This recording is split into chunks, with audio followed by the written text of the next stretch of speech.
Who the heck is Pep Talks? I'm not gay, but I fantasize about Marco Rubio.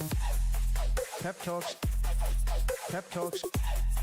Pep Talks. Let's eradicate the Kung Flu. I'm literally coming. Pep Talks. Pep Talks. Who the heck is Pep Talk? They want our women. They want our children. Pep Talks. Sometimes no means yes. Grab them by the Pep Talk. Grab them by the Marco Rubio. Obama is a racist. Pep Talks. I'm literally coming. I'm literally coming. Pep Talks. We found weapons of mass Pep talks. destruction.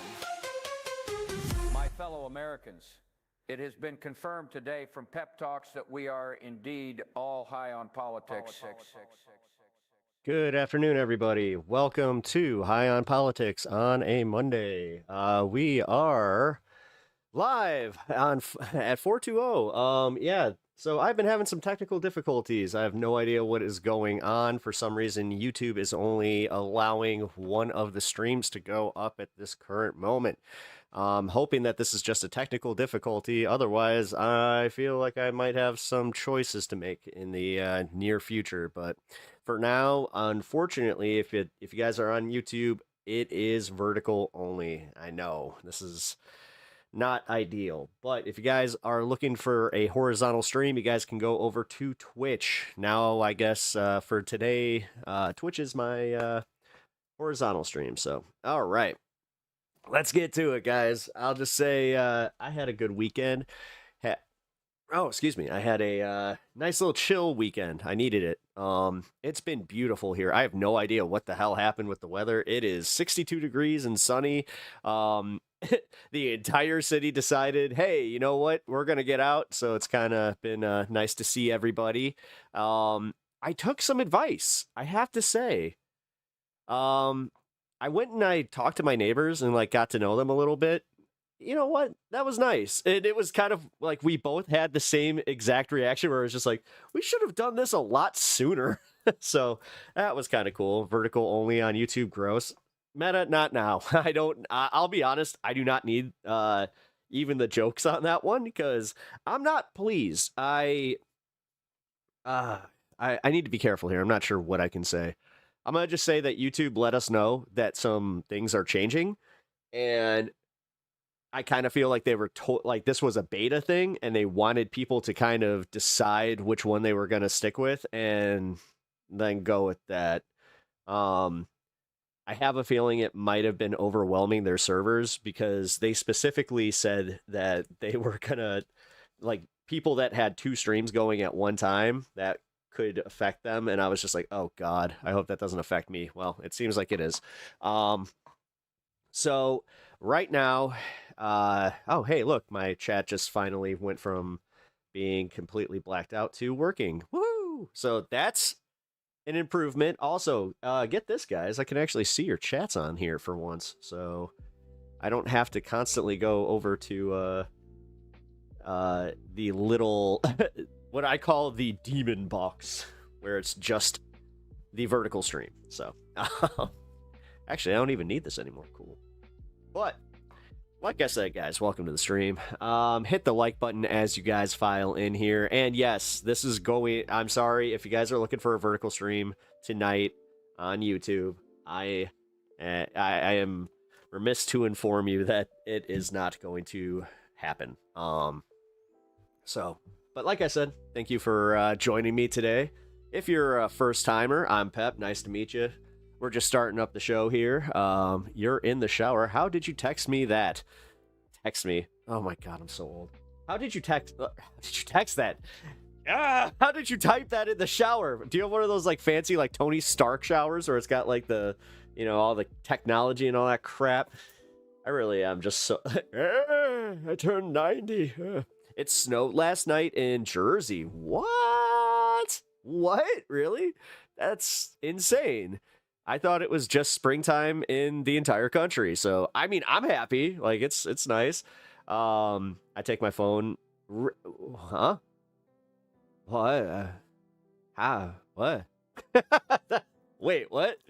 I've never done that. I've never thought to do that. I don't think I ever would think to do that. You know, when they said that the iPhone is technically like waterproof, yeah, sure. I love your hair. Thank you. I really appreciate that. Thank you for the compliment. Look at that. Compliments out the gate. Hey, that's how you know it's going to be a good day. It's going to be a good day. Oh, I always listen to music. I have a speaker for that. I have like a pill speaker that I've had for many, many years. I'm pretty sure that pill speaker it's taken a tumble down a mountain in Devil's Head, which was kind of funny. Because when I got to the bottom, I was not expecting it to not only be there, but to work perfectly. It's just a little scuffed up. So, whatever. Yeah. Hey, Chris, what's up, man? Hey, yeah, sorry, boo. I know. I wish that I could have my stream working normally, but unfortunately, I have to figure out what's going on. I think it was a Kyocera Hydro or something like that. Oh, I remember. Oh, yeah, when Kyocera. Yeah. They were, before touchscreens and all that, they had the waterproof phones. Yeah, dude, didn't Nokia have their own line of that, I feel? My shower is a plastic insert, so in between the top of the shower insert. Oh, okay, I see what you're doing. That actually, okay, I could see that making sense. Sending love from Uzuniva Beach. Oh, hey, look at... I don't know where that is. Fred. No, I'm gonna figure this out. There's still gonna be a horizontal. I don't know what to do. Full disclosure. Went to go start stream. I don't know why I'm like stepping all over my words today. And when my OBS was loading up, for some reason, it was freezing every time I tried to load up YouTube. And I think that some of y'all saw it, because I know that the first comment here was, it worked this time. Also, Matthew Otter, thank you for letting me know that it was working, because that was actually helpful. But yeah, I don't know why it wouldn't load up. And then I was just like, you know what, I'm going to try something. And I put one single stream, obviously vertical over here, and then horizontal over on Twitch. Now it's working. So I hope this isn't a permanent thing. I really hope not, because this would not be ideal. I really prefer to have what I had before. So I'm just going to breathe. I'm going to figure it out, okay? Because I'll be honest, I had a bit of a stressful weekend.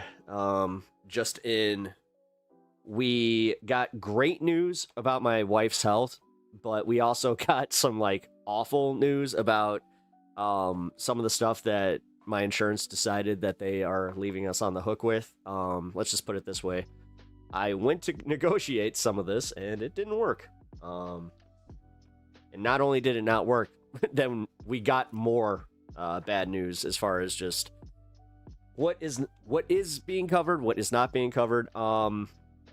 Yeah. So as I said, guys, I think that I told you guys this last week, but every dollar right now goes a very long way. We are in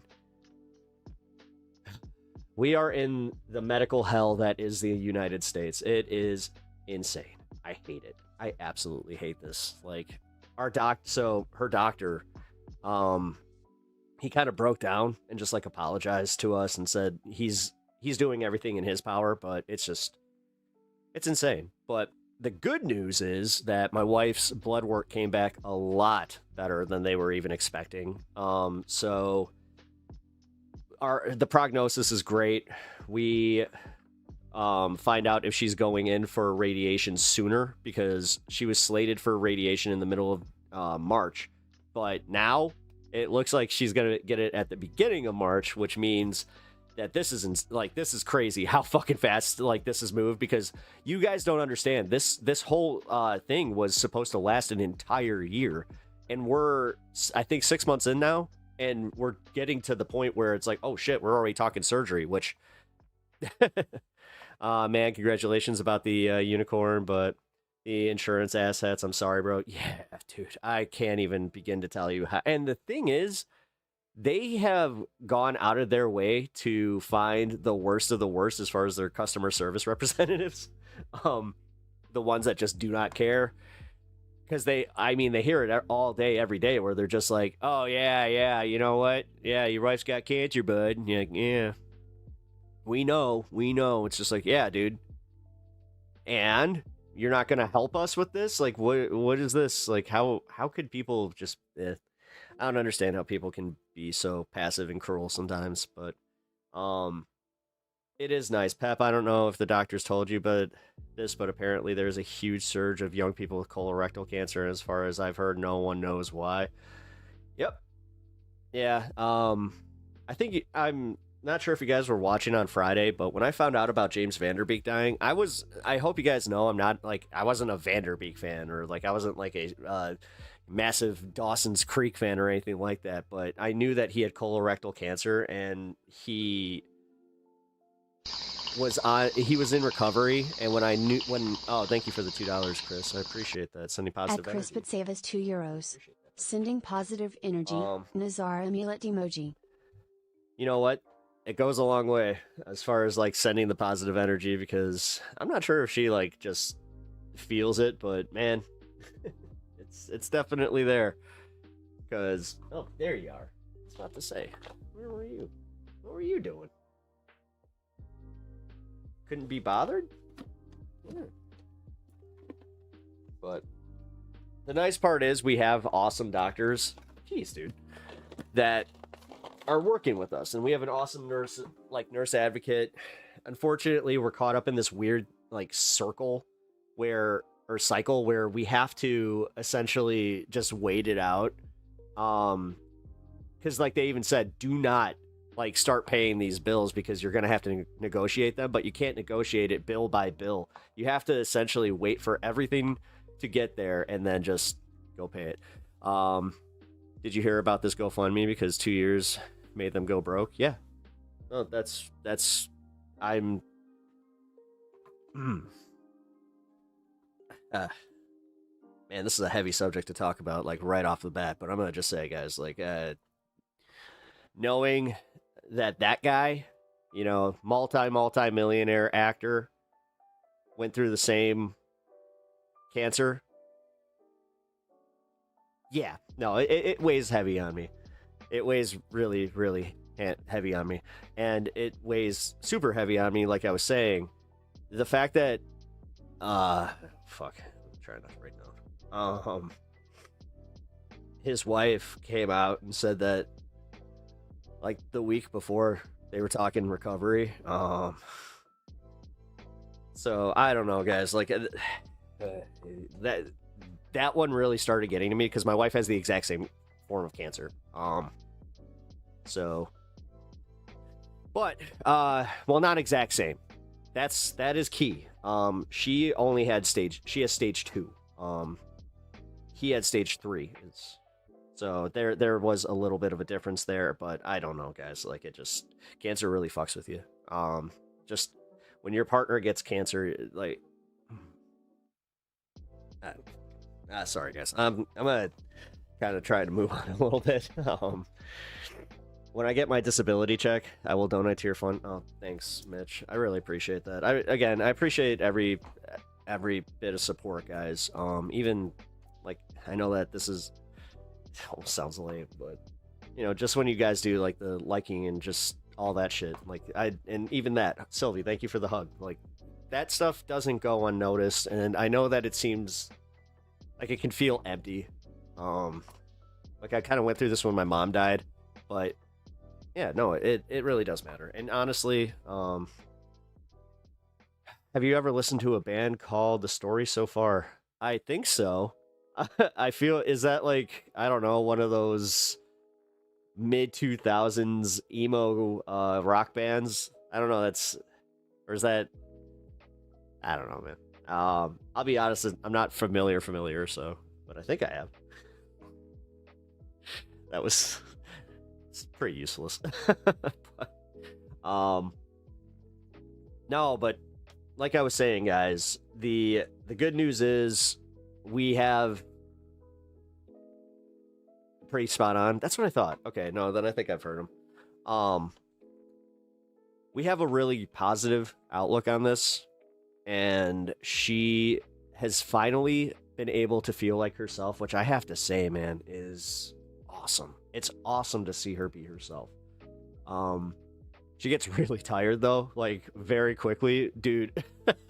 We were just like in the middle of watching something, and then she's like, I need to like fall asleep now. I'm just like, oh, okay, and like, boom, just out. So yeah, chemo is crazy how that shit works. Also, can I just say that anybody that does get, like, if you guys ever have to deal with a cancer diagnosis, whether it's in your family or with yourself, just know that it is not the be all end all. And honestly, like, this is something that a lot of people understand, and also just know that it's not even like support groups, even though those do help.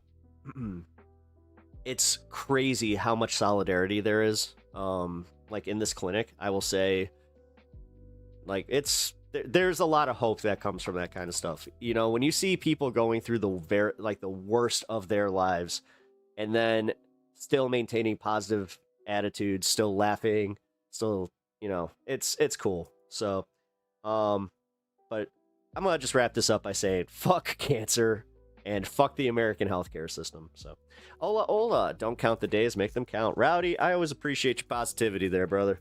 You know that we don't agree on everything politically, but I can always agree to positivity. Also, speaking of positivity, you know, I hate doing this. I really do. I was talking to one of my friends about this, because he was just like, do you ever feel like, I don't know, weird when you have to ask people to like and subscribe? I'm just like, yeah.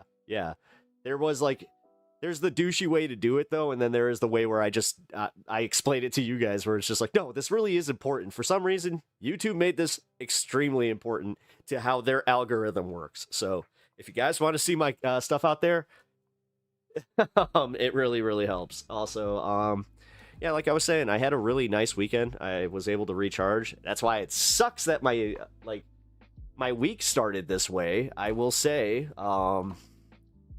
yeah, hit the like button if you hate cancer too, guys. Yeah, I mean, that's a good way to show. But everyone, like the stream, sub if you want to. If you like what you see, hit the bell, leave comments. Yeah, hey guys, Sylvie, thank you. Oh man, I'm all mushy now. Damn.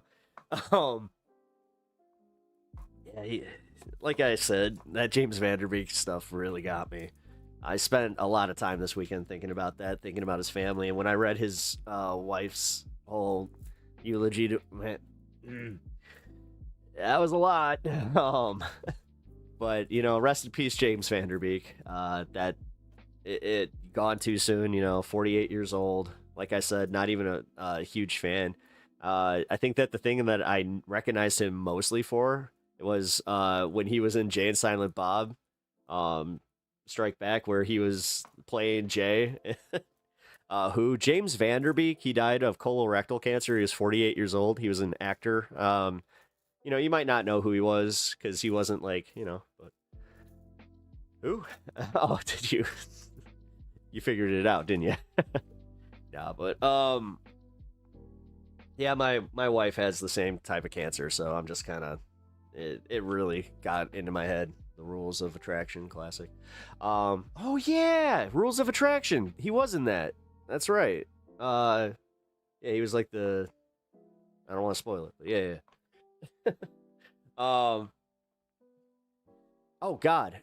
So I just want to say, did you guys? If any of you guys did not see my appearance on this space on Friday, and you guys didn't stick around for the movie, I kind of recommend going and doing that, because we watched Night of the Living Dead. I hadn't seen that movie since I was an early teen, so like it was essentially like, you know, outside of knowing what happens, it was just a, you know, refresh, which was great too, because I did kind of realize how great a movie that is. But yeah, I got to do a little bit of Mystery Science Theater, and it was fun. Yeah, I had a great time. Not sure if I did a great job, but I was definitely having a good time with it. But I just want to say, welcome into stream, guys. We're about to get to the politics. I'm just welcoming everybody in. I had a little bit of a late start today because I had a technical issue. This is also why, if you are usually joining us on the horizontal stream, unfortunately, it is not working. So they're coming to get you, Barbara. Yeah. We need to go get him. We need to go get him. And then she just opens the door. Dude, she lasts a long time in that movie, too. Like, I forgot that she essentially got to, like, the last 10 minutes. Also, yes, like, we were watching it with a film student, right? Jonathan Ross, also a mod on this space and a contributor. But yeah, he's a film student who had never seen it, so I was really interested to see his reaction to the ending, because say what you will, that's one of the like most classic endings in any, like, not just any horror film, it's any film, because it was such a, you know, take on like the social commentary of the day. So, which, if you don't know the ending of Night of the Living Dead, I do not want to spoil that for you. So, yeah, go watch that movie. It's actually a quick watch too. It was only an hour, like maybe an hour 20 minutes. So, yeah, definitely recommend that. Okay, so anything else I want to get to before? No, you know what? I want to just chill with you guys. Yeah, let me know if there's anything on the stream here that I can do, like, as far as, you know what, here, fuck it, I'll just do this. I'm going to share the Twitch occasionally in the chat, so y'all can kind of hop over there if you want to see the horizontal stream. I hate that I am essentially forcing people to go over to Twitch. But, you know, that's where we're at. Oh no, it's not showing the link. Crap. Well, if you guys don't see the link, let me know. I will try to make sure that you guys just get the information, because we're working with it. If anybody knows what's going on, though, please chime in. Like, I just want to, like, is anybody else mentioning that they're having these issues with YouTube? Because for some reason, yeah, this has been really, really bad. Like, Tarantino before his time, the ending. Yeah, no, it really was. You can see where Tarantino was definitely inspired. The craziest part is, we were talking about how the implied gore worked really well, but he did it because of the budget. Like, he wanted way more.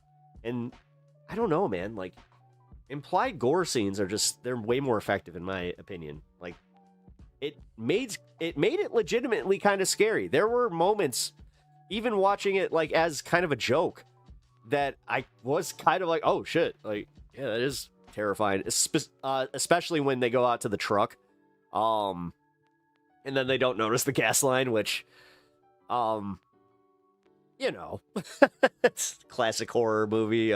You didn't notice, like, you didn't. What's that smell? Oh god. So, two things real quick.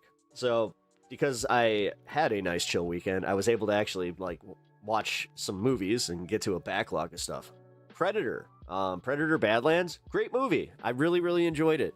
Now, it's not the Predator Hunt movie that everybody was probably wanting, and that's why I can see why it was a little divisive, but I enjoyed it. I actually, as like a character-driven Predator story, like, not set on Earth, I liked it. You know what? I really, really enjoyed it. But I will also say I watched a completely bullshit movie called Inside, where it has Willem Dafoe in it, who plays an art thief who breaks into an apartment that locks down by accident, I guess. Like, he didn't even trip anything. That's the weirdest part. And then, you know what, fuck, I'm gonna just spoil this movie, because you shouldn't waste your time on this one. It's essentially an allegory for how you felt during COVID because you were locked up, and like this, like, so he breaks the thermostat, which you're not sure, like, the entire movie, you're thinking that this billionaire is doing, like, a test on this guy, or, like, it's a rat in a maze kind of thing. No, just turns out that he just got stuck. It's like, oh, God. I hated it. I absolutely hated that. Oh, God, it was such an ass movie. Specifically because it was just like, okay, do you want to watch Willem Dafoe overact for, 2.5 hours? Ugh. I think Romero did some found footage movies. Not sure how good they are. I'm not like a horror movie buff like that, so I barely know anything outside of like the Living Dead series that he's done. So did you and your wifey have a nice Valentine's Day? You don't have to answer, but I hope you did. Yeah, I mean, we had it's pretty uneventful because with the change in the weather here, I wasn't able to actually see her. Because I wasn't sure if I was sick. Like, this is what really sucks about, like, having a partner with cancer, is anytime I get the sniffles, I cannot be around her, because I can't risk it, like, at all, so, yeah. Got her some nice stuff, and essentially just had her, like, got her a nice meal that she was able to enjoy, but I wasn't able to really be there for it. God. Fuck cancer. Nice jersey, bro. Thank you. Appreciate that. I have a special place in my heart for me, myself, and I movies, so I didn't mind watching with him before stumbling around an apartment trying to figure out how to get out. Well, see, I watched the entire thing because you are trying to, like, figure out, like, oh, how is he going to get out? Like, he has one specific way that he thinks he's going to get out, so he works, like, really hard at it, then... God, now I kind of do feel bad if anybody wants to see this piece of shit, but I don't know. I was so disappointed in the fact that it doesn't tell you anything. I'm gonna just say that much. It does not tell you anything about why the apartment was doing what it was doing. As far as, like, the thermostat is broken and it just keeps raising from, like, hot to cold, and it also just doesn't make any sense because, like, the heat goes to over 100 degrees in an apartment, which I'm not sure if you know this, but there are, like, caps on that. It's not like you can turn a thermostat to go down to 30 degrees. And you can, and it's not going to fucking start producing snow. You know what I mean? And, like, that's kind of what they were playing with this shit. It was whatever. MX Glitchmaster just pull up in a gas mask and hazmat suit. Wait, Dawn of the Dead? Dawn of the Dead, that was the mall one, right? That one was good. I like that one. But either way. So, with me having a nice chill weekend as well, I was able to do something that I haven't been able to do in a while. I got to watch some streams. I watched Hassan at whatever his speech at British Columbia University, which was cool. Thought he did a really good job. I also watched this weird bit where I guess Destiny was debating a bunch of people kind of in the Charlie Kirk vein of things. Like, he was outside at, like, a park just with random people coming up to him and debating him. And I got to watch that. That was something. But yeah, and I got to do a little bit of a deep dive into, like, the list, you know, the names, I'll say. Like, I don't know how to say this because, like, it's not the Epstein list, because that's one thing that I've seen on social media where people are just like, oh my God, like in Illinois here, right? We have a bunch of these, like, Facebook groups that love to shit on JB Pritzker, which, you know what? Not always entirely wrong. He's not the greatest person. Doesn't have the greatest policies all the time. And yes, he can be blamed for certain tax revisions that are not exactly popular. But he has stood up for, you know, our state against Trump. I gotta give him some credit, you know. So, but the fact that he was on this list, you had people coming out of the woodwork just saying, like, oh, did you see that JB Pritzker was on the list? Oh, time to investigate. It's just like, okay, Donald Trump is on the list too. And then it's also implicated that he's mentioned millions of times. But you want to focus on J.B. Pritzker being mentioned in passing in an like, that's what's crazy to me, because they even said, they were just like, well, how do we know that, you know, Kurt Cobain wasn't involved? It's just like, dude, they were like mentioning Kurt Cobain. They also mentioned Marilyn Monroe. Like, you're seeing a lot of this shit. Which Hassan, isn't there 3 now? What? No, what, Mitchell? Hassan Piker. No, if I'm talking about Mehdi Hassan, I'm gonna call him Mehdi Hassan. Like, no. Hassan, unfortunately, is like Cher. He got the single name out of all of it, so you don't have to use his full his full name. At least that's how it is in this space, which give grace to JB Pritzker, for he is a class traitor to the elite. Yeah, that's where I give him some credit. I loved the policy that he left to us, the taxpayers, to vote on, and we somehow fucked that up. I still can't believe we did that, man. We really fucked up on that. Oh, there's the comedian. My bad. Wait, who? What comedian? What? Hassan Minaj? I have no idea. What? Hassan is in this space now? Joking. He did promote this space. He actually shouted us out. I was kind of surprised by that.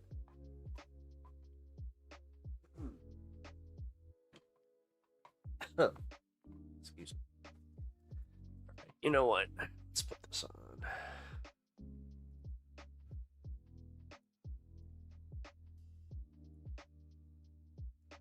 All right.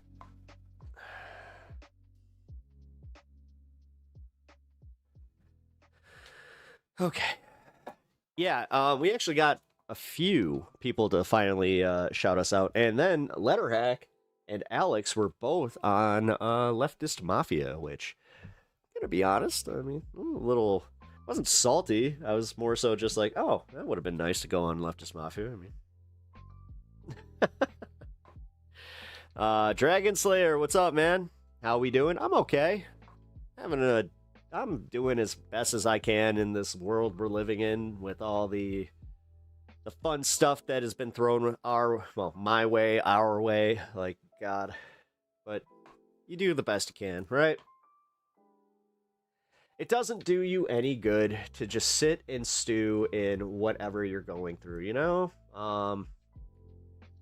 It's always good to try and put on a positive attitude and a good vibe. So, no biggie, he is on the rightish side anyway. Oh, I don't even know who you're talking about.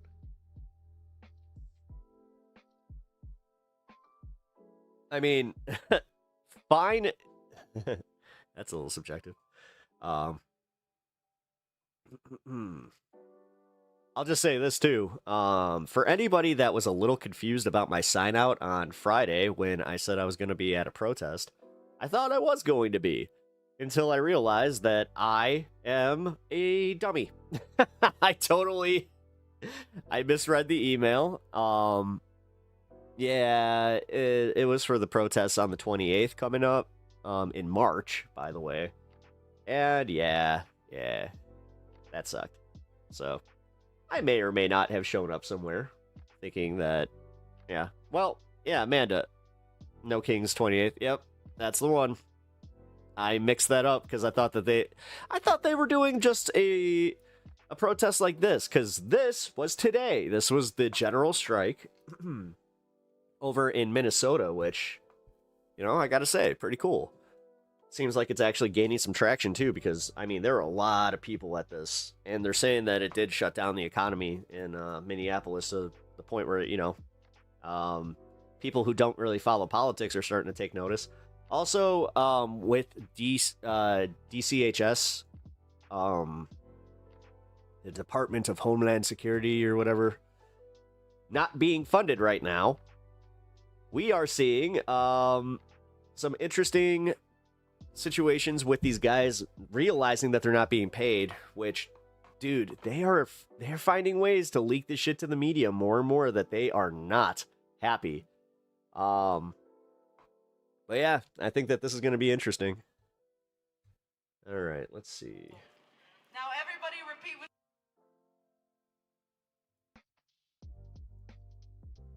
What the fuck? Oh, are you serious? Never mind. I guess the stream glitched. Man. Is this really how it's going to be today? Ah, fuck. Okay, well. Let's try this one. Will this work? We're just going to speak out because we choose peace. We choose people. Upper Darby students are among the latest to stage such a protest. From Indianapolis to Los Angeles, students across the country have held walkouts. The students who organized the Upper Darby walkout say youth want to be in control of their own. Again, it's crazy how YouTube's doing this. I shouldn't have to go home and worry if my parents are home. These students say walking out is their way of speaking up.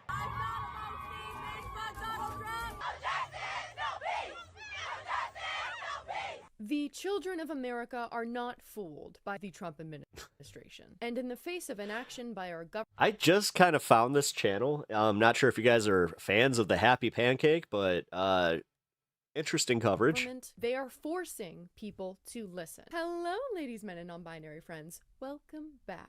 The kids are pissed, as they fucking should be. My FYP has recently been flooded with student protests calling for the abolishment of ICE. And it is some of the most inspiring shit you could ever see. But I feel like I haven't really seen anyone online other than the witch hat's kind of crazy. I like it. Smaller news stations or the students I'm themselves definitely covering vibing. this. Despite the crippling depression and anxiety I also like the little beady one that she has in the corner back there. That's kind of cool. that most children are grappling with as they grow up in a world that no one wants to live in, they are also speaking out against the unspeakable evil that our government is participating. And I'm not gonna lie, that fucking rules. But also, of course they are. Anyone can What a convenient spot to have your fuse box. what is happening in our country is horrifying. The demonization, torture, and imprisonment of black and brown people, and how that has subsequently spilled over into terrorizing literally anyone who dares to be in the Sorry, same guys, I'm area trying to as turn this up ICE as is much as I can. unacceptable. Again, gentle reminder, everything that is happening now to white Americans and US citizens has been happening to black and brown people in this country for centuries. That being said, I am so proud of these kids for stepping up. And to the people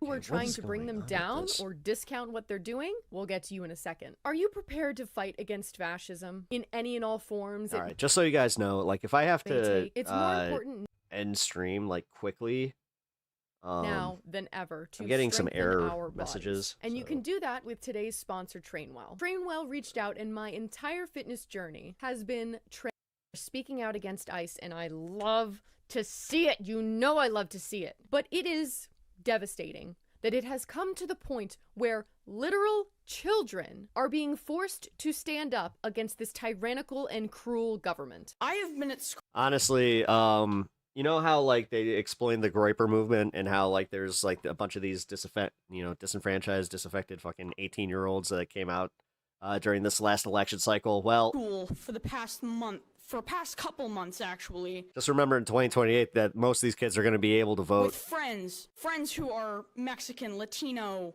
Asian, and seeing the looks on their faces when anybody says anything about ICE is terrifying. When I'm with them, I feel angry. I feel furious. When I watch the news, I see people being kidnapped, people being hit by cars during protests. I don't know what to say. Our government is collapsing. To all the people who are out in detention centers and who are hiding away, don't give up.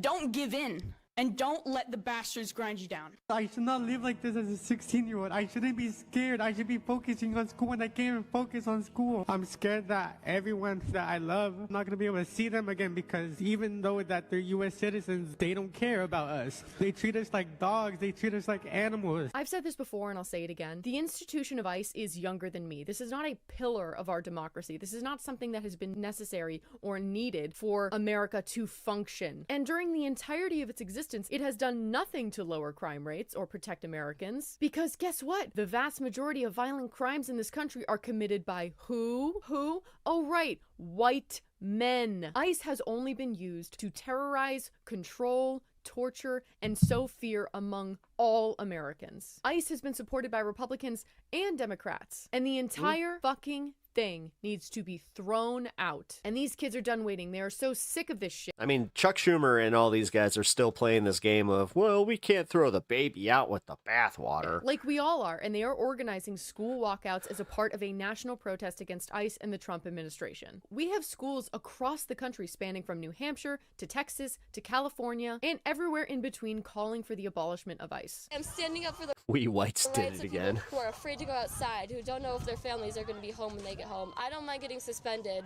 if I'm standing up for what's right. Even if they are legally here, ICE doesn't care. They see you on the street, you look a little Spanish, you have an accent, and you're taken. That's what it is. I've been scared my whole life, especially living in New Hampshire too, which is prominently white. There's always that. Wait, so collapse kind of good or fear bad? that What do you mean I will be collapse? stopped. I will be Dude, we survived without ICE questioned before. more than others, and that they will Literally, dude.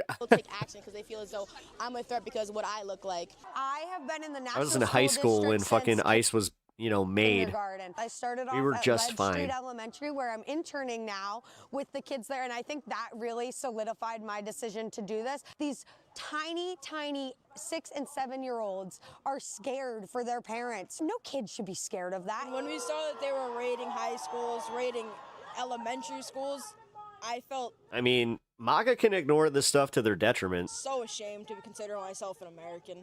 We need to show the people that the future generation will not take this nonsense. Both of my parents are immigrants. They've taught me to love everyone. They've taught me to treat everyone with kindness. We have a chance to really speak for our community and speak for teenagers. We can do something about it. If everyone just joins together, we can make a revolutionary change.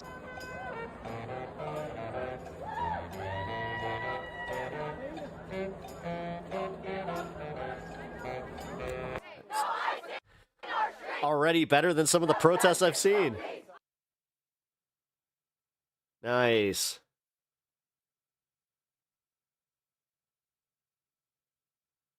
It reminds me of one of the signs that I want to make. Is that it's got a little cutout, and there's this movement called connecting people through wrestling and connecting people through reggae. I want to do connecting people through In protest. particular, who kept his school and the public updated on the disciplinary actions and interventions his school was taking against any child who dared to exercise their First Amendment right. Hi, my name's Dylan and I go to Fitch High School.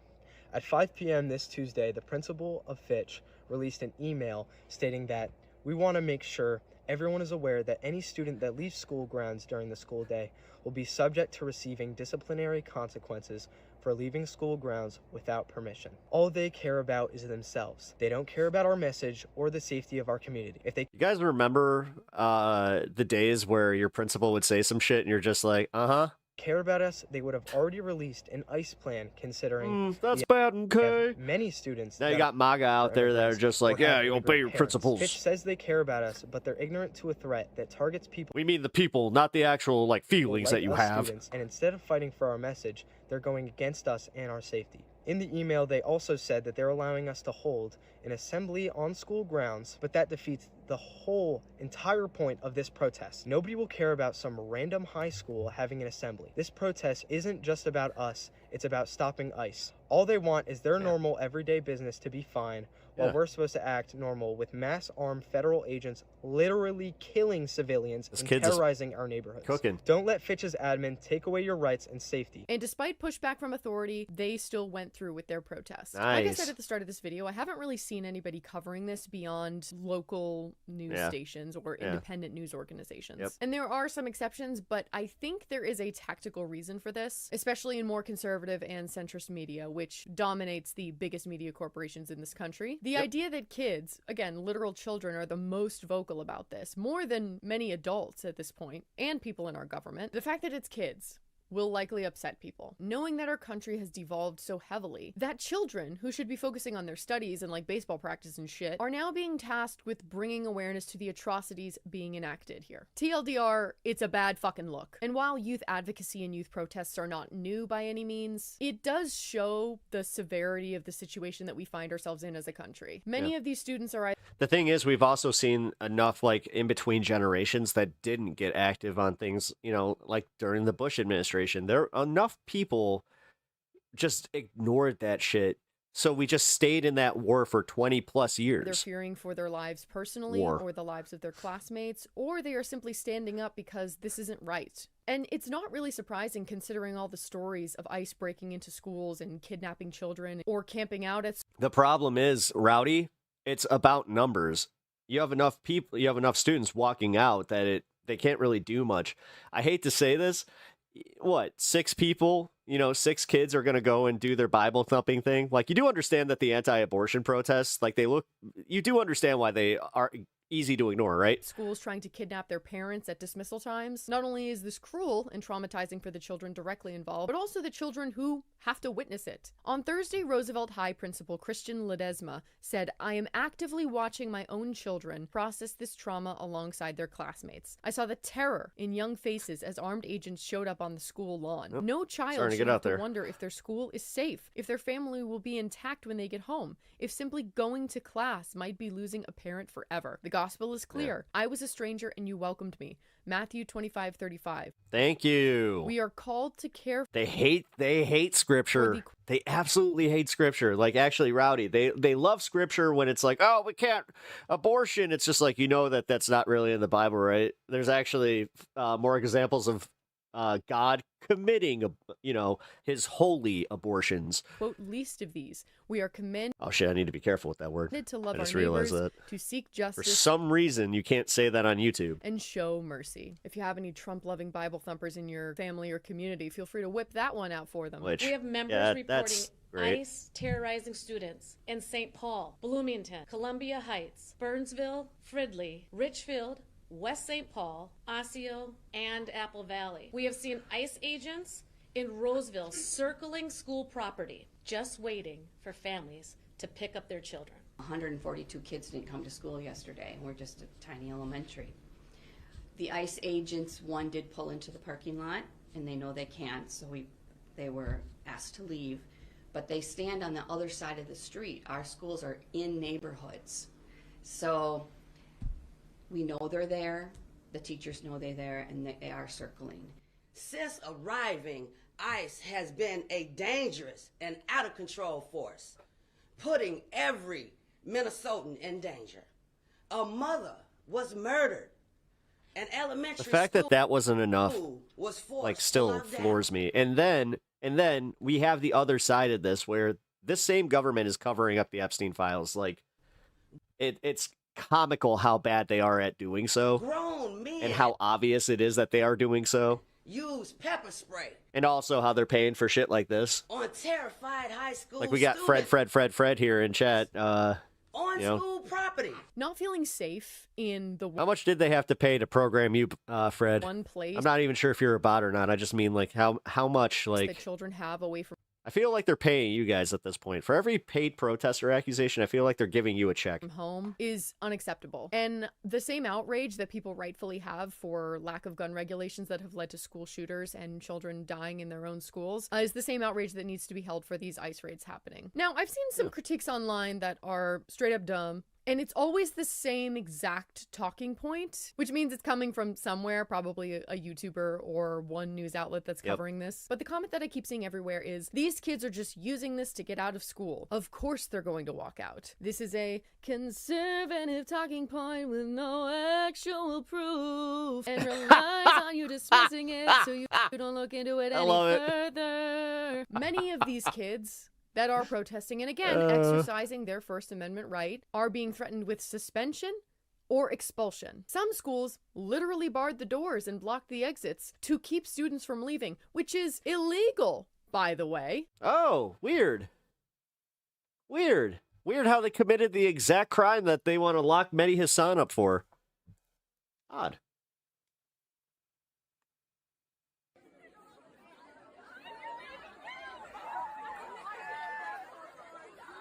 These protests are not something that is being well received. She's going to bring up the guy that got punched. Supported by the school administration, and many administrators are doing whatever they can. That kid to is stop a legend, Maybe too. actually look into these stories before you start talking shit, you fucking idiots. These kids are facing genuine disciplinary consequences because of this. I thought America was supposed to be the land of the free. I thought we were all allotted the same rights. Apparently not. Apparently speaking out against a fascist government that is actively killing people is a no-go. That's a step too far. Fuck off. Fuck off. That shit is so fucking corny and lame. But the fact that these protesters are children also isn't stopping these right-wing lunatics from straight up assaulting them.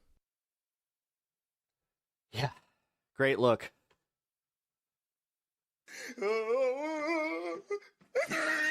I mean, dude, he got mollywopped.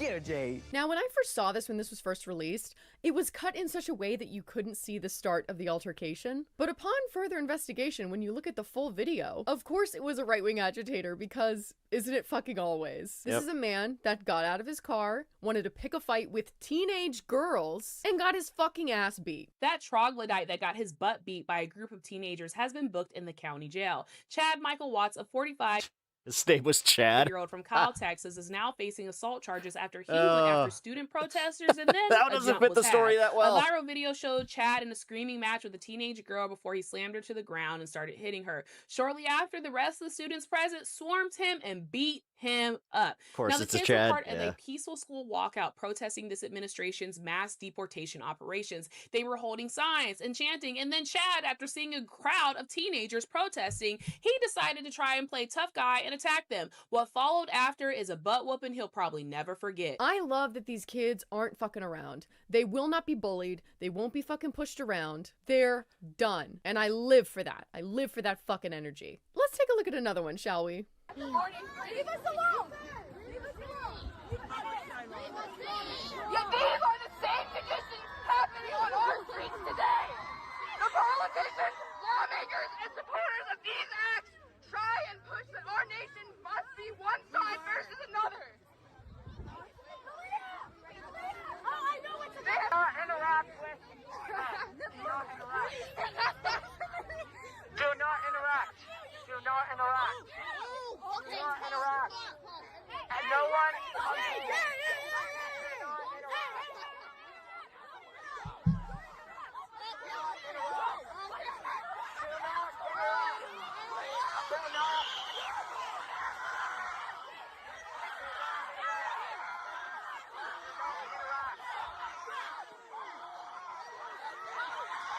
Jesus.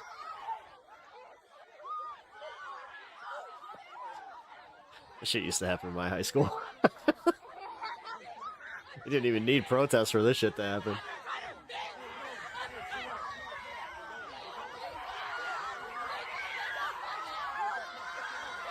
Dude. She's not sure if you guys had like a spirit day. really trying to take advantage of that white woman victimhood. She thought it was real funny until they started swinging. Karma's a bitch. I should have known better. I mean, she put hands on him. There's literally no reason. The second that she put hands on him, it's just like, oh, no. No, the hypocrisy that exists within conservatism and how they're You lost your ability to say it was self-defense. The children. Meanwhile, these conservatives have taken to attacking literal children to lick the boot of this corrupt government. I hope this is the beginning of a lifelong journey of advocacy for these kids. This is how things started for me. Things like walkouts and protests were just the beginning. Children don't really have any agency in this country, so this is them doing what they can. They can't vote, but they can use their voice, and that's what they're doing. Keep going, keep speaking out, keep using your voice. I'm proud of you, I love you, I support you. Even if you may not feel that support at home or at your school, you have this community, you have the Happy Pancake Lounge. I mean, it seems like they are definitely coming to these communities and kind of finding solidarity. I mean, there's definitely no surprise that they're using the exact same chants and all that from other protests. So, which I know that some of these MAGA chuds would immediately just be like, yeah, it's because they're paid. It's because George Soros went and paid them. Yeah, he went to the high school and he paid these protesters. Don't you know? Don't you know? Yeah. Hilarious, gotta say. All right, so actually this might get some people in chat to definitely disagree, that's for sure. Hey, did you see the new fascist party that launched in the UK a few days ago? I'm sort of frightened. I'm in the UK, sadly. Oh. No, I didn't. And I'm sure that they're using, the Keir Starmer thing to really ramp up like, hey, you see, this is why we need a far right person in power because, the far right isn't who's burying all this in America. I don't know. One thing I'll say for the UK and like a lot of other countries is the fact that at least they're doing something about the people that were implicated in the Epstein files. This is insane. In America, we are just expected to forget about it. Like, that's the plan, is just move on. No, you know what? I don't want to even focus on it. You guys are taking away from talking about all the great things that are happening in our country. I gotta say, like, what are we doing here?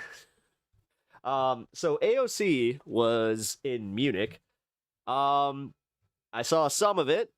Apparently she did simultaneously very well and very poorly, according to the internet. So let's watch this and we will come to the conclusion. So in addition to Marco Rubio, there were some noteworthy comments in Munich from 2028 Democratic contenders. The one who got the most attention probably was Alexandria Ocasio-Cortez. Let's go ahead and take a listen to a bit of what she had to say. First and foremost, I think we need to revisit our commitments to international aid, not just USAID, but the dozens of global compacts that this current Secretary of State and President Trump have withdrawn from. They are looking to withdraw the entire United Trump administration are all idiots. It kind of seems that way from the entire world. I mean, the fact is, like Bondi, she's being thrown under the bus by everybody. She has a very, very small contingent of support, so that we can turn into an age of authoritarians that can carve out the world where Donald Trump can command the Western Hemisphere and Latin America as his personal sandbox, where Putin can saber rattle around Europe and try to bully around our own allies there, and for essentially authoritarians to have their own geographic domains. And it actually is the Trans-Pacific Partnership. It is our global alliances that can be a hard stop against authoritarian consolidation of power, particularly in the installation of regional puppet governments. In a so-called rules-based order, the rules for whom? Because for all too long, the rules only applied to the United States, Europe, its allies, and we would carve out exceptions for the global South. And I think that Nick Sandman? No, when you I don't know who you're talking about. Have a rules-based order where you carve out exceptions. Jennifer McHugh, thank you for the sub. To our values. Welcome to the community. I appreciate it. Exceptions to our rules. Eventually, the exceptions become the rules. And I think that why don't you, I don't know, pull the cocks out of your ears and listen? To your original point, over the last 5 years, we've seen such a breaking. These people that are so adverse to listening to the other side and actually educating themselves on their positions, like, you guys really are the most useful dipshits on the planet because of just how it, like, you shut off at the prospect of listening to an AOC. Such a like, dude, grow up. Of these alleged West. At just $2,14202, Appreciate that. ICE is building incinerators in the PPL warehouses. Jesus, really? Values that's not sus at all. I mean, it's not like Alex Jones should be losing his collective shit at that. People wonder if it ever existed in the first place. So I don't know if it's necessarily that we were in a by the way, Jess, I'm not sure if you knew this, but the dog gets a treat for the $2 donation. If we are in a post-rules-based order, I think it's possible that we were in a pre-rules-based order. And we have an opportunity to explore what a world would look like if we upheld democracy, human rights, trade that actually centers working class people instead of accruing over. That guy looks like, he literally looks like he's on a central casting for like a James Bond movie. Overwhelmingly the benefits of trade to the wealthiest. But if we reoriented a new era that could actually help people and show how foreign policy and healthy foreign policy can show up and help them in their lives. So there's a lot. Who's the speaker? That was AOC. To unpack there. Alexandria Ocasio-Cortez. I mean, first of all, on the content, you know, what she lays out there is basically what she says Trans-Pacific Partnership, which are, of course, the old trade deals. She clarified on Twitter she meant to say transatlantic alliances.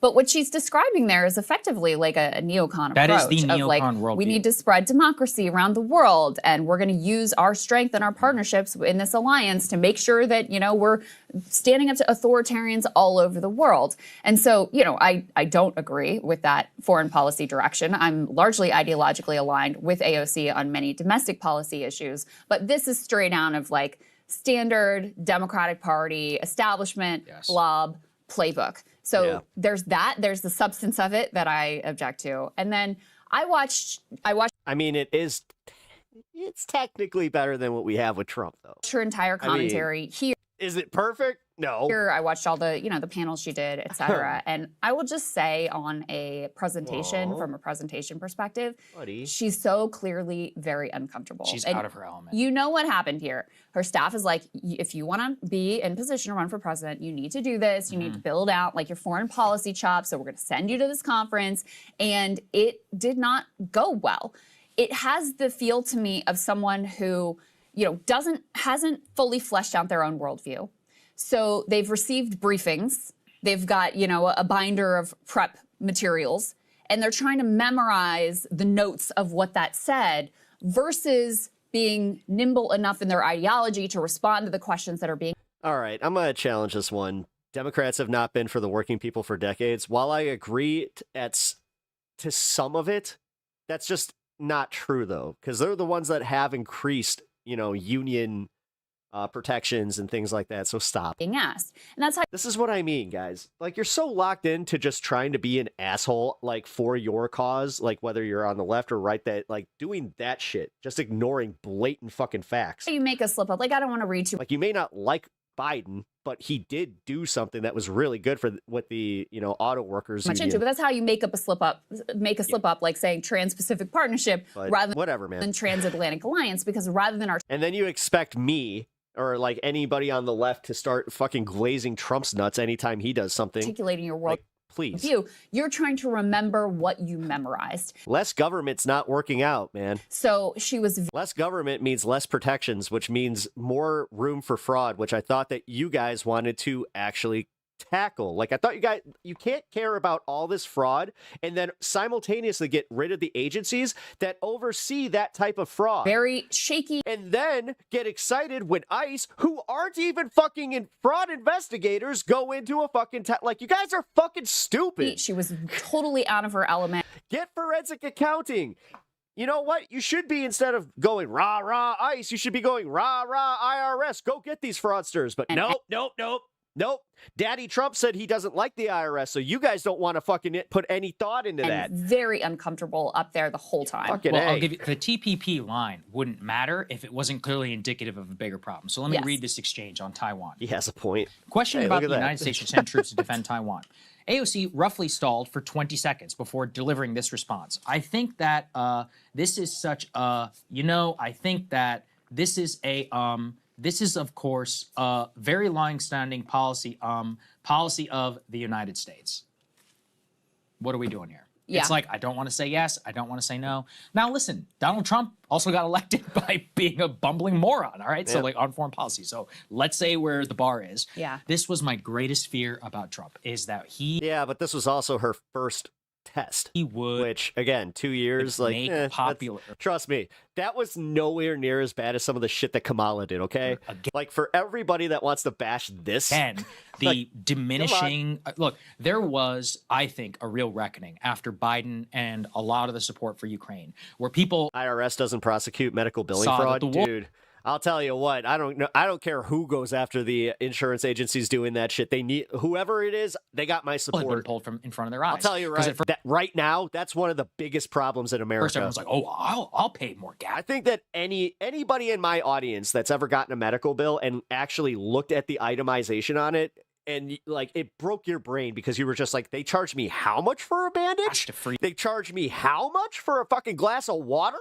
Ukraine, after 2 years, you're like, well, we're 100 billion into this thing. My gas prices are high. The Eastern Donbass isn't all that important to me. Should we really be the world's policeman? Well, what are the circumstances which led to the invasion of Ukraine? Do we really? Dems want to raise salaries to livable wages while reps are still pushing anti-trans rhetoric. To be fair, that like anytime that you guys like get really hardcore into a culture issue, just remember that you are ignoring that stuff. They have an interest in the stuff that actually matters. Spreading democracy. But it's not sexy to talk about. Like you guys think that like it's the opposite of like how in the election, it is one of the, like the least fucking substantive matters that any voter is focusing on.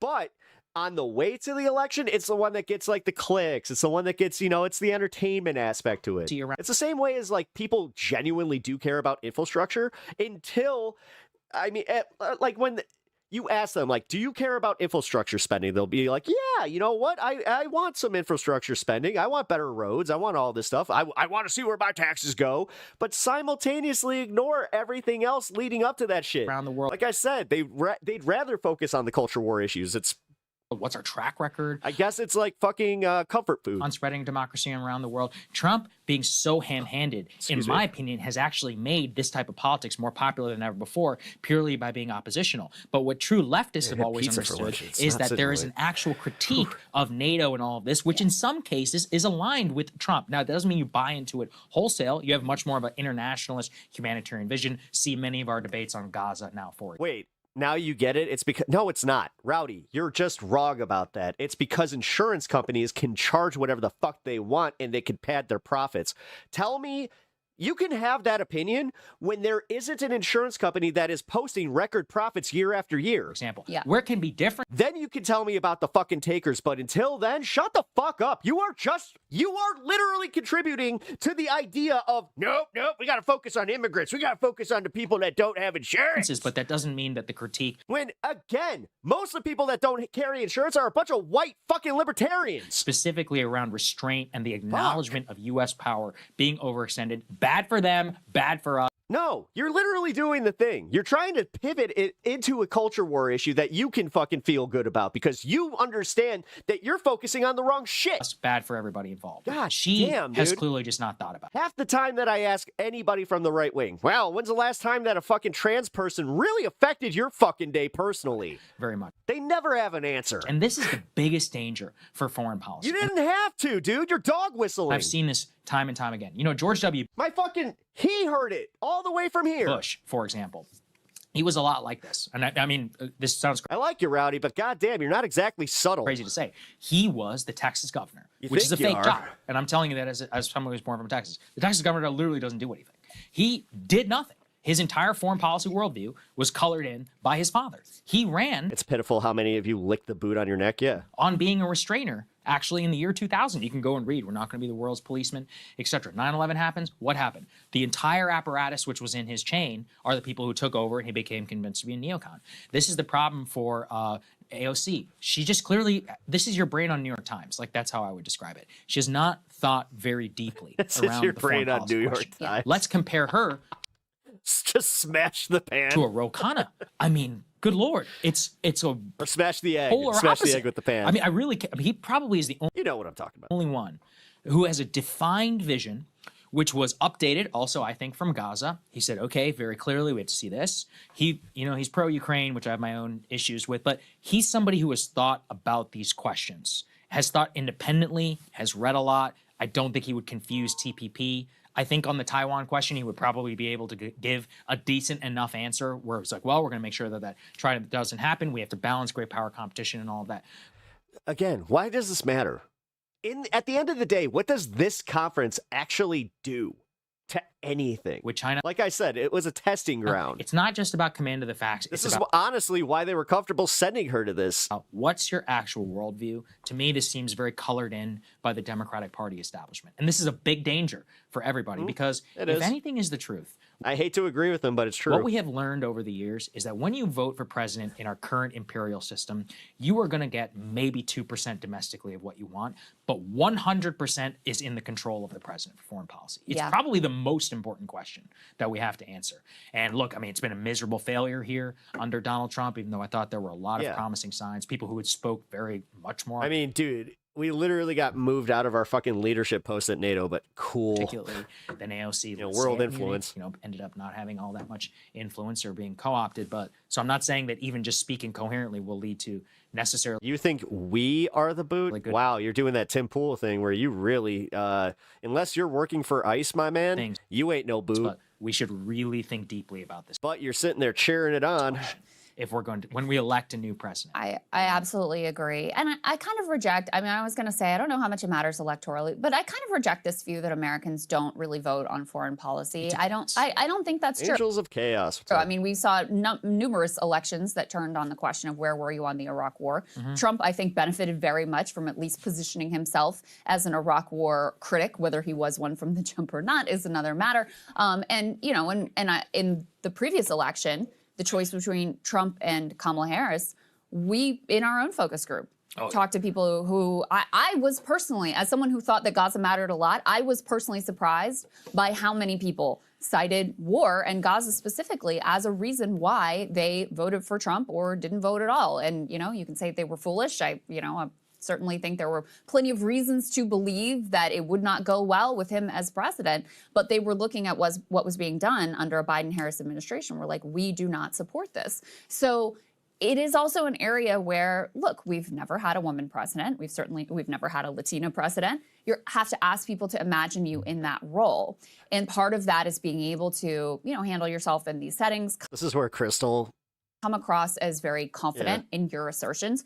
She was on this panel with, who is this guy? Got a Puffco? Yeah. It's like the ambassador. Yeah, I do, actually. I mean, he's not an impressive person, but he's like very confident. Yeah. He's up there saying his thing, touting Trump's quote unquote accomplishments, blah, blah, blah. And to see her diminish next to that guy, I don't know. It was very disappointing to me. It also reminded me of when she first got elected, she got asked a question about Israel-Palestine. I remember this. Yeah. And the answer was kind of a mess. And she clearly knew, okay, there's some things I'm not supposed to say, but I don't know what those things are. And it was very forgivable at the moment because here she's been an organizer and a bartender and she's, runs for Congress and this isn't something that she's really steeped in. So I think, okay, I get You're about to join the Puffco family? Nice. You are coming in there as a representative of the people. This is Are they talking about AOC running for president? Yes. an area that you've studied and explored and you now have the opportunity to. Yeah, it's based on going to this Munich conference and not giving a great answer to, world relation fucking member of Congress. But not only with her presentation, and commitments, but also with the way she's continued to be really twisted into knots over what she wants to say and how she wants to vote on Israel and Palestine. It's emblematic of the fact that some of that work has been done to really come to a fully fleshed out foreign policy worldview, but there's still a lot of work to be done. My problem is Donald Trump can just literally do anything, make any mistake. But we sit here and with Crystal, she's micromanaging just based off one fucking bad answer. And that, to me, really came across. That's what bothers me about the left in general, is the fact that we even do this. We even platform this in this way because we also are trying to be well, we're intellectually honest. We call out our own. It's just yeah, but this isn't even anything to really call out that much. In this also, presentation. That was 7 years ago. You can forgive some. This is your job. You have nothing else to do. Yeah. This is literally your job. You want to run for president, and this is what you're doing. Let me, return to the Trump thing. Yeah. I was just thinking about it because I was like, oh, he was bumbling. All true. Guess what, though? Deep inside of that was the same theory. America's getting ripped off, and the previous elite sucks. So no matter what the second grade reading level of all of that was, the message was coherent. Well, and here's the message other on this thing. was not coherent. The man is not The left's purity test is a practice in lacking insanity in confidence. Right. And, Also for better or worse, Not exactly a fan someone of it. who gets up there and is bumbling and saying terrible things, but they say it with their full chest and totally confident. And, with the whole ego behind them, it's appealing to people. Sure. Because if you have that, that quiver in your voice, I'm not really sure of what I'm saying, it signals weakness. I mean, that's just the way that people read it. Yeah. So even though what he said, if you read it out in a transcript, may have been bumbling second grade reading level, blah, blah, blah, yeah, the communication skills are effective, and he is nothing if not confident. So, I think, look, it's something she's going to have to really, it's something she's going to have to really work on, and we'll see where it goes. I mean, all that being said, take a look at this D2. Her polling is extraordinarily high among young Democrats. I mean, they friggin' love AOC. 81% net approval rating, favorability rating among young Democrats. There is no one who comes close to that. The second position here is Pete Buttigieg, down at plus 45%. Then you've got Gavin, plus 42%, Kamala, 38%, Gretchen Whitmer, who we're about to talk about, 34%. So she is the Democratic Party star for young Democrats. So she has a lot that she can work with. She's certainly got a fundraising base on domestic issues. John Ossoff's not even on it. She's, very confident, and I think in step with where the base of the party is very much. But it definitely exposed an area of significant weakness for her. And you can just imagine her up on a debate stage she get eaten a lot. with another. Should therapy be covered by insurance as healthcare? Yes, and it is. Who may be wrong but confident, Gavin Newsom. Literally, I'm in therapy on insurance. Is certainly going to be. You could see it going poorly for her in that sort of one of the benefits of hitting my deductible the way we did. Setting under that sort of scrutiny and with that level of pressure. Yeah, I hate our system so much. I don't know. It makes no look, sense. The polling, it is interesting. I'll be honest, I don't really understand it because, to me, why is AOC trash? Elaborate. She has not been the leader in this. I mean, did you tell me? I'm not a leftist. I'm not as embroiled in left politics. Outside of Zoran, which wasn't she a little bit late too? There were a lot of people who were much earlier. Outside of that, I haven't seen her been a national leader in any of this. Ro Khanna is everything AOC pretends, in my opinion. He led on the Epstein question. He led on Gaza. She was not a leader on Gaza. She gave some weird-ass answer about defensive weapons. Even on ICE, she, you could say she was an ICE, anti-ICE, abolish ICE person in 2018. Not today. I don't think so. I mean, what? Chris Van Hollen? Do I think we'd be better off if these 16-year-old kids protesting could vote? I honestly was thinking about, it would not be that bad if we moved the voting age to 16. I'm being real. If you look at issue by issue by issue, is it all vibe based? Because if it is, you need to update your priors. If you just, and again, I'm looking this as an analyst, this does not seem like the person. Because 16, you're old enough to work and pay taxes. Therefore, it's technically taxation without representation. Who has been a leader on any of the consistent issues if I'm a Democrat. And if I'm a base, I think the reason USA literal laughing stock of the world. Thanks, Carnage of Crust. I appreciate that. That she is so well thought of, especially among young Democrats, is because the Bernie wing of the party is ascendant, right? Yeah. And she is the person who is most associated. She is I think if you pay taxes, you should be able to vote. Person who is not Bernie, who is most associated with those politics. And she did the Fighting Oligarchy tour at the beginning of the Trump administration. I think that was very beneficial. I don't know. Be teachers then. To her. Stop. No. Right there. You're already the socialist teachers, blah, blah, blah, blah, blah. She's very good on. Then go teach. Her social media presence, etc. But it is more about a branding than. Are you capitulating that? Honestly, right-wing ideas are not that popular with the young kids. It is because they haven't really experienced the ins and outs of capitalism, so they're not trained how to protect the stuff that will protect them down the road. Reality, right? Because realistically, that's what happens. Is we get taught a bunch of shit about just basic politics, but life experience is what kind of pushes people to be a little bit more conservative. Trust me, I've watched it happen. My dad said it was going to happen to me. Oh, you'll get a little older and you'll be fiscally conservative, blah, blah, blah, blah, blah. I agree with you. No. Look at the balance sheet. She's not been a leader on any of the major issues. None. And I feel I do think that Ro, who, of course, I like, and we love that he comes on the show and all of those sorts of things, but 16-year-olds know nothing. That's not true. Really? I mean, yes, it is when you are starting to become into you're starting to come into your politics. That's when I started coming into my politics. Neck out on Gaza, he's getting all kinds of incoming from AIPAC and whoever. On Epstein he was very prescient there. Also, very prescient. That's literally part of it. Rowdy. Read that one back, man. California? So you think should you have to pay taxes to vote? That's literally what we just said. then Look going at up the against heat this guy's taking. and not just in The idea that you think that there's people out there that are above the age of 18 who are not paying taxes and voting is telling me that you think that there's also this huge fucking plethora of voter fraud that we have not found. California. He represents Silicon I Valley. know. That's Like what I'm they're saying. all that is his those are his constituents. And he's been very courageous there and understood That's why like 16 kind of makes sense. the moment of where the country. That doesn't matter if they finish school or not. Like Dixon Pizza, that doesn't matter. I mean, I just coming back to the Epstein thing, not just on a this is the right morally righteous thing to Do homeless people get to vote? do. I think as long as they have like a PO box or some shit like that, like a a place that they can get their fucking IDs and shit, yeah. This has been the most effective Which they should be able to. I actually, this is a hot take. I think felons should never lose the right to vote. attack on Trump. I mean, this has been more damaging to him than It's an inalienable right. That's very alienable, if you know what I mean. much of anything else I can think of I think it's outside insane that we take away their right to vote. of his own like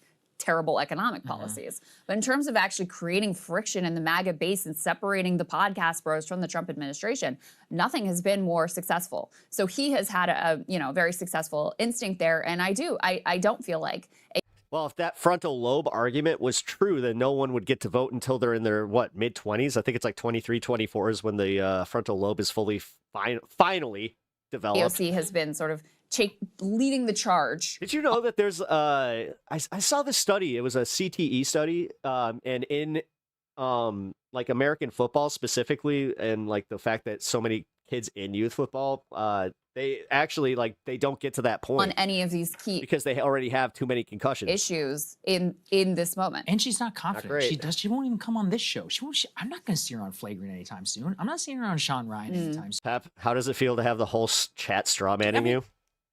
Ro kind of got Sean Ryan, who's one of the biggest podcasters in the country, to basically It's agree with him fun. on the Epstein question. You turn this person. Sean Ryan's out there tweeting about how great. Thanks, Sylvia. Look, maybe I'm reading too much into it. Again, maybe I'm too online. Hand up. It's Well, very, there's two very different- possible, there's but two I just different don't get media it. strategies Theo Von, here. right? It's two different media strategies. Rose's media strategy is I'm going to go out to all the podcasts. I don't right? think I'm gonna all go here. I'm going to uh, go Sean fellas Ryan. can I'm gonna, vote. whoever invites me. Basically, I will go. He just was on with the I've Had It ladies. AOC's media strategy is I'm going to build my own media apparatus on my terms, right? My Instagram lives, I'm going to be on Twitter. I'm going to my social media It varies state to state. presence is So like in Florida, you totally lose your right to going vote. to be my media strategy. So two different media strategies. We'll see which one ultimately pans out. Another person who was there, let's actually skip ahead to Gavin Newsom because I think he's more noteworthy than Gretchen Whitmer. One thing that is interesting is you probably didn't even know Gavin Newsom was there because AOC did steal the spotlight. Now, it wasn't necessarily in a positive way because there was a lot of criticism of her comments. The right, of course, picked up on They let 100-year-olds keep their driver's license and vote even with dementia, so why not let 17 or 16-year-olds? all the stumbles and the bumbles and her looking, not fully prepared for this. But there were plenty of lefties who, like myself, are critical of the content of her comments with regard to, hey, we're going to go out and be the policeman of the world. Let's go ahead and take a listen, though, to a little bit of Newsom's presentation and what he wanted to convey there in Munich. What are you doing to fight the U.S. federal government's reversal on climate policies? I'm showing up. And look, it's Donald Trump is doubling down on stupid. California has been a leader in climate policy going back to Ronald Reagan. 1967, Governor Ronald Reagan established the first tailpipe emissions in the United States of America, created the California Air Resources Board. 3 years later, a president by the name of Richard Nixon, another Republican, codified California's leadership under the Clean Air Act. Applause for I'm showing Never up. in the history of Again, guys, half of politics is performance. the United States. That's one thing that unfortunately we tend to not value much. America. And I think that that's to the detriment of the left. And I've been saying this for a while. Destructive president. Marketing is not their strong suit. And the current occupant in the White House in Washington, D.C. Look to defund He's the police trying to for that recreate the 19th century. He's a wholly owned subsidiary of big oil, gas, and coal. He's quite literally reopening coal Performance is plants in the key. United It States is. of America. He's received close That's why Trump gets away with all the shit he does. to $500 million in campaign contributions. He asked for $1 billion. Look it up. in return for basically eliminating all regulations in the United States of America. De facto, he just did that yesterday with federal regulations and the endangerment finding. It is code red in terms of American leadership. If you care about your kids, maybe care about the air. Low carbon, green growth. And I know a thing or two about this. I represent the fourth largest economy from a GDP perspective in the world. So Newsom, obviously a presentation, he's very confident, and he managed to position himself over AOC as a fiercer critic of Trump and Trump's foreign policy and his approach to global affairs. You know, again, I watched all of AOC's presentation. It has the vibe to me of wanting to sound like you're smart rather than just wanting to communicate directly, and so putting a lot of sort of like fluff and flowery words around it, which makes it just sound more incoherent and less assertive. Yeah. With Newsom, what you saw there is a masterclass. He didn't say anything, literally anything about the way that the world should work. By the way, you know, get to the whole details. He and AOC are like this. They basically believe. Cali also has more homeless people than any other state. Why? I mean, why do you think that is? It's because it's warm and it's huge. He's talking there about some DSG, WAF vision. Okay, sorry, ESG. Okay. I mean, there's nothing all that different about that than standard issue Hillary Clinton liberalism, which will lead us right back into Benghazi, Iraq. Well, no. And all the other nonsense. But that's the problem. It is that on a presentation level, he accomplished what she couldn't. Is that, by the way, not only does I think he actually believes that, like from a foreign policy vision, he communicated it much more effectively and confidently. And so this is going to be, I think, very important for what the future, you know, party hashing out and all of that will look like. I don't know how much foreign policy will play a role in this particular primary election. Obviously, we have no idea, you know, what the future and all of that will hold. I think it'll primarily be domestic policy focused. So I'm not saying she can't win if that's going to be her strong suit. But I don't know. I do hope that the voters actually do take a look at like who's actually doing what. Like if you do care. That's legitimately one of the dumbest things I've heard in chat. And I've heard a lot of dumb shit in chat. But this guy's, we need to send all the homeless people back to their home states. About what? Standing up to Trump and all that. I do not see. I see him as more effective than her. Newsom. Yes, absolutely. Not only from a rhetorical level. Look, he's the governor of California. He's actually powerful, doing stuff within his own realm. Sure, she's a lowly congresswoman. You can't do everything, but Ro Khanna's a lowly congressman. He's doing something. Thomas Massie is a lowly congressman. He did something. Senator Chris Van Hollen is from he's from what, Maryland? Like, it's a tiny little state. They have no power. He basically was the leader on Kilmar Abrego Garcia. Like, there's all kinds of people who are becoming political entrepreneurs who what? Chris Murphy? He's from Connecticut. Like, nobody cares, right? It's a tiny little state. He actually was able to raise his national profile. So I don't think it's an excuse either. Murphy was there as well. Murphy's an interesting one. He's one we've been trying to get on the show because he seems to have understood the populist moment. Now he's like positioned himself with a lot of like populist rhetoric. Yeah, and he actually had a moment, I'm not going to play it here because I don't know that it's like that extraordinary, but talking about how, listen, it's a fake ceasefire in Gaza. Like people are still getting killed. And again, it was, I mean, it was a good moment for him. It was clippable. I think it resonated with the Democratic base. And you're going to have a lot of people like he probably wants to run. Newsom's obviously going to run. Yeah. There's a piece out today about how Pelosi's like mission in life now is to get Gavin Newsom elected president. Yeah. But in any case, more reason for us to just be like, no. You're going to have a lot of people who have at least enough sense to see where the Democratic base is. And even if they're just normal status quo politicians, try to position themselves in that vein. And that's what Gavin is doing with his, resistance to Trump politics, even as he's fighting against this wealth tax in California. So, liberals suck just as much as conservatives sometimes. Exactly what side he's going to be on at the end of the day. Chris, that's because they're all taking money from the same interest. Murphy, I'm sort of intrigued by. Obvious. I want to know if he really means the things that he says, and it's very hard to say at this point because he's always been just a, also a standard issue Democratic politician on domestic policy and on foreign policy. So you're going to have a lot of people who are trying to pull off the jazz. Now that's you know what, Rowdy? Crockett. Haven't had that one posited. Of like, I'm going to sound like I'm a fighter, but then if it was a dual ticket of Newsom, AOC, either or. The day I'm just basically, in line with Nancy Pelosi. And I interviewed Murphy at this conference. Oh, yeah. What'd you think?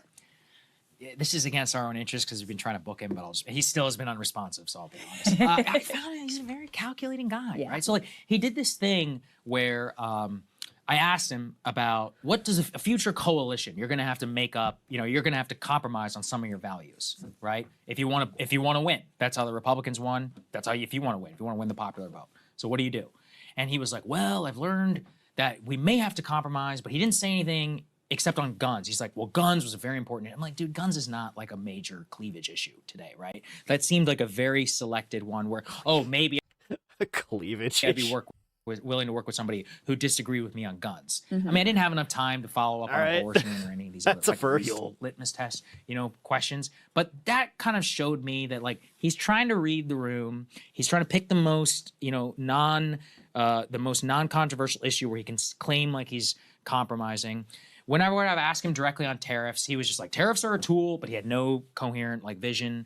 Even on antitrust, everything was kind of spit out from a white paper. Now, don't get me wrong, he's a smart guy, all right? He's actually smart, well-read, much more. Read the room much better than even Gavin in a lot of ways. He read the room. He reads the news. He listens to the podcasts and all that. But everything just seems a little bit 3 to 6 months out of date. Maybe that's, a very unkind way of saying it. But then, like I said, I mean, not to be a love letter to Ro Khanna, but this guy is on our show months before any of this becomes a thing. And then that's political entrepreneurship. Nobody cares about who you want to run for the Democratic Party, dude. This is what I can't stand about Breaking Point sometimes. That's vision, right? That vision is Trump. Notice how Crystal isn't she isn't going out there and saying hey, I think this is who we really need to get behind. It's this is my big problem with what's going on the left right now is I'm disappointed with how AOC performed there, but I really don't want Newsom, but we have nobody else, so I don't know. Saying build. But you know what? Let's let the right-wingers posit who we should elect. The wall.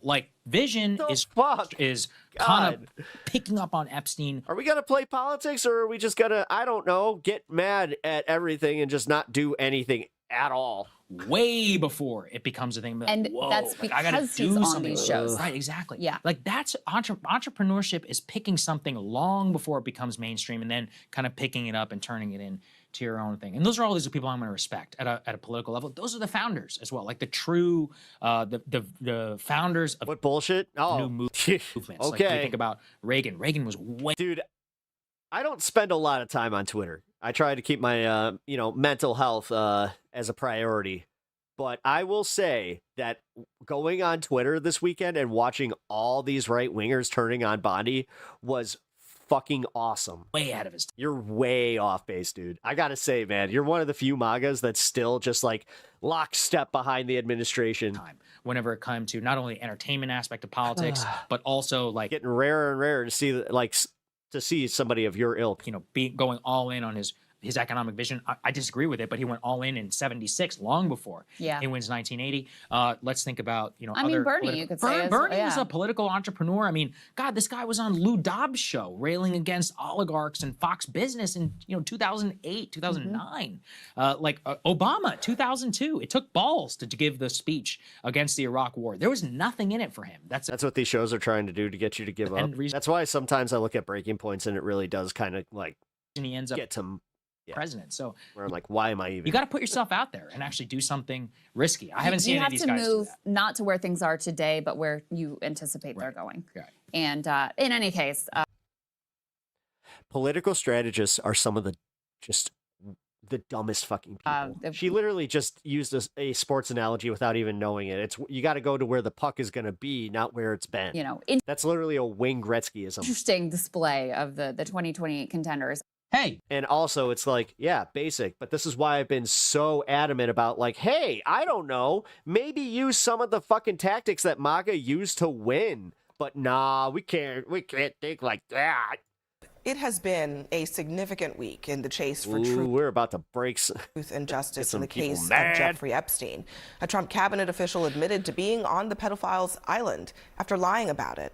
Ghislaine Maxwell floated a quid. Dude, if Lutnick doesn't get fired, then you guys know that it's just blatant at that point. Come on. Come on, MAGA. How in the fuck you gonna look at Howard Lutnick being in the files, lying about it blatantly, getting caught, and then you guys are just gonna be yeah, you know what? Trump trusts him. He's gotta be a good guy if Donald Trump trusts him. Pro quo, promising to clear Donald Trump and Bill Clinton if I actually laughed out loud when Pam went off about she is granted clemency. We all did. Republicans began to see the unredacted files only to find even more redactions. And the Justice Department spied on those lawmakers making searches. No one cares. We don't stand politicians. That caused even... Actually, you know what? You want to know why I don't stand people? This shit right here. Look at this fucking shit. Look at Michael Jordan. What the fuck is this? What is this? What the... Like... This is why you don't have heroes, people. Shit like this. I immediately went from, oh, MJ to, what the fuck, MJ? What the actual fuck? Look at him. What is he doing? Just pinch, and then starts brushing the leg. What is wrong with this fucking guy? What the fuck? Like, seriously, what the fuck? Anyway, this is why we don't have heroes. And this is why you won't see us fucking going, yeah, Obama's perfect. Fuck you. This is completely random, by the way. But yeah, just keep looking. Like, it's insane. And people were like, oh, this is kind of like this. It's out of context. I'm like, in what context does this make it better? Huh? Like, what? Especially with the Epstein stuff. What is he thinking? What the? Anyway, anyway. Yeah. Speaker Mike Johnson to condemn the administration. And speaking of the DOJ, Pam Bondi... Whatever happened to a pat on the head? Right! ...acted more like a campaign surrogate than the Attorney General. She refused to answer basic questions about her handling of this case and of the files. Where was that at? So, Michael Jordan's team just won one of, like, the Epstein. He won one of the NASCAR things. Like, his team won the NASCAR championship, so he was there accepting the trophy. And, yeah, that is wild to me. That is wild to me. Excuse me. It ain't a sports ball thing. That ain't a sports ball thing. The way that he's fucking grabbing at the kid's ass. I'm going to answer the question. Answer my question. No, I'm going to And this is why immediately I was just like, oh, I'm going to put my Jordan jersey at the back of the closet and possibly sell this at Goodwill because the way I want to answer the question. You can answer the question the way I asked. I believe the crisp one. What's up, man? You just lied under oath. There is ample evidence in the Epstein. Can we all agree that he is a P? Don't you ever yes, we can. accuse me of a crime. I believe Welcome to the show. Hit that like and subscribe. Appreciate it. Attorney General, before you start. And also hang around. Don't tell me. Yeah, I did tell you because we saw what you did in the Senate. Lawyer, not even a lawyer. You're not even a lawyer. God. That episode may have pleased an audience of one, and even that is uncertain. It pleased Trump and like a few of his sycophants, but I'll tell you what, man, most of the Trumpers that I've been watching on Twitter and also in real life, they're fucking bailing on this one. Backfired with MAGA. Pam Bondi is a horrible speaker. She made an absolute ass of herself. Yep. This is one of the most embarrassing things I've ever witnessed from a lawmaker. I've personally lost all faith in our justice system. It is a system of injustice. I ain't cutting Trump any slack. Now that we know that they've covered up the conspirator documents, I would say is shocking to the conscience that Trump called it a hoax. Shocking. You watch, this is going to bring the country down. It's your fault, not mine. This is either a cover-up or it's incompetence. And I want somebody to go to jail for it. Usually a Pam Bondi performance like that would be just fine in MAGA world. But I think it actually says a lot about this Epstein situation that it didn't work this way. They still do want some answers. And the fact that she was stonewalling and yelling and all the theatrics about a sex pedophile ring, to MAGA's credit, that really rubbed them the wrong way. Don't you dare accuse Pam Bondi of doing her job, right? Because that's really at the heart of the problem here. Pam Bondi is the Attorney General of the United States. She does not represent Donald Trump. She does not represent Bill Clinton. She represents the people, and in this case, the victims of the Epstein scandal, right? And so the most arresting image for all the toxicity, right? And honestly, the last time I saw something that toxic, Britney Spears was involved. But for all of that ridiculousness, the most arresting image of the entire hearing was when all of those Epstein's victims stood up and Pam Bondi refused to look at them in the face. Pam Bondi refused to look at her clients in the face. The people she's supposed to be representing and defending, she couldn't look them in the face. And that is going to be the story of that hearing, no matter what Pam Bondi said and how she yelled and carried on. I think one of the most striking moments was when she brought up the Dow. Because what did that have to do with Epstein survivors and victims and the case, right? So it was all about performing for Donald Trump, and that's because he rewards that. What did he do after her testimony? He praised her. She stuck it to the lunatic leftists, right? Black hole, so she welcome. absolutely had him in mind. Black hole. And every deflection was very obvious to people. And that's the problem. You worked folks up. You said you were going to fight the elites. And then you go in there and you actually don't get the job done. It looks as if you're hiding things. People are, it's not about red and blue anymore. It's about justice. Hope my wife is doing okay. F cancer. Thank you, Ross. I really appreciate that. Ben, let me just disclose to the audience that you once represented Ghislaine Maxwell. Yes, we handled her appeal from her trial, but putting my lawyer's hat on, and I don't mean to correct you, but as being an attorney, those are not her clients. In other words, a criminal defense attorney has to zealously represent his or her client. A prosecutor is in a much more luxurious position. They have a quasi-judicial function. They are the ones who But do they not represent a whole bunch of plaintiffs, like when they're representing, the state or the federal government? Do we prosecute a case or we don't prosecute a case? They don't just take someone for their word. They have to do an investigation and they figure it out. So her role is not what my role would be. If someone hires me, I have to fight for them no matter what. A prosecutor's role is, and even to the point investigating Donald Trump, is that really what we think is happening? No, I don't think Donald Trump is the target here. There is no target. The target was for you and your family. Prayer is power. God bless you. Was Jeffrey Epstein. Appreciate it. He's dead. I'll take it. And the only person in jail is a woman. By the way, guys, if you guys can hit the like button and subscribe to the channel, helps me grow. And I see it as good, positive vibes. So you're saying that Pam Bondi has no job, that she has no role in this, no, that she has no role? Am I trying to look? No, I'm myself. Those are not her clients. Those are the people. But can I say, I mean, in this paradigm, Pam Bondi's working on behalf of the people collectively. Correct. And justice as a concept, which would involve, we know for a fact they're victims. How come these lawyers always get outperformed in these media situations? Like, it really does kind of make you wonder. It's like, are you guys actually that good at your fucking jobs? Right. Like Pam Bondi, she was a lawyer, and that was how she performed. Like, what judge has that in their courtroom and is just like, yes, that's effective, and then also like any jury where it's just like, huh? And many of those women say they have been victimized. Okay, how do we know that for a fact? Well, I'm not questioning you, I'm asking you a question.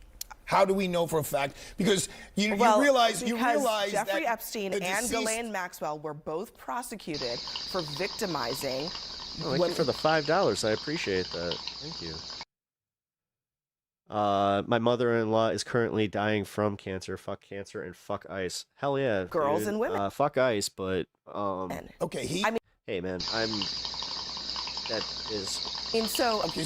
I'm really sorry that your mother-in-law is going through it. No, let me be a lawyer once again. In your open, you refer to him as a. Okay, I don't know why my TTS isn't working. Pedophile. You realize he's not a pedophile. A pedophile is someone in the law. You got to bounce for a minute. Get your dino nuggies and chalky milk. In the law is someone hey, nothing wrong with that. who goes after a prepubescent person. So he has never been accused of going after someone who's a prepubescent. Some of the victims in the documents were, according to Jamie Raskin, who saw the documents in the classified setting, were as young as 9 years old. Okay, that's a new fact to me. So I'm just saying, we are talking about a range of victims who can be extremely young in some cases. Jesus, dude. But I don't like that this is like the common discourse now, where it's just like, yeah, but were they kids? It's like, yeah. Arthur, have you seen some of the fucking pictures that are being released, like, more and more? It's fucked up, guys. Like, the fact that there are still people going out there and playing like, what was it? There's no question there are victims here. Yeah, dude. Okay? No, and like this guy sitting there like, is there though? Is there though? Bondi's job is to determine whether there is justice to be had. And those victims are sitting in that room and they're saying, hey, we think there is more here. Please do more. And rather MAGA are in such denial, they're sheep. Saying, you know, we're going to do our best to make sure that we leave no stone unturned, that no one is going to get away with something if they are still around and they've committed a crime. But instead, she did what she did. And how come nobody is named a strain Dino Nuggies? I'm pretty sure there is. I mean, people on the right are disgusted. People on the left are disgusted. This is not about politics. She did what she did because Pam Bondi is a triple threat. She is inept. I hope that by the way, Zen Master, I hope that your mother-in-law does end up like beating the diagnosis, because like my dad, just so you know, there's hope. My dad got diagnosed with stage 4 mouth cancer. They told him he had about 4 months to live, but he went for a second opinion. This was 15 years ago. So incompetent and incapable. And that's what we saw in that hearing. It's what I've been saying for months at this table and elsewhere. She has Dude, see, okay, this guy's one of the most prominent MAGA supporters. I'm going to rewind this just a little bit. Sorry, I was dealing with a super chat there. Incapable. And that's what we saw in that hearing. And it's what I've been saying for months at this table and elsewhere.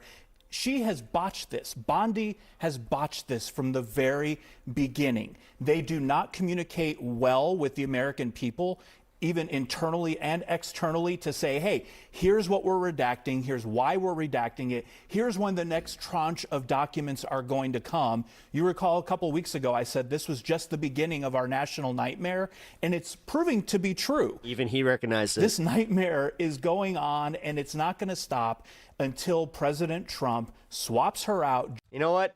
Fuck it. Everybody talks about my hair.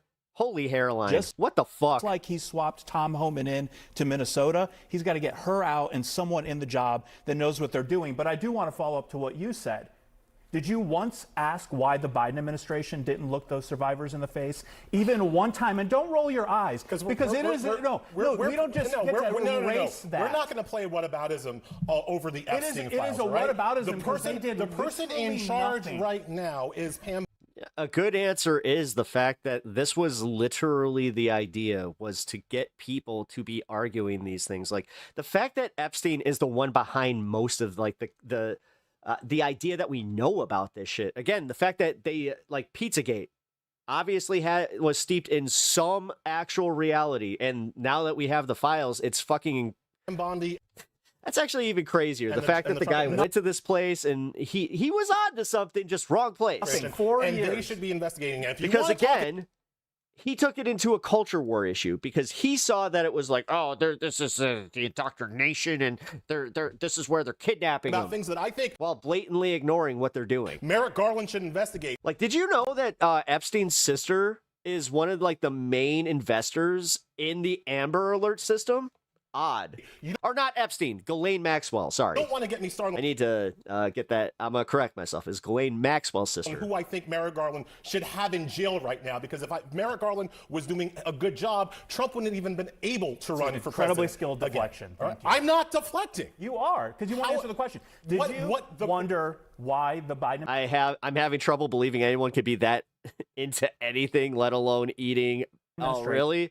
Now, all of a sudden, like, the adrenochrome thing was, you know, it wasn't a bridge too far for the longest time, because it was like, oh, Democrat cabal elite, blah, blah, blah, blah, blah. But when it turns out to actually be real, and it is a billionaire cabal that has all of politics involved. And I'm talking all of politics, not just American politicians. It's all the global elites are actually involved. But again, we are at this point of just being like, but there's one person that, you know what, he was a virtuous, and he was just helping out the FBI, and he just happened to be at the wrong place, wrong time, and you know he was just trying to run in circles, you know, that he wanted to be in, and he didn't want to be a loser like that Lady Victoria was saying, because she's right. Then he was be a loser. You were a loser if you weren't part of the Epstein files. Not seek justice for those survivors for 4 whole years. They didn't not seek justice. I'm not deflecting from the question. I am disagreeing with your what up, Josh? Incorrect premise. They they did seek justice. I didn't think Merrick Garland went hard enough. I didn't think Merrick Garland did a great job. I do not think that Pam Bondi is doing a great job. I do not think Donald Trump is doing a good job. Is that a full enough answer? Yeah. Nobody involved here is doing enough. Yeah, the DOJ under Obama. I mean, fuck, we could go back to Bush. The Epstein victims. Are you satisfied with that answer? I mean, Clinton? Sure. Okay, good job. Pam Bondi, when she went up to the Hill, she had these images of the search history of the members who went up to the DOJ to take a look at the unredacted files. She seemed her little burn book to be convinced that this was, I guess, a defensive measure if any of those issues came up while she was on Capitol Hill. But here's what Mike Johnson said. I said Obama. About I literally said Obama. The appropriateness of that. My understanding is that their computers I said you could go back to Bush or even Clinton. Set up where the DOJ was allowing access to the files, and I think members should obviously have the right to peruse those at their own speed and with their own discretion. And I don't think it's I said Obama, Mark. Appropriate for anybody to be you can knock it off. Tracking that. So I will echo that to anybody involved with the DOJ, and I'm sure it was an oversight. That's my guess. I don't think a printout of a specific congressperson's note is an oversight. That's the first thing. But why do you think, Natasha, that the DOJ decided to do that? I mean, it seems like a defensive move. I wonder if Obama knew, though. Like they're trying to protect themselves from something. The thing is, guys, let's be real. I think that anybody that was in an elite circle that even knew who Jeffrey Epstein was and like they made enough money, they knew about this or they heard about it. Honestly, have no idea. You have so many entertainers out there that are now coming out and saying like, fucking dude, Nick DiPaolo, the comedian, he got implicated in the Epstein files, and then he had to go out on a podcast and just be like, yo, I went as a guest of another comedian. That's why I'm there. I don't know why they would do that. It certainly feeds into a narrative that, again, this is not a straightforward They all knew. Investigation. It's fuck. I'm starting to think that Anthony Cumia from the Opie and Anthony show was pretty in on this shit. Not one that's focused on victims. Because he was into this shit. It's extremely politicized. And the people who should be front and center, who should be held accountable, are redacted, are protected, are essentially not being put forward to have to answer difficult questions. So, but it is interesting that Mike Johnson gave the benefit. Honestly, no, this is way more fucked up than Gatsby. Of the doubt. I'm sure that it was just an oversight. No, guys, I don't think that you guys really grasp how historical this is and how fucked up this is. It's not really anyone's fault. Cumia and Patrice O'Neill, classic radio. Hell yeah, it was. Oh my God, I miss the guttural laugh that Patrice would have. Dude, my favorite one was Bill Burr. Bill Burr versus Patrice O'Neill was one of the funniest things to ever happen on that show. Anyway, continuing. I'm joined now by Republican Congressman Thomas This woman Massey of Kentucky, who helped lead the efforts to release the Epstein files. Good morning to you, Congressman. I would like your overall reaction to the hearing this week and Pam Bondi's performance, combativeness.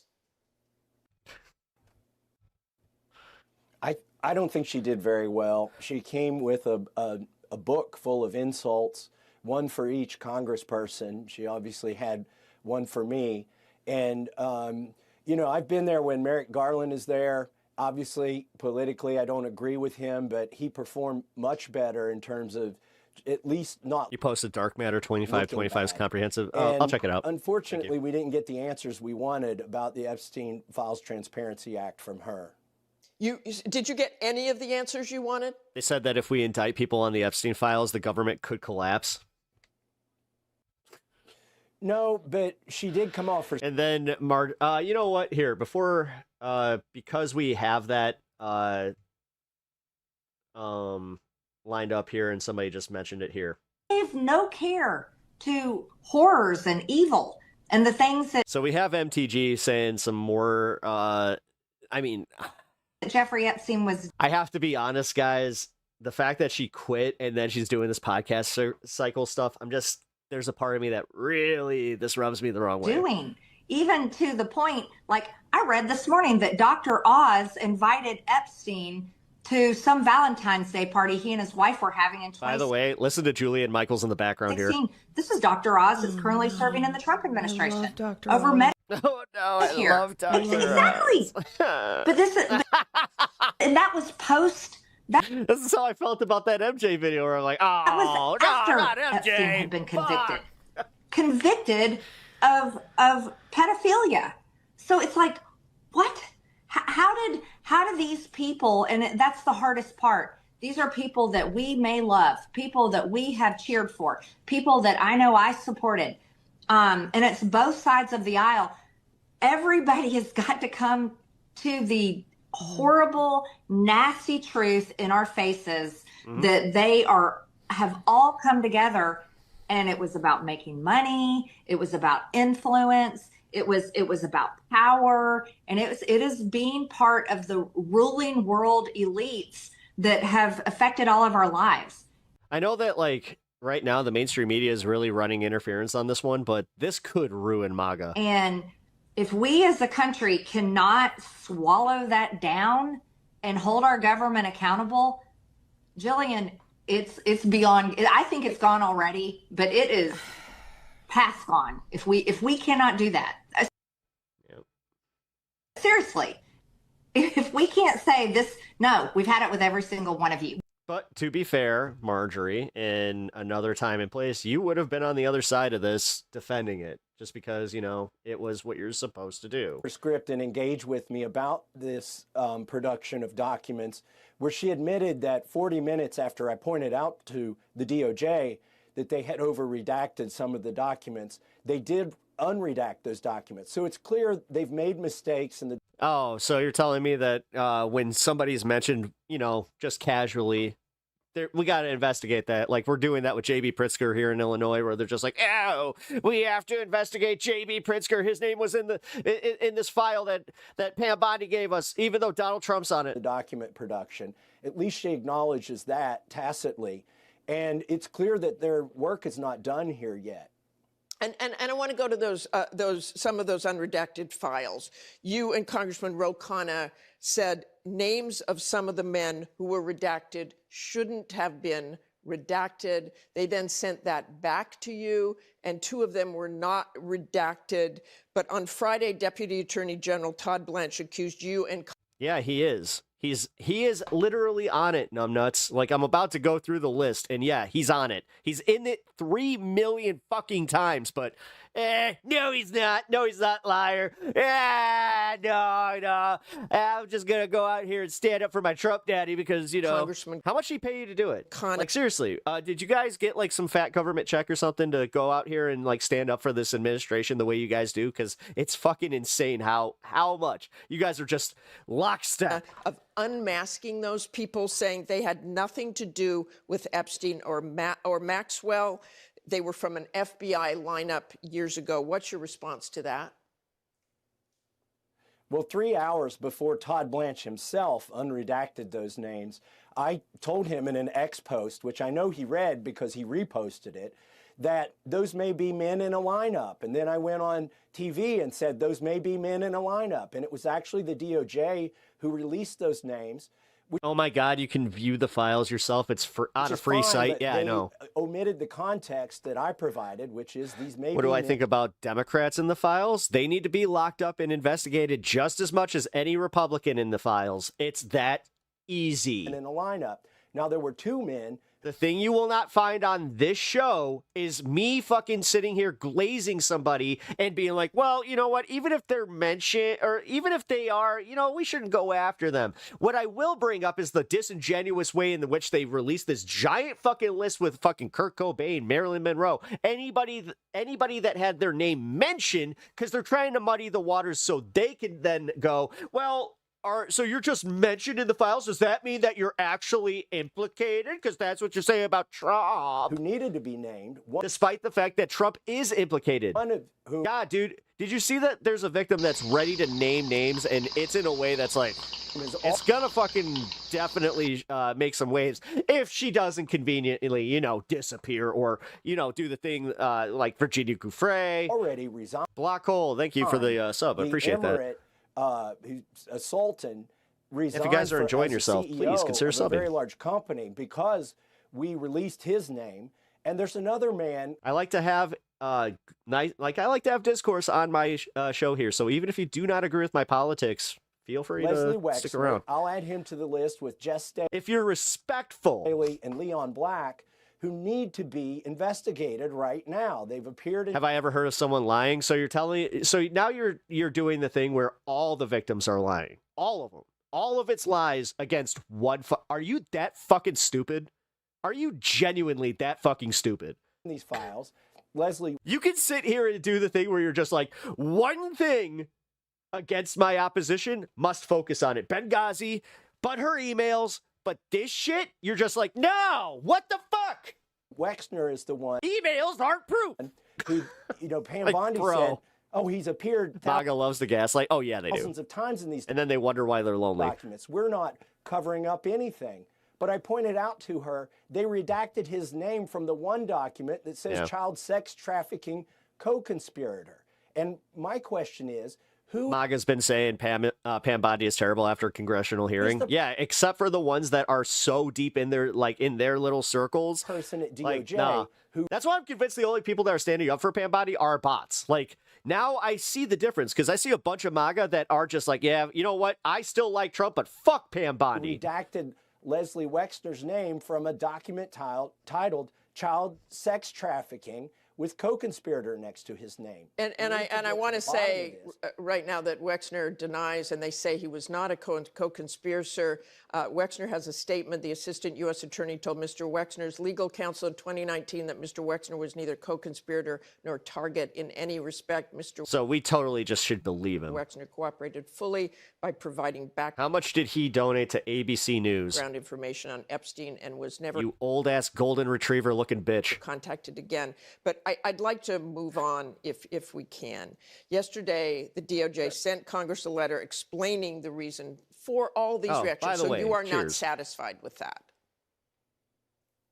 No, they're citing deliberative process privilege in order not to release some of the documents. The problem with that is the bill that Rokana and I wrote says that they must release internal memos and notes and emails about their decisions on whether to prosecute or not prosecute, whether to investigate or not investigate. It's important they follow that, because then we could find why they didn't prosecute Leslie Wexner. What was the decision tree there? And also why in 2008 they gave Jeffrey Epstein such a light sentence. And finally, I know the DOJ wants to say they're done with this document production. The problem is they've taken down documents before we were able to go over to the DOJ and look at the unredacted versions. They took down some of the most significant documents, two of them involving Virginia Giuffre's case and other things. Wait, are you telling me that they got the wrong Pritzker here? They've been saying that J.B. Pritzker was implicated in this Hyatt thing. It's Tom Pritzker. Oh my Epstein God. Seriously, where it's got CIA written on the boxes. All you need to do is just read the article. We want to be able to look at all these files. They can't keep those documents down after they've already produced them.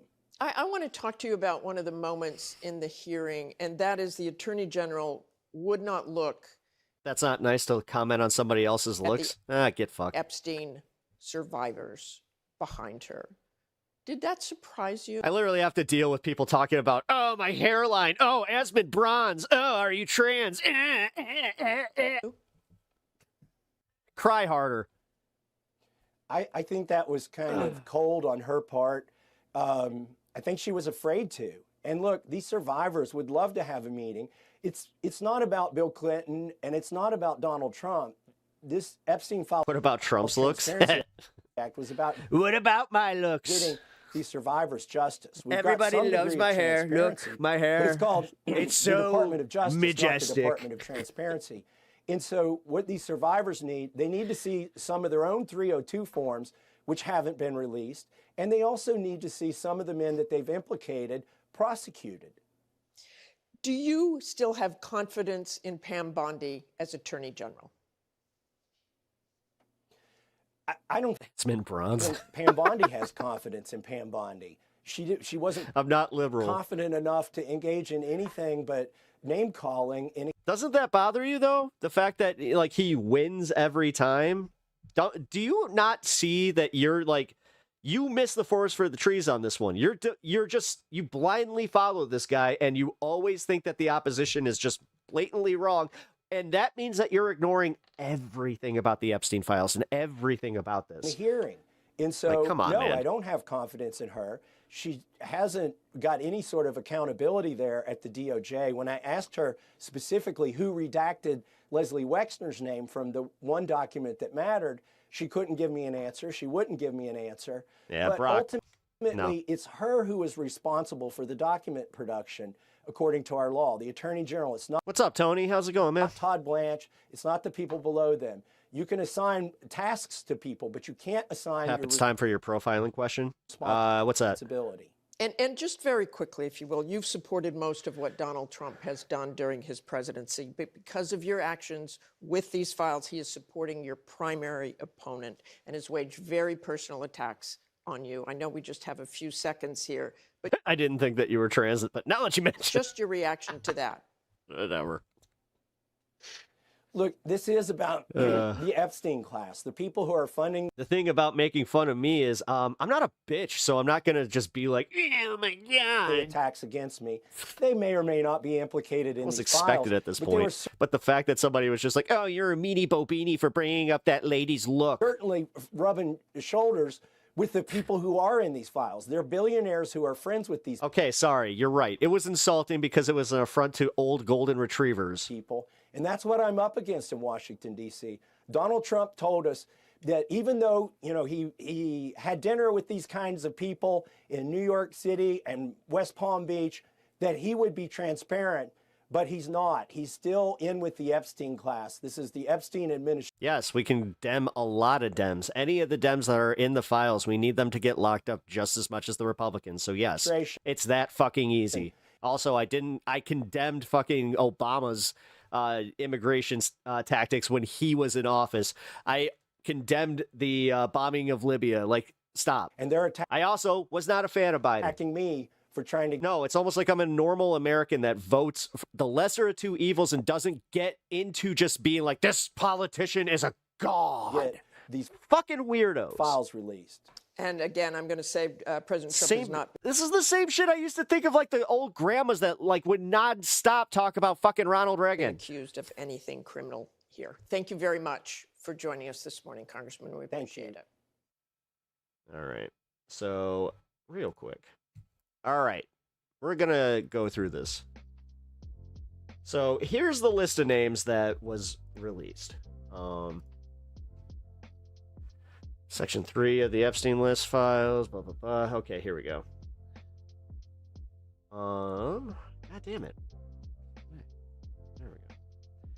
Alexander Acosta, Gloria Allred, Julian Assange, Vincent Babino, Steve Bannon. So, like, just in the 1, 2, 3, 4, 5? Just in the first 5? It's like, what the fuck? Jeff Bezos, Jill Biden. Like, this is exactly what they're trying to do. Joe Biden, Ashley Biden. But that one guy that was just like, what do you mean? Trump wasn't in it. Where is it? Where's T? Are you serious? Is that the one that they don't have is the one that has Trump in it? Of course. What? That's fucking wild. Oh, here we go. I was about to say, how are they going to miss that one? Yeah, Donald Trump, Chris Tucker, Richard Walker, Marjorie Taylor Greene is in there. Melania Trump is in there. So, like I was saying, this was obviously an attempt for them to just be like, here's the list that you guys wanted. Oh, weird how you're all on it. God, even Kurt Cobain and Marilyn Monroe. And then again, this is the same people that were just like, yeah, but this is all without context. All these files are without context. They took this and then they were just like, oh, J.B. Pritzker's on it. Oh, Joe Biden's on it. Oh, Ashley Biden's on it. Whoa. And then just conveniently ignored all the, the fact that Trump's on it, everybody else that's on it, Steve Bannon, all of them. If that is an admission of guilt, half of New York is going to jail. You know what? That's what I was kind of saying. It's funny. Yeah, but it's almost like that's not an excuse. Like this idea that Trump, where he's just like, if what he said allegedly to Marjorie Taylor Greene is true about we can't make arrests, we can't go locking these people up because it would literally destroy the entire system. It's like, well, that's a problem, right?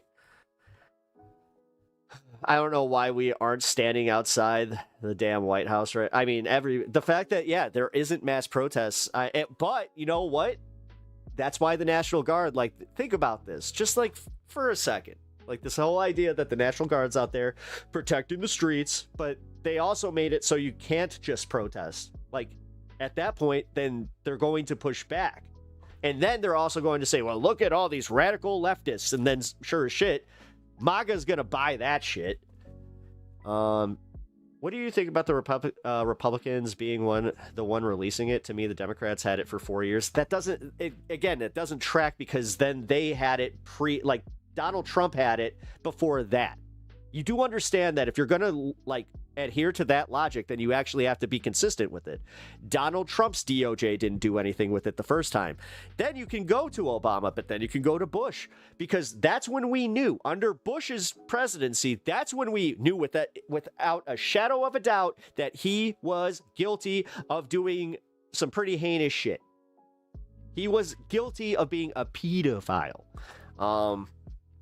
And people were still going to him. So this gotcha isn't a gotcha. Like, okay, so with Biden, if he was hiding it because, like, he told Merrick Garland, don't investigate this, then lock him up too. Then that means that he's totally implicated too. But this is where you're not going to find a lot of fucking consistency in this, because I don't think that you truly have the consistency that I do, where you're just like, yeah, you know what?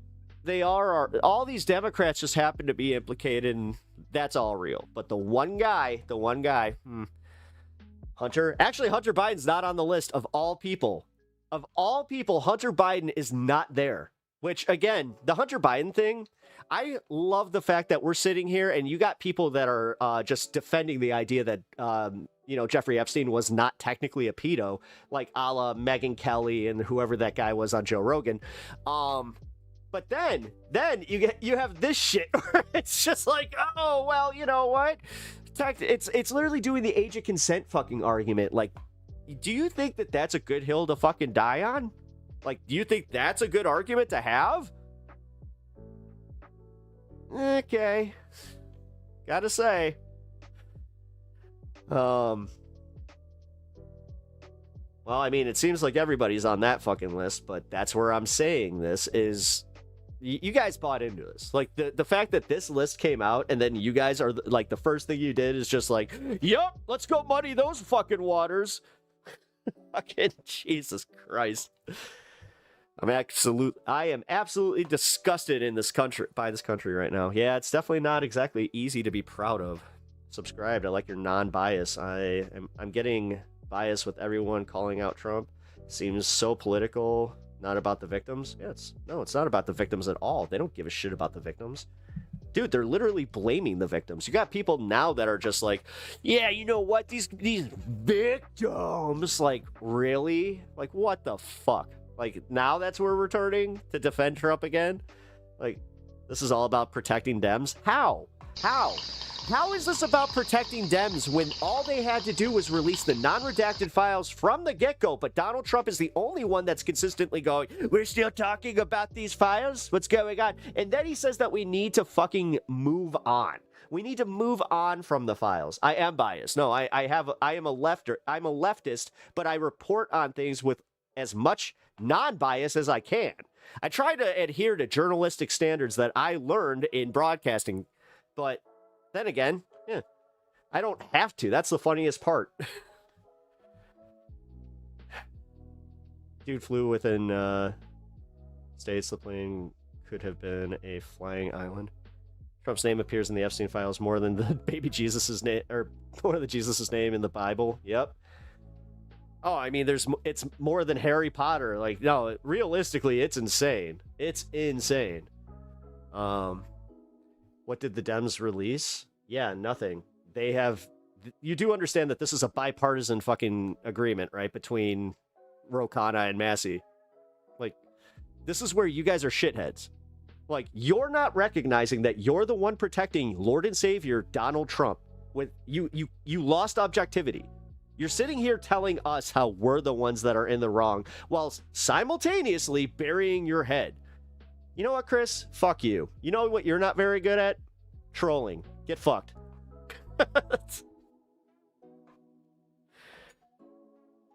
You made the insult one time. I was fine with it. But if you're just going to keep spamming insults and then, oh, hey, look at you. You're fucking getting banned. Yeah, that's easy. Again, you're not very good at this. Trump is your daddy, TDS. Ha ha ha ha ha ha ha.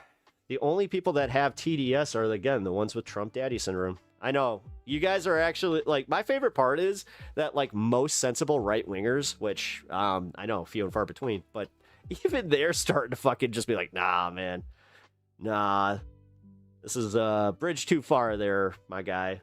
I think that we should definitely back off just defending Trump, you know, lockstep. Developments surrounding the files related to Jeffrey Epstein.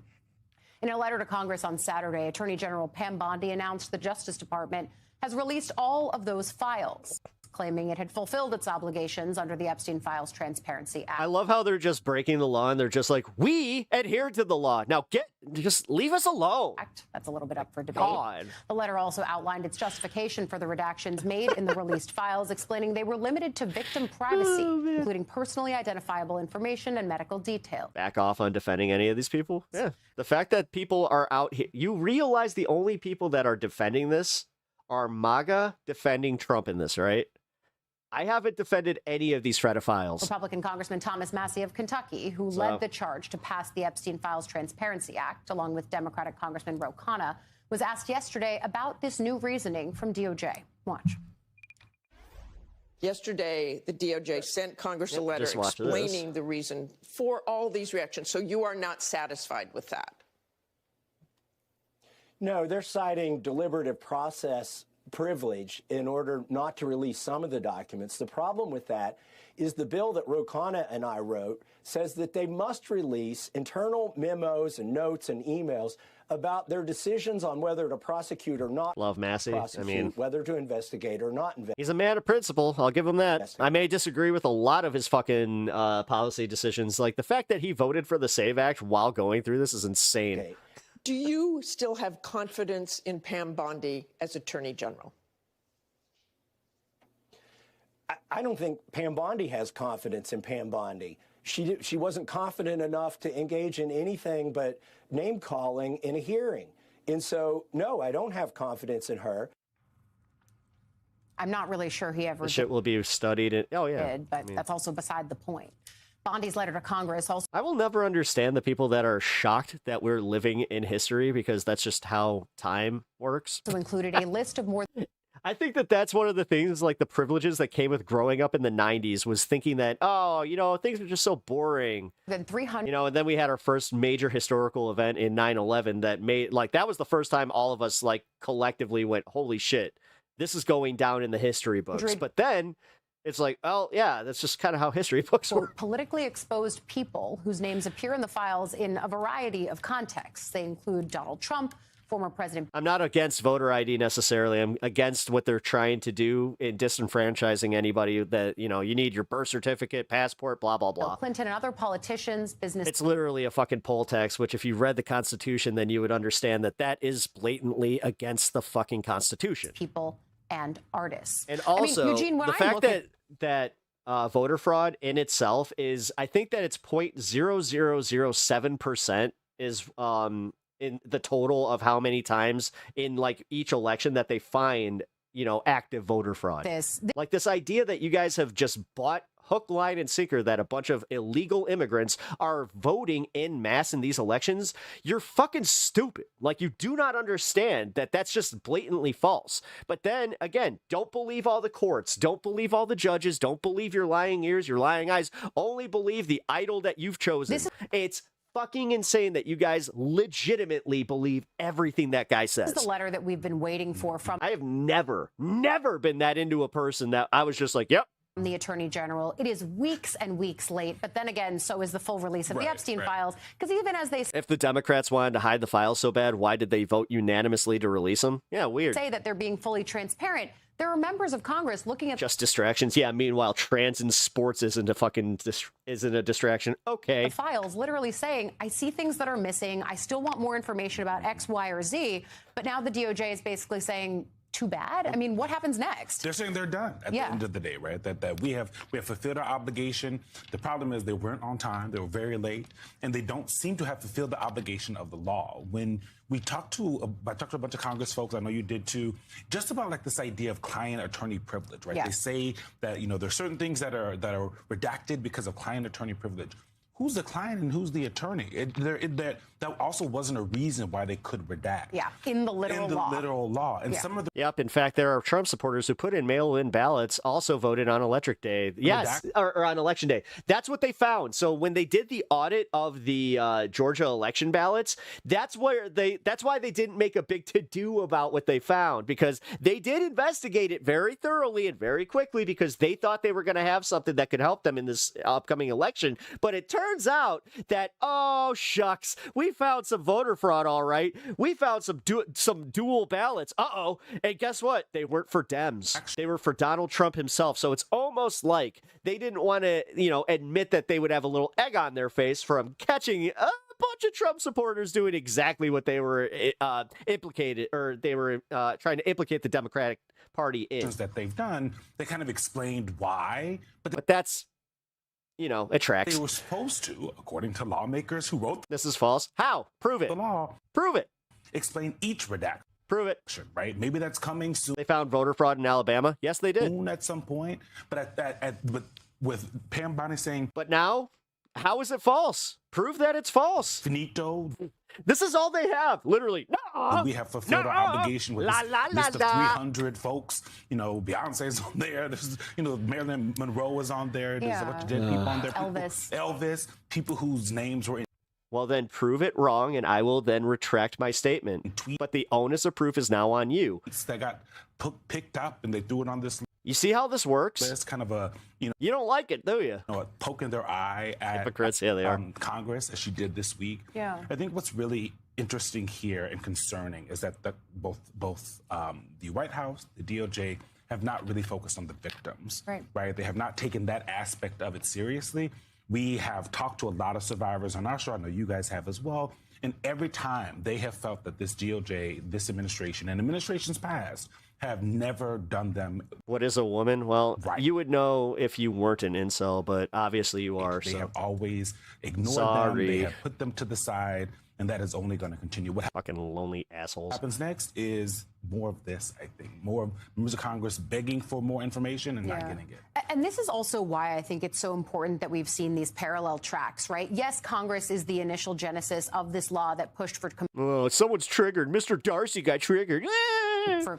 You're an idiot. Cut your hair. You're not a female, weirdo. Compulsion of transparency. I just pictured literally this fucking bald dude sitting in his fucking lazy boy recliner. He's just waiting for the sweet release of death. Just... I'm truly liberal. I have no meaning in life. Daddy Trump. Here.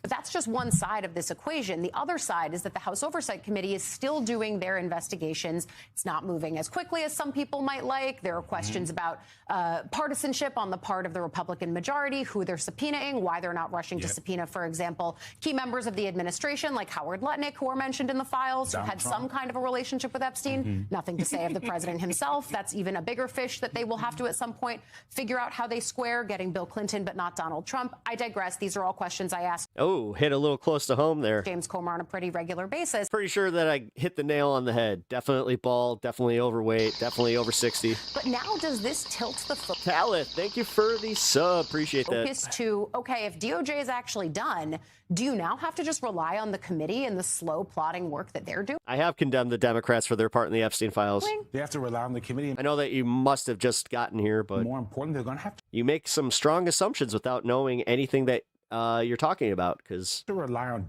if you did just get here, that's very presumptuous. Democrats on the committee kind of being sly. Egg on your face. And sometimes tricking their Republican counterparts to do things. And frankly, at the end of the day, they might have to wait when Democrats actually have the gavel. If that happens at the factual evidence, what are you talking about? They have so many instances that, again, if this was a Democrat, that's evidence. Like, again, the implication is evidence to anybody that's part of MAGA, as long as the person that they are going after is from the left. At the end of like, come on now. I'm not playing that double standard crap. I'm applying the exact same standard to MAGA. 2026, if they flip the House, then 2027 is going to look a lot different. It doesn't feel good when it comes to these right? Epstein. It doesn't feel good to like have the MAGA way of like handling shit applied to you. Files, and I think Democrats have already started saying we're putting folks on notice that's going to change. But they have to win first. Yeah, they have to win first. And I've been doing some reporting on the fascinating dynamics of the way that they are trying to use Epstein as sort of a way in to some skeptical MAGA voters that might have felt lied to by members of the Trump orbit. They promised transparency. That's not what they're getting. And so Democrats are trying to use this and use it as a way to talk about other economics issues or systems that work for the haves versus the have-nots. This is Wombat Wamsley.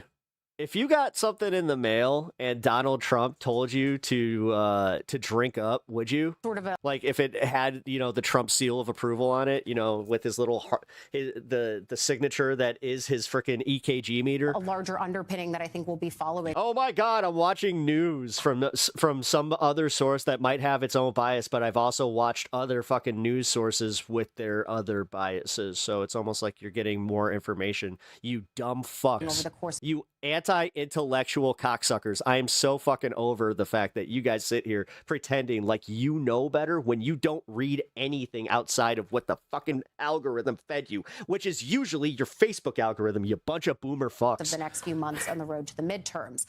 Want to dig in a little bit more on this too with former. That's my opinion on Israel. They commit war crimes and we support them with our taxes. Litigator and MS Now senior legal reporter Lisa Rubin. Lisa, thanks for joining us to start the day. I know you've been reporting on this all weekend. We were texting about it a little bit on Saturday. And I think the thing that stood They really are the embodiment of the king of the hill. If they could read, they'd be really upset. Out to me in your reporting is the way that you're talking about this deliberative process privilege. Deanna Fisher, thank you for the thumbs up. Subscribe if you haven't already. The DOJ is trying to cite here. Shut the F up. Is that the best you got, Black up? Why does it not count? Why does it not work? Yeah, I want this liberal to shut up. He just keeps saying things I disagree with. I'm not triggered. He's triggered. Well, Ali, one reason it doesn't work, and Congressman Massey was talking you bunch of babies. about this over the weekend on some of the weekend shows, is it's not a part of the bill. So I thought you guys were big, strong men. I thought you guys, like, don't you have, like, you know... Let's start there. Better shit to do? Congress sometimes does, sometimes doesn't recognize various I'm going to get upset, this left-winger. privileges and immunities that parties, including the Department of Justice, will use to try and withhold or redact documents. But when they wrote the Epstein Files Transparency Definitely Act, don't have any friends. Massey and Congressman Khanna nailed it. Provided for a bunch of different reasons that files could be redacted or withheld, and privileges weren't one of them. It's as if the Department of Justice has sort of inserted the Freedom of Information Act and man, I either got the bots really triggered or legitimately dropped it right into the Epstein Files Transparency Act. And just to zoom out for a second, the Freedom of Information Act really riled up MAGA. Is a federal law that allows people to essentially act as their own private litigators and try and get documents from the federal government. Oftentimes, the government can withhold or redact those on the basis of different grounds, including the deliberative process privilege. Friendship is rare. That's a privilege that's meant to protect.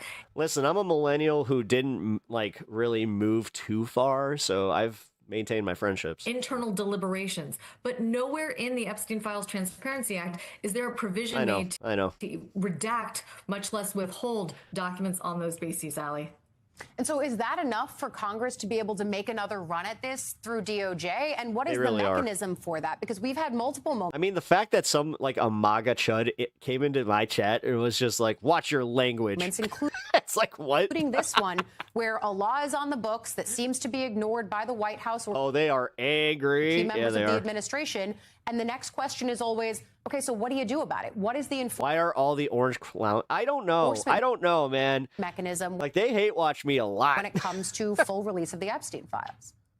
Well, there are sort of two things we can think about. One is the House Oversight Committee had already had a subpoena out to the Department of Justice well before the Epstein Files Transparency Act. So do you think that 2024 wasn't a fair election and that we should go back and make sure that every ballot is recounted? Or do you think that the 2024 election was on the up and up? Was ever in play. I mean, that one was technically under a Democratic presidency, so... And the House is within its rights to try and enforce that subpoena. That subpoena doesn't necessarily call for widespread disclosure to the public in the form of a searchable database that we have now, but they can and likely will try to enforce that subpoena. But let's go back to your more fundamental By the way, guys, question about the mechanism. If you haven't already followed over on Twitch, please do. Enforcing the Epstein Files Transparency Act.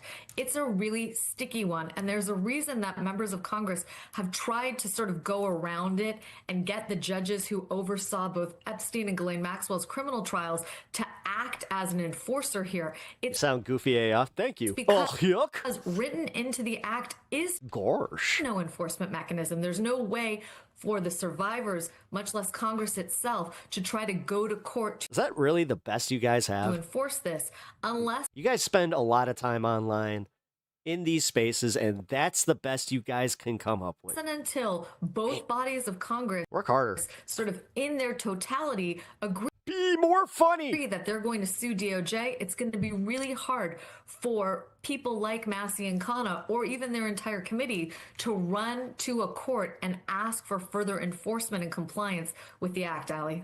Yeah, you're bringing up two really sticky potential paths going forward. I've never heard that term, but yes, it needs to be coined. Hate watching. Because on the one hand, I've had multiple members of the House Oversight Committee come Dude, on. I have people that have been watching me for a while now that have been return viewers that just genuinely seem to hate me. Like, they hate me, but they can't stop coming back. And say to me, King Smalls, what's up, man? Thank you for the sub. hey, we've Appreciate had the subpoena that. hanging out there to DOJ since last summer and still Also, not if you been are fully joining over on complied with. Twitch, So that's just follow one over avenue on that there are Twitch. already complaints about. And they were hoping, frankly, that the Epstein Files Transparency Act would fix the need for them to have to continue pursuing that subpoena. Obviously, that's not the case. And then, of course, you look at the other thing that you brought up there, the idea that there might have to be some kind of Vitala, can you just do me a favor? Can you spell that with the 3 where the E is? unanimous or at least hugely bipartisan vote to compel something from DOJ. And if it Then I don't have to hide was it. this hard to get something done through Congress the first time on just the Epstein Files MAGA bots hate themselves. Transparency Act itself, which took months, that is going to be a very tough road to hoe, especially in a midterm election year. MS Now senior legal reporter Lisa Rubin. Etch, what's up, man? Thank you, as Good to always, see you. for You're so your late. reporting. Yeah, unfortunately, I don't think. Etch, did you get the notification since I only went on vertical because I'm having issues with my OBS? And Lisa and I often talk about, when we talk about the Epstein issue, as the court of law and the court of public opinion. And it's on that second court that I want to focus, because there's two other notable headlines I want to get to related to the Epstein files. Once again, can you answer my question? Do you think England did war crimes during World War II? I'm pretty sure everybody did war crimes during World War II. Veteran America did. Fucking China did. Japan definitely did. Talent agent like, come on, man. Wasserman is selling his agency amid growing controversy over his ties to Jeffrey Epstein and convicted accomplice Ghislaine Maxwell. Wasserman made the announcement. But, yeah, America kind of did, with the two big ones, memo to staff on Friday. Recently released files by the DOJ include email exchanges from 2003 that the Wall Street Journal describes as, quote, flirtatious between Wasserman and Maxwell. Wasserman told staff he felt he had, quote, become a distraction to the firm's work. The decision to sell his agency also comes after the departure of several high-profile talent from his firm. Wasserman, though, is chair of the 2028 Los Angeles Olympics. And according to the Journal, the committee organizing the games last week voted unanimously to keep him as chair. What? What? After it came out? What? Oh my God! Keep protecting these people, dude. The Larry Nassar fucking types, like, holy shit. And finally, Chief Legal Officer. What is it with the? I can't watch. You know what? I'm glad that I haven't watched a minute of these Olympics. Fuck the Olympics. At Goldman Sachs. Seriously, fuck the Olympics. Fuck fuck all these billionaire fucks running all these sports. Like, fuck this shit. Former Obama White House counsel. Bunch of pervs. So Kathy Rumler has announced she's leaving that firm. Rumler cited media attention over her past correspondence with Jeffrey Epstein. Disgusting. Saying it had become a MAGA should read Sasha Riley's interview. Yes, they should. Quote, distraction. Yes, we're using that word a lot. Listen to it too. Like, dude, the testimony. I can't even play the testimony on YouTube. The DOJ's recent release of Epstein files revealed that Rumler it is that damning. Exchanged dozens of friendly emails with Epstein over the years, growing his hair since he was a 2008 baby. conviction, calling him, quote, sweetie, Uncle Jeffrey, and writing, quote, well, I adore him. It's like having... Oh, my God. Oh, can they just... Oh, we need to fucking... another older brother. Put them on Artemis, too, and just ship them all out.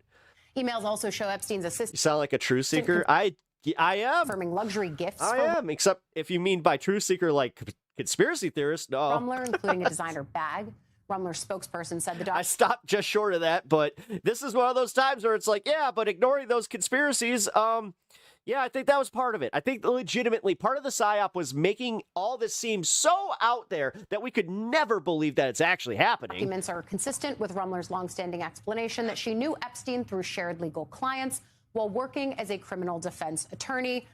I mean, this Jay Airfo, I'm a, like, dude, everything's cool here. I appreciate you making the comment, but can you just way that accountability make sure is probably going to happen, right? Especially as DOJ is stonewalling the potential for any further release. There's open questions about if there would be any further prosecution, which then squarely leaves the court of public opinion, which, look, is messy because we have a system of justice. This guy's outnumbered. Do you know how algorithms work? In this country where you are innocent until proven guilty, and yet that's where this is driving. Yeah, and at the end of the day, people like Wasserman, they still have all their money. You know, he's going to be fine. Rumler's going to be fine, right? At the end of the day. Yeah. You know why? It's because I don't ban people the way that most leftist streamers do. So the court of public opinion is about people saying, you know what, this is not what we're accepting, right? And you're right. I try to have discourse, but yes, it is a little annoying to fucking weed through all the, you know, riffraff before I actually get to somebody that's a little bit good faith. It's sticky because being in these files does not mean that you did something wrong. Marilyn Monroe, another person, probably did not do anything wrong. Best comedy show I've ever seen in years. Epstein, we can assume. But when you look at what not just Democrats have been asking for, but also more importantly, Republicans, and most importantly, MAGA Republicans, they have been saying we want smart people don't like to me. See some heads figuratively roll around here because of tons of conspiracy theories have been proven fact over the years. Yeah, but the problem is it's when those idiots start I call it Candace Owensing. Once you get to the crux of a conspiracy, you have to do the thing where you got to push it even further. So, for instance, the people that believe in the global pedophile cabal, they still think that it's like tied to like the World Bank, and like that's why Trump can't be implicated, because it has to be what they thought. It's Klaus Schwab and the Rockefellers, even though the Rockefellers are implicated, even though Trump is implicated in doing stuff with them. No, can't have that. Conversation. Again, they do all of this shit to whitewash Trump from being implicated, which they have to work very hard to do that. Folks were having with Epstein, especially people who were having conversations and interacting with him after he was found guilty of some of these things.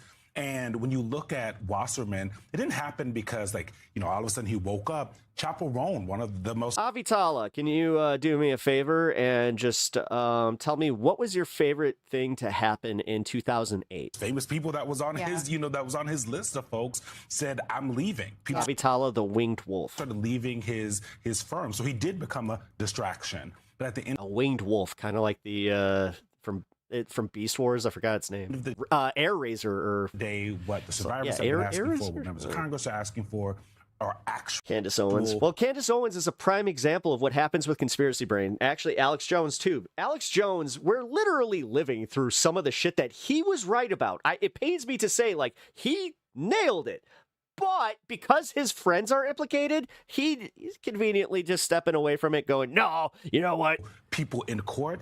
I don't know that that's actually ever going to happen. Watching on my drive to work. Hell yeah, dude. Thank you. Appreciate that, There's Coyce. a bill that they're hoping to change some of that, but it's going to be a long road ahead. dead. Yeah, and the wheels of justice turn slowly. You can keep spamming TDS, but you do understand that the more and more you throw that around at people, the more and more we roll our eyes and collectively ignore you. Which is good because it's deliberative, but at the same time, Yes, it has been... everybody who doesn't agree with your fucking politician has TDS. Decades of this open question around this orbit. Fundamentally unserious idiot. And I think we're waiting to see what, if anything, Trump daddy syndrome, that's what it is. actually comes of transparency. Yeah. I earned a new sub. Hey, thank you, Uncle DUT. I appreciate that. All right, we're going to go to this in a minute, but this is disturbing as fuck, and I can only read a little bit of it because I know that YouTube isn't exactly like, I can't show, like, I can't even scroll down because I know that there's some fucked up stuff in this thread. All right, but Epstein files reveal email about Jeffrey Epstein expressing concern about Virginia Giuffre before calling Trump. Newly released Epstein file included an email from Jeffrey Epstein stating, "Before I call Trump with regard to Virginia, are there any other alternatives concerning Virginia Giuffre? Virginia Giuffre was an Epstein victim who alleged being trafficked to prominent figures. Before I call Trump with regard to Virginia, are there any other alternatives?" This was sent in 2011. I think I can play it. Nope, it's 60 minutes. So, yeah, this keeps getting worse and worse for the Trump administration, guys. Like, then you have this is why it's so easy for me to, like, believe that some of it's bots, because who is genuinely just mindlessly standing up for this shit? Like, you would think that there would be one thing that would finally get somebody to just be like, whoa, that really is kind of fucked up, especially if that's true. Like, damn. Like, damn.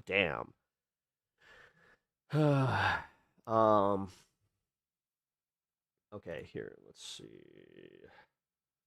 If there was ever a story that should have political ramifications, it is the Epstein files. And yet, in the United States, there is an outright absence of accountability. Yep. He is the most And yeah, and the fact that she's like, I'm glad that somebody pointed it out in one of the stories that we were watching, where, dude, she's acting more like the mouthpiece for the Trump administration than an AG, which I don't know if you guys know this, but that's insane. Like, you do understand that the Department of Justice is supposed to be independent from the presidency. Like, it's not supposed to be part of the executive branch. transparent president. None for the president, nor for the other names in the documents. In Iran, dissidents and journalists are being rounded up as Tehran tightens its grip. Plus, they love a man in a uniform. The Super Bowl and American football have become essential players in the messaging of the U.S. war machine. 180,000 images and 2,000 videos, the largest document release of its kind and a very disorderly one. The long-awaited tranche of the latest Epstein files from the U.S. Department of Justice missed its own deadline, then exposed victims' identities, while redacting the names of some of the high-profile suspects involved. But this clumsy attempt at a cover-up failed to fully conceal the intricate web of global elites spanning politics, royalty, Hollywood, and tech. The common denominator, power and influence, used by a convicted child sex offender as leverage to get what he wanted and where. While some European officials have resigned over their appearance in the files, the fallout in the U.S. ranges from the limited to the non-existent. Literally, no, there's... Despite Donald Trump's name... We've had one person, that one lady, coming up finally, like, just say, maybe I shouldn't be in this position. Files hundreds of thousands of times. Millions of pages are still being scrutinized by journalists in newsrooms and non-journalists crowdsourcing amongst each other. And Americans are waiting to see who, if anyone, will be held accountable. Given the chaotic way the Epstein files have been released, the incompetence of those who tried to... By the way, guys, just real quick, I'm going to just make the... I'm going to do the YouTube thing. Can you... If you guys are enjoying the content, please sub and like the stream. Really helps out. Also, follow me on Twitch. Powerful men. The U.S. Department of Justice was apparently trying to protect... I've been putting together... I'm going to be having a Twitch exclusive show with watching some of the stuff that I'm not able to watch on YouTube. So Salvatore Navora, Zorab Is this the worst political cover-up the world has ever seen? Yes. Worst as yeah, in that's why it's so hard for us to really wrap our head around this. inept, as in amateur hour in the halls of American justice. Probably not the worst. I was a reporter for a very long time. Governments lie like they breathe. So I would call it a botched cover-up because people aren't buying it. This is the worst. Okay, then subscribe from Australia. Thank you. Appreciate at that. A cover-up. Some people look at this. I'm literally one follower away from 550 over on Twitch. If you could hit that Twitch link. And they think this is just incompetence. And I actually believe it is an entire strategy. Is it really a cover-up if we know what's happening? This is how you know I have like a little bit of that OCD thing where it's just like I don't really ask unless I get so close to hitting a number. No one is actually facing accountability. And really, the media is complicit in this too, because the media is not asking key questions about what we have learned from the files, the unredacted part. This latest release of files, 3.5 million of them, and the way they were made public by the Department of Justice was seemingly meant to muddy the waters. As I said that! Donald Trump's Attorney General, Pam Bondi, oversees the DOJ. She appeared before a congressional... They really are? No, they're trying to hide 3 million files, but they are technically they're hiding shit within the other 3 million because there are still tons of redactions. So, yeah. Committee this past week and was confronted with this. You're running a massive Epstein cover-up right out of the Department of Justice. Yep. You redacted the names of abusers, enablers, accomplices, and co-conspirators. You shockingly failed to redact many of the victims' names, which is what you were ordered to do by Congress. This performance screams cover-up. Another... no. That whole that he kicked Jeffrey Epstein out from Mar-a-Lago turned out to be fake. Tactic of the Trump. Funny enough, the files prove that. Administration has been to delay. The ones that they released prove that. The DOJ was legally obligated to release all of the files more than 6 weeks ago. There are still another 3 million that have yet to come out, which means that in a legal case that may represent an existential threat to Donald Trump, the U.S. Department of Justice has actually broken the law.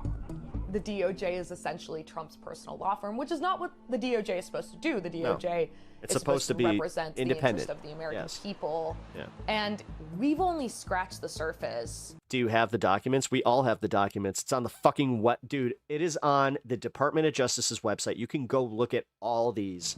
Of this tranche of documents. The New York Times, in one of their podcasts, said, look, if we had 50 reporters reading 500 documents a day, then it would take us 4 months to get through all the documents. Wow.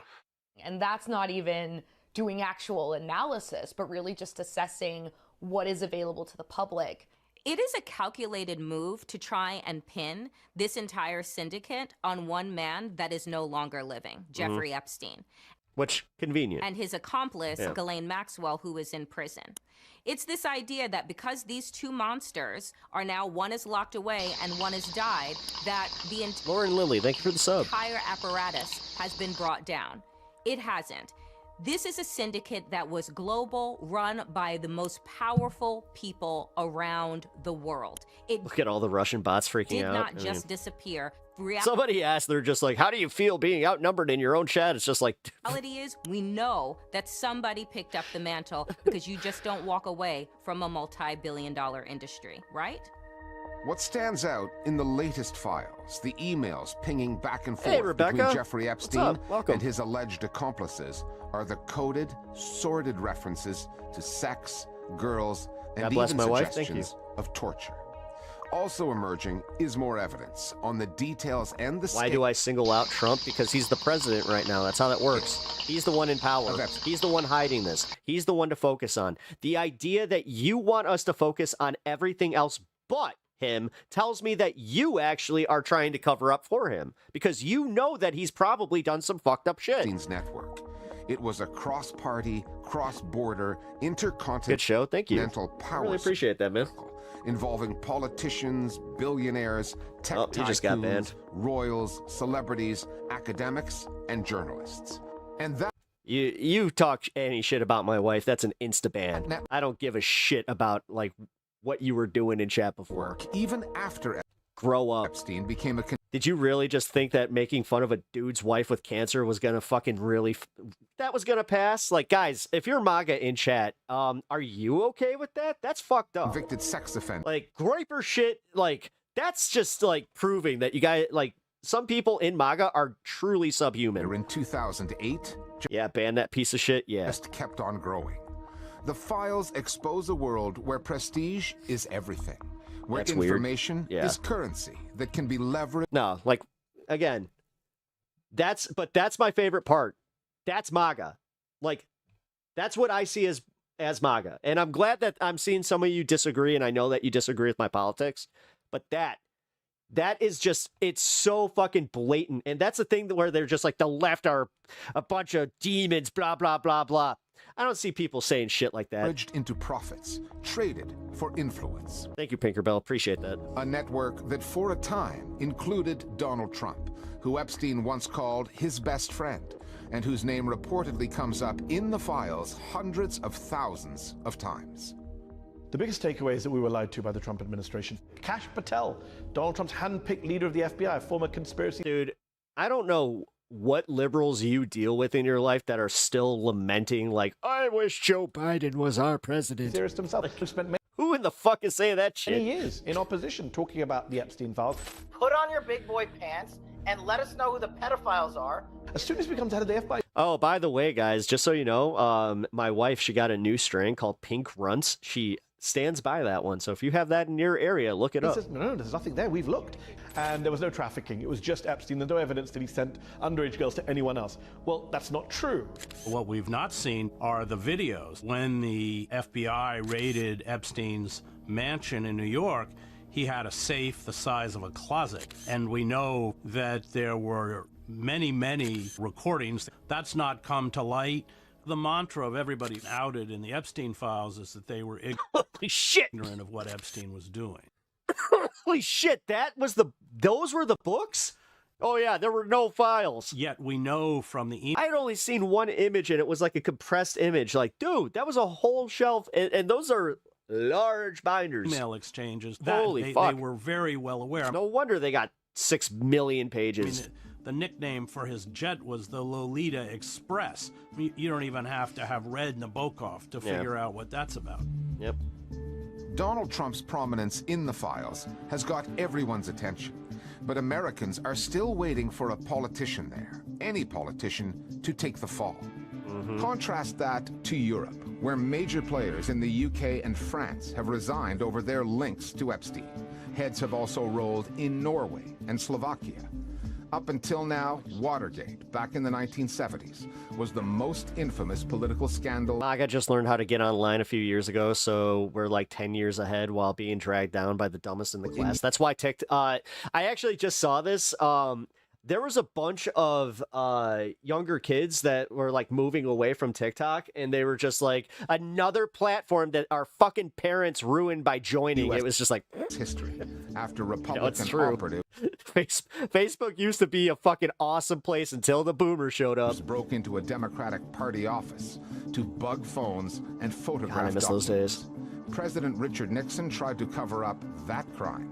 He was found out, then forced to resign. I accept it. In the half-century since, America has changed, and accountability appears to have become a thing of the past. 50 years ago, Republicans were able to stand up to a Republican president. They are no longer able to do that. Republicans were able to go to the White House and say, President Nixon, you've clearly committed crimes. You've clearly done things which are unacceptable. Yes. But somehow Fox News and all the right-wing sources that you guys get is not propaganda. Get fucked. Acceptable to the American public. You gotta go. No, the fact that you guys have seriously bought into all of this shit where you're just like, Al Jazeera, it has an Arab name. I am just going to point out how biased and how that's propaganda, but I'm going to go back to Fox News because they totally tell it like they tell it straight, just like it is. And he did go. He was on the verge of being impeached and convicted. Donald Trump is not on the verge of being impeached. His party backs every move that he does. Yep. No matter what scandal it is, they will fall straight in line behind him. I do not believe that if Richard Nixon was in trouble in this day and age, hey Kenzie, good to see you, would have had to been forced to resign. He would have had an entire media apparatus that was dedicated to gaslighting millions of people each and every day. That's why I watch independent news only. To believe that he did Who's your independent news? Absolutely not. Because the thing is, in order to be an independent news source, you aren't actually registered like most news corporations are, where I'm going to break this down for you guys. I'm going to educate you all a little bit. So in the United States of America, we have a law. It pertains to newspapers and all journalism.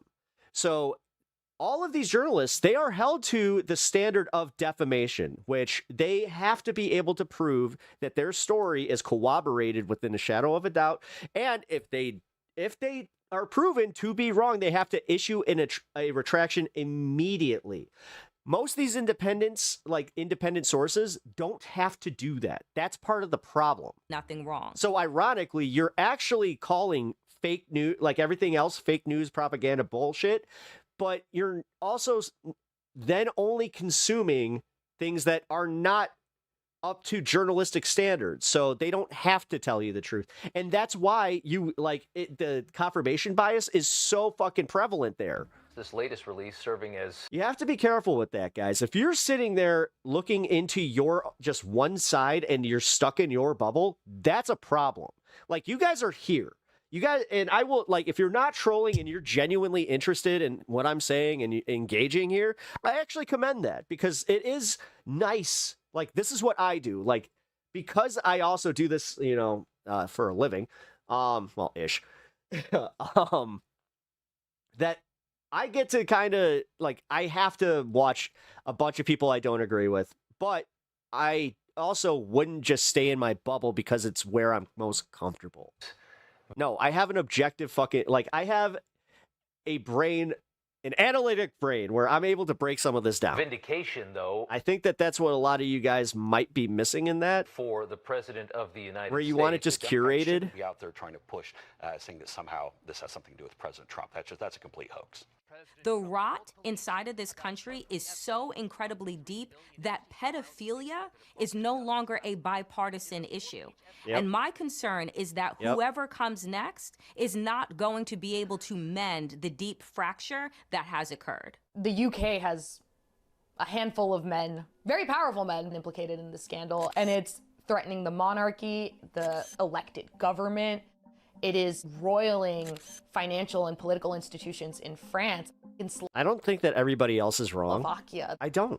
All over the world. I'm just making sure that if you genuinely think that, like, watching some of these news networks, that you're not getting news, that it's just being propaganda spoon-fed to you, and then you don't see that for, like, I don't know who you watch, but if you're watching Tim Pool or whoever the fuck you're watching, like, people are realizing this good night, Rebecca. Is so bad. The United States have fun on your date. Has crossed a point where it will be incredibly difficult to undo the damage that this administration has done to our systems of justice. And I hope every government abroad pursues that, because we're most definitely not getting it here. Ultimately, this is a story that pits two networks against each other. The wealthy, powerful people in Jeffrey Epstein's circle, that network was selective. It was closed to people less privileged than them. But another network was not. The informal patchwork coalition that has come together on the web. Yeah, meanwhile, they were literally farming out your daughters. Lawyers, podcasters, activists, citizens of all kinds have been... So Smarty Pants, who would be my ideal Democrat president? I don't actually know right now. Through the files, gathering... Because unfortunately, we are on the back foot now. Evidence that news outlets are now capitalizing on. It is a far less elite, much more inclusive crowd, with people from both the right and the left, that even has some conspiracy theorists in its ranks.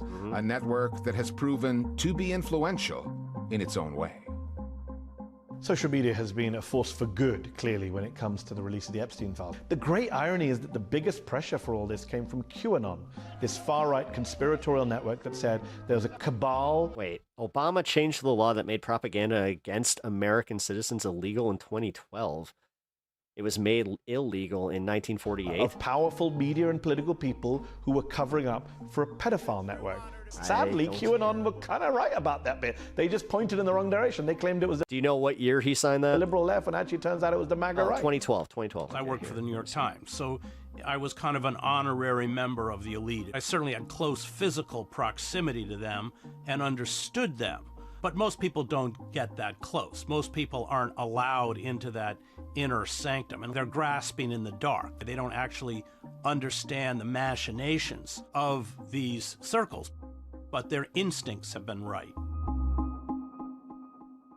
It has been a month now since the Iranian authorities imposed a total internet blackout during a violent crackdown on anti-government protesters. Connectivity is still an issue, and reports are emerging of a renewed wave of repression targeting journalists and political figures.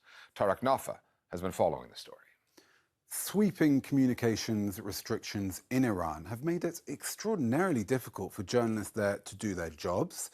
The reporting that is getting out indicates authorities are continuing to tighten the screws on the media. The New York-based Committee to Protect Journalists You're right says about that. security forces. I didn't know about this. Okay.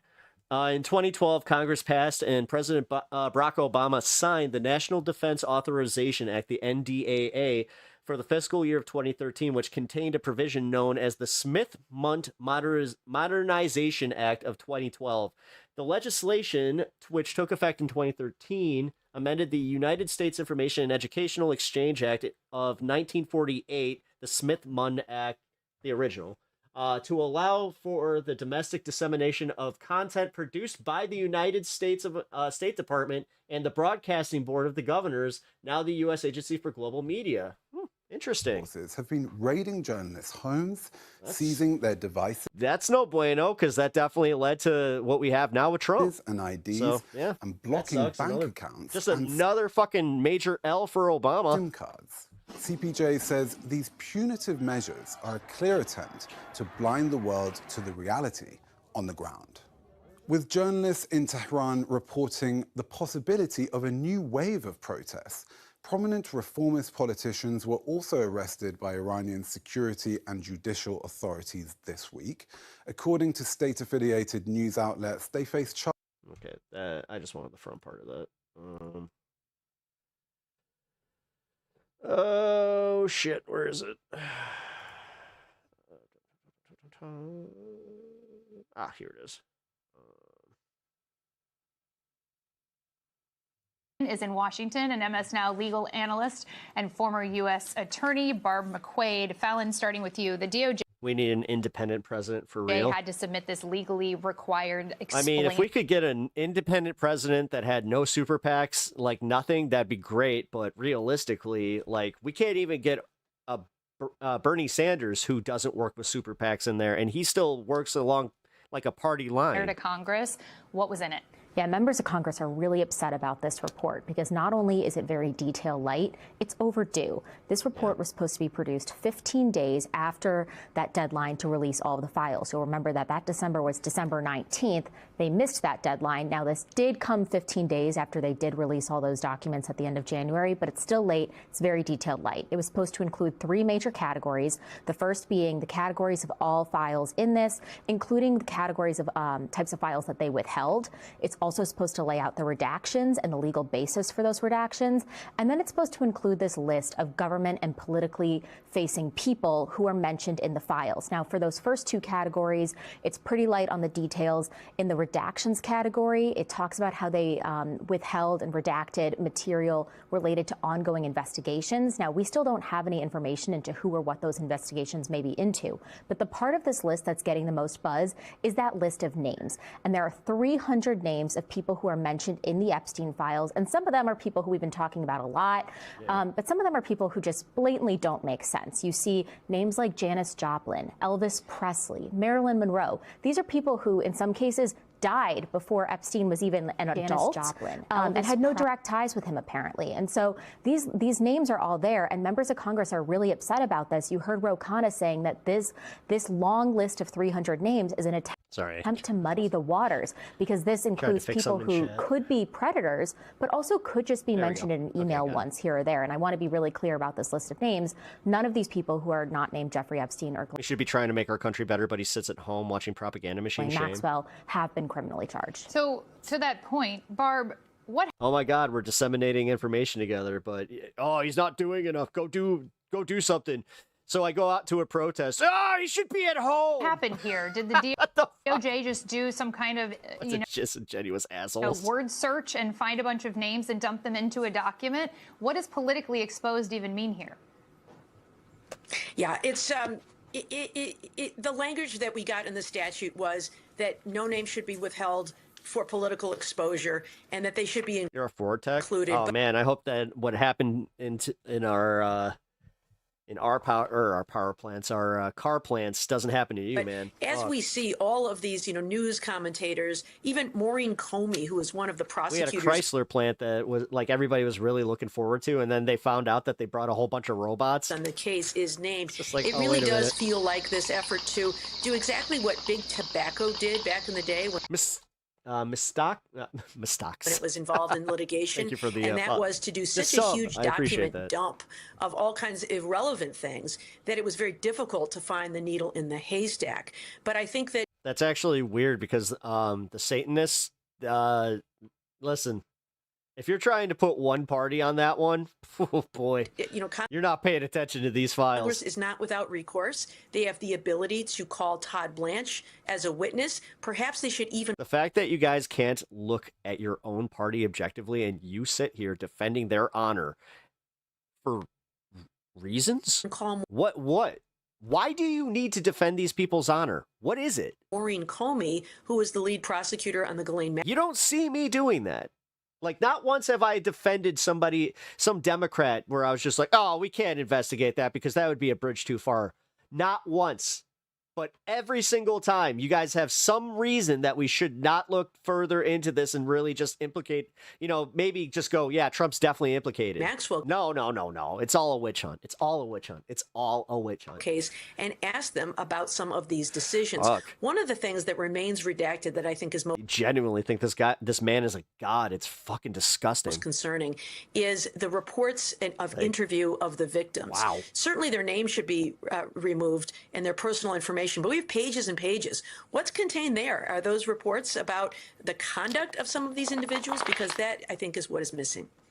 Ken, Republican Congressman Thomas Massie has been at the forefront. God, you're like one of the commoners in like Game of Thrones that got their house like destroyed by the Targaryens, but you somehow are still a Targaryen stan. Front of all of this, he's been outspoken throughout this process of trying to get the Epstein files made public.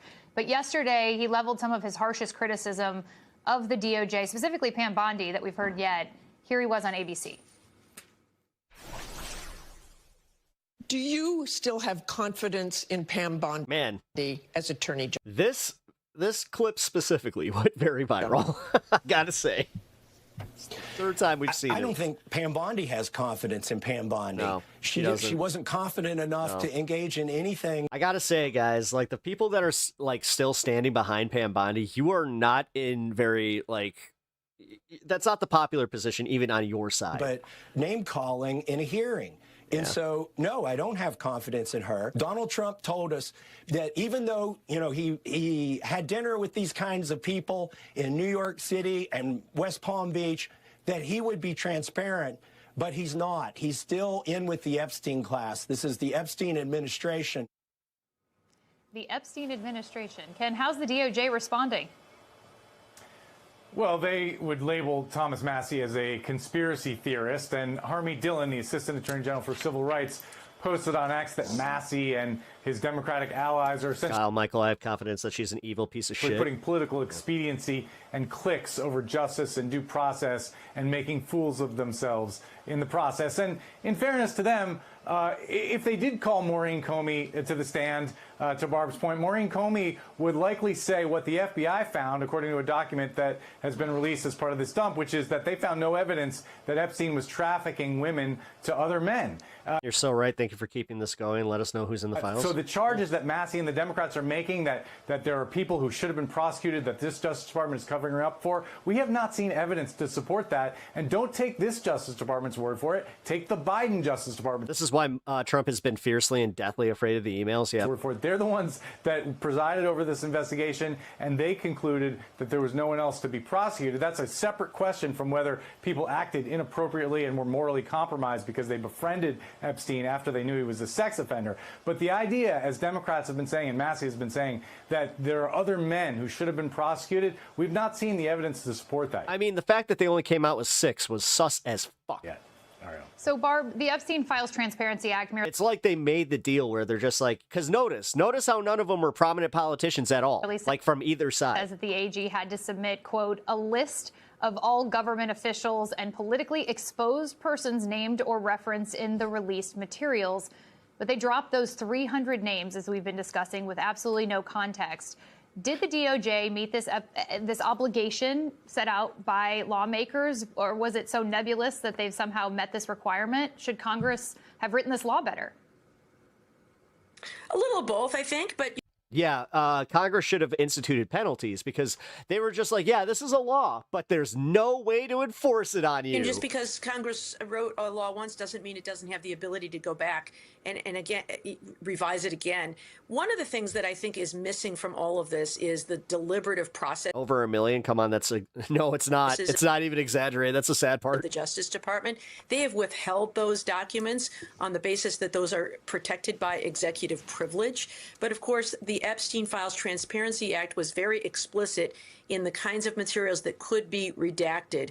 It said only, the names of victims and survivors, anything that might threaten the national security, and anything relating to an ongoing investigation. Instead, the Justice Department took it on its own to withhold these deliberative process documents. And that's where we would see decision making. Why did Alex Acosta give Epstein such a sweetheart deal when he was in Florida? What other people were considered for a criminal investigation and that was dropped? One of the reasons that could be important is even if the evidence does not amount to a crime, it could be of value to a survivor who might want to sue someone civilly. So, Fallon, Congressman Robert Garcia says the House Oversight Committee really wants to talk to UK Ambassador Peter Mandelson and Andrew Mountbatten Windsor, of course, the former prince, his title stripped away due to all of this controversy. Can Congress summon figures from outside of the U.S. to testify?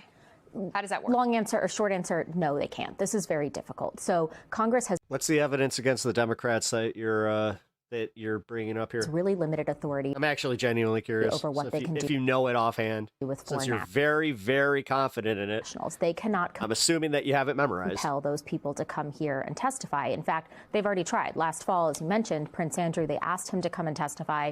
That request has gone ignored.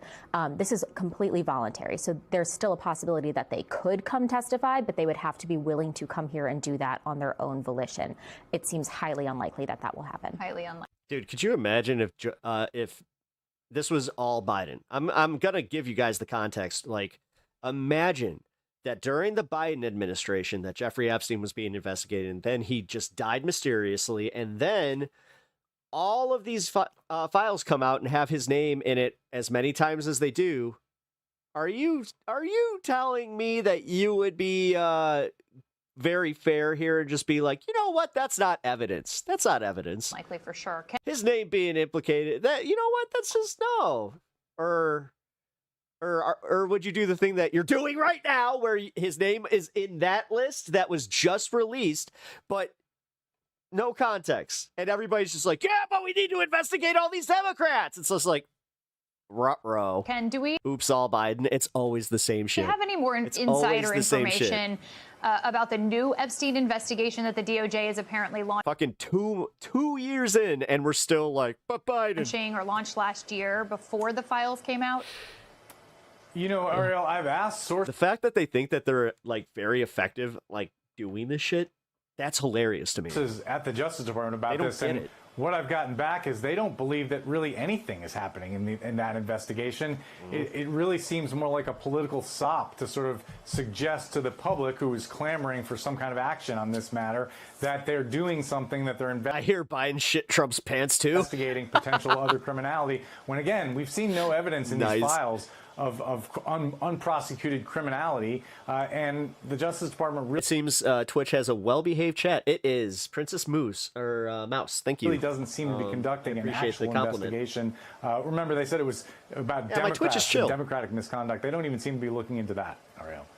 So, Barb, despite the bumpy rollout of these files and some of the missteps made by the DOJ, we are seeing powerful people face... Yeah, I usually have a horizontal stream as well that you guys can usually join. Very chill chat, little bit, you know, just more relaxed, but... Consequences for their association with Epstein, from royal titles, as we just mentioned, to resignations at the top of universities, law firms, investment banks.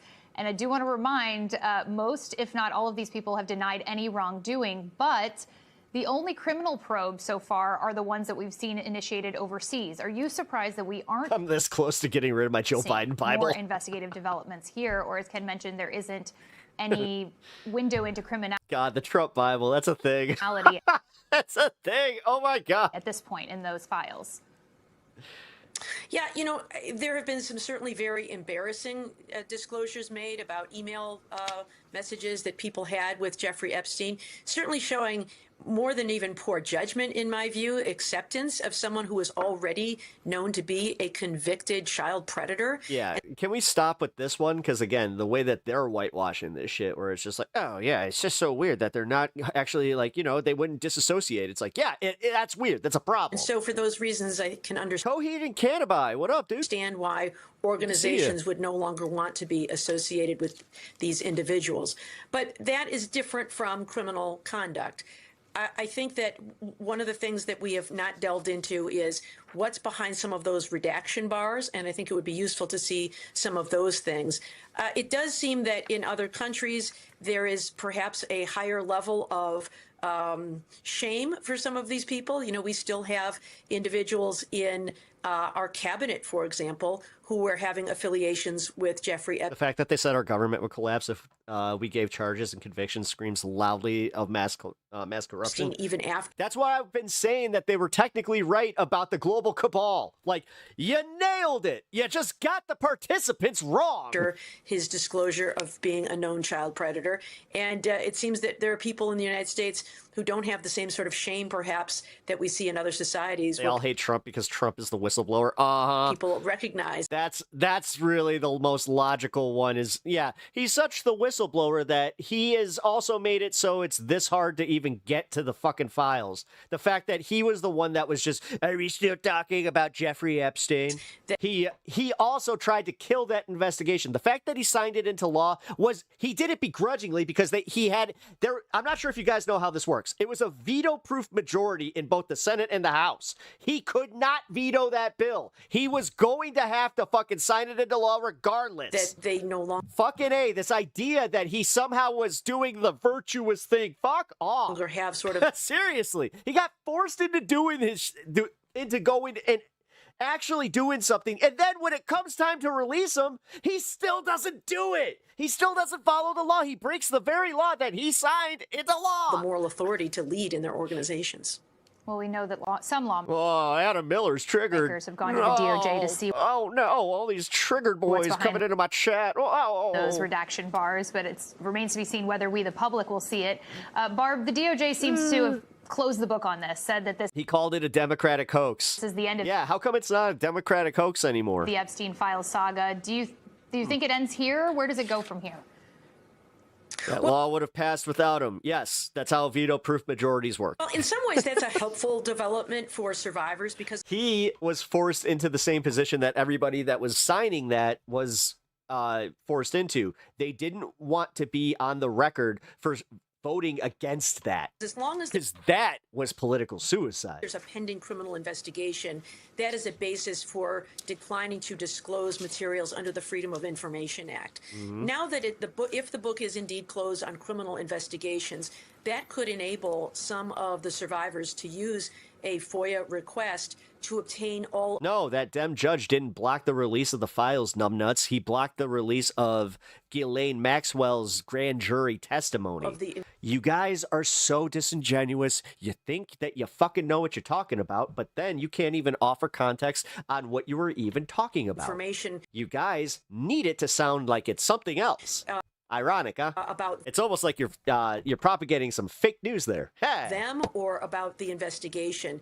We may still see some redactions, but since this is not a public disclosure under the Freedom of Information Act, they would only be able to protect those very specific statutory areas. Remember Trump's ex-wife falling down the stairs and passing away, then being buried on his golf course? What's up with that? Oh, he got tax breaks for that. That are entitled to protection. So that might be the next step for some of these survivors, which could yet lead to civil liability for some of the people. Trump daddy syndrome. Who are involved. Yes, we get it. Jeffrey Epstein. Are you next in line to suck his dick while you're typing that? So certainly not the end. I know that the line is like out the White House, but man. Here, Fallon Gallagher, Ken Delanian, and Barbara McQuaid, thank you all so much for your insights and reporting. Or do you guys just go and like, it's kind of like you do one lick a piece where it's just like you get on your knees and you just go, okay, you know what? You've done your job. You got a little bit of Trump on you. We could say that you've gotten your just desserts.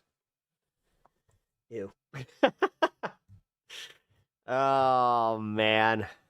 Sup, you beautiful bastards. Welcome back. Get through the centrist stuff, and then we'll go through the fun stuff. Back to the Philip DeFranco Show, your daily dive into the news. It is Monday. I hope you're having a fantastic President's Day. Actually, if you are a president who happens to be watching the show and you're not in the Epstein files, I hope you're having a fantastic one. I know that sounds like a pretty low bar, not being in the Epstein files, but it is 2026, and the bar is not just low. It is not just underground. The bar is in hell. But the fact is, they couldn't even get the files, dude. What are you talking about? On that cheery note, I do have some good news for you. While other, dare I say, lesser daily news shows are taking the holiday off, the Philip DeFranco Show, it's doubling down. You can get filled in twice today.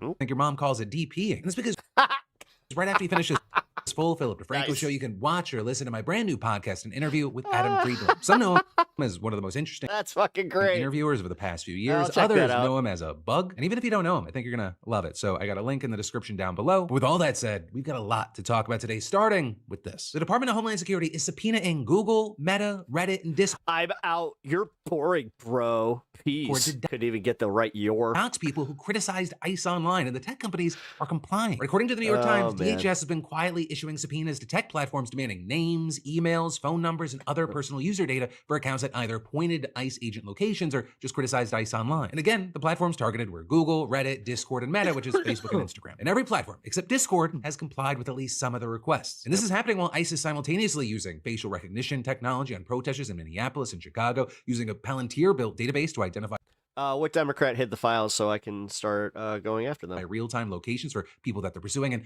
using tools that potentially allow them to hack into. Or is that just like your little thing that you're going around telling people? Phones. You even had Border Czar Tom Homan telling Fox News last month what the end game is. We're going to create a database where those people that are arrested for interference, impediment, assault, we're going to make them famous. We're going to put their face on TV. We're going to let their employers in their neighborhoods, in their schools, know who these people are. Now with this, you've got the Times reporting that some companies notified targeted users and gave them 10 to 14 days. I found DeFranco to be a reliable source. To fight this. Yeah, because most normies think like him. In court, and you have DHS saying that it's only doing this to keep agents safe. Only recently has he even turned to the Comrade Phil side. You have many calling BS on that. We also need to talk about the type of subpoena being used here, because historically it's been deployed very rarely, mainly for cases like catching child traffickers, because these are administrative subpoenas. Unlike arrest warrants, they don't require a judge's signature, and DHS can just issue them directly. Trump's DHS, they love using them. They always have. Back in 2017, DHS tried to expose anonymous Twitter users critical of Trump's first administration. And then in Trump 2.0 last year, they used them against Meta accounts posting updates about ICE raids in California and accounts documenting ICE sightings outside of Philadelphia. Now, each case eventually made it to court, but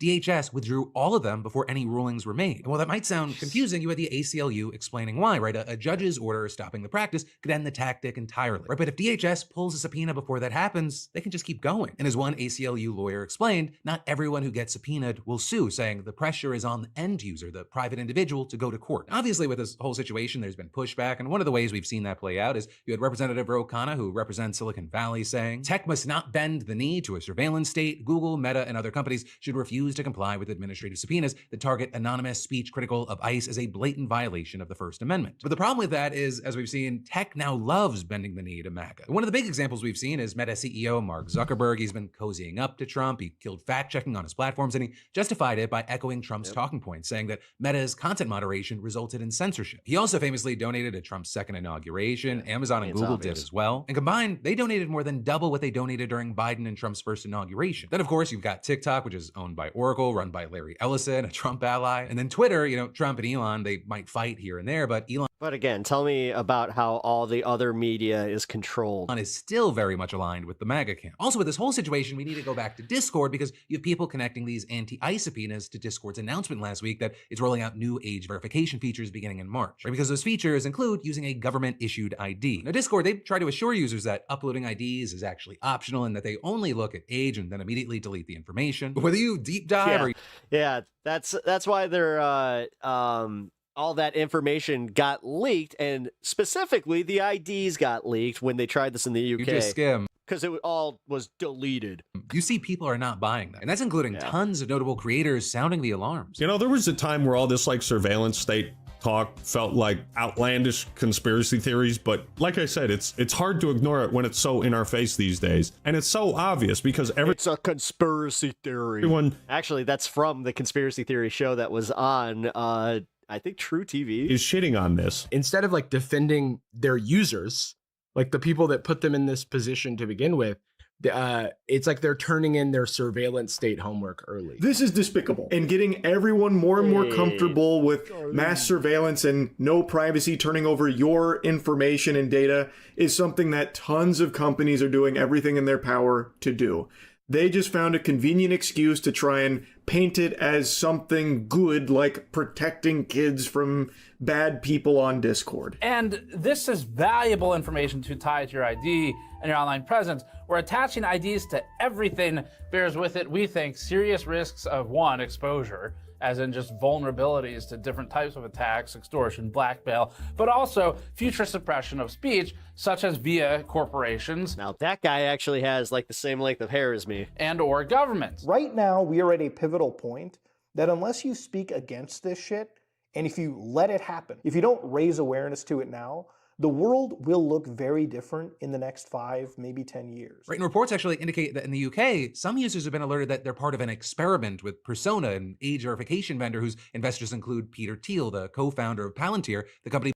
I'm sorry, that kind of makes it that much funnier that people are getting past the age verification stuff with some of those building the database apps to surveil people that ICE is pursuing. Discord's own tweet announcing the feature got community note, with a note saying, while initially Discord may have never sent your data to their vendor after failure of the system being shown, e.g. face scan bypasses, they are swapping vendors to Persona, who does in fact receive and retain your data. Persona is also funded by Peter Thiel. Discord lied. Now, there's been no official confirmation that Discord's coordinating with DHS to spy on users, but people are understandably cautious. Right? Because while Trump's DHS, they will go to hell. Hippies can't spell check. And back to keep their agents' identities protected. Dude, if there's one thing I do is spell check because I'm too high to fucking let it go. So I reread it and I'm like, oh, I gotta edit. Hold on.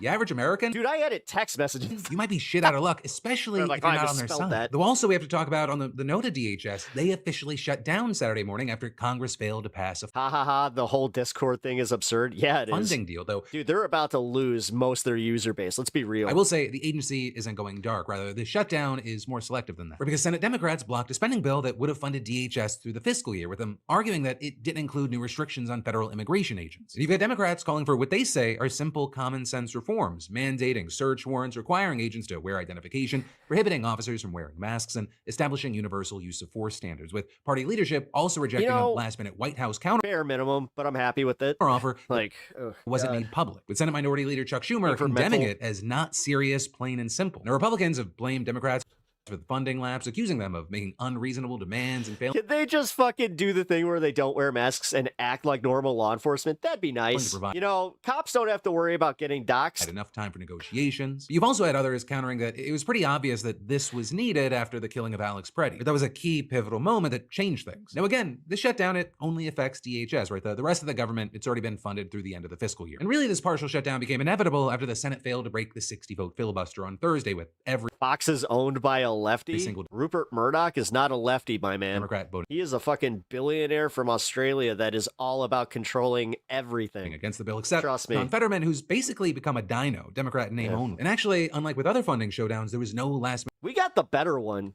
You got rhinos on the Republican side, but we got dinos. minute rush to find a solution on Friday with senators on both sides. Objectively, we got the better one. Bags and leaving D.C. Now, with that, both Schumer and Senate Majority Leader John Thune said that senators will return from their week-long recess early if a deal is struck, but it's also unclear when that'll happen. On Thursday, you had Thune telling reporters that negotiations between the White House and Democrats were making progress, and he believed that a deal was still possible with more time, but he also maintained that Democrats would have to make concessions, saying Democrats are never going to get their full wish list. That's not the way this works. If Rupert Murdoch is left, then why does Fox News spend so much time kowtowing to Donald Trump? As far as what Republicans want or are willing to give up, that remains that make sense? Unclear since the White House's counteroffer hasn't been made public. But you did have Thune saying that he... I love how people like from MAGA are still like, I don't watch Fox News because Daddy Trump told me a few years ago that it was fake news, even though he has been consistently going on Fox News again. Expects that the White House's demands will include new protections for federal apparently immigration agents update. and restrictions on sanctuary cities. Not fake But then with news that, you have anymore, some I love Democrats saying that they don't want to offer almost concessions like he's that full can of undermine shit. the guardrails that they're trying to impose. And so right now, it looks like this partial shutdown could drag on, which is why we need to talk about the impact. And with that, you've got DHS leaders saying that essential missions and functions will continue. And actually, despite this being the whole reason for the shutdown,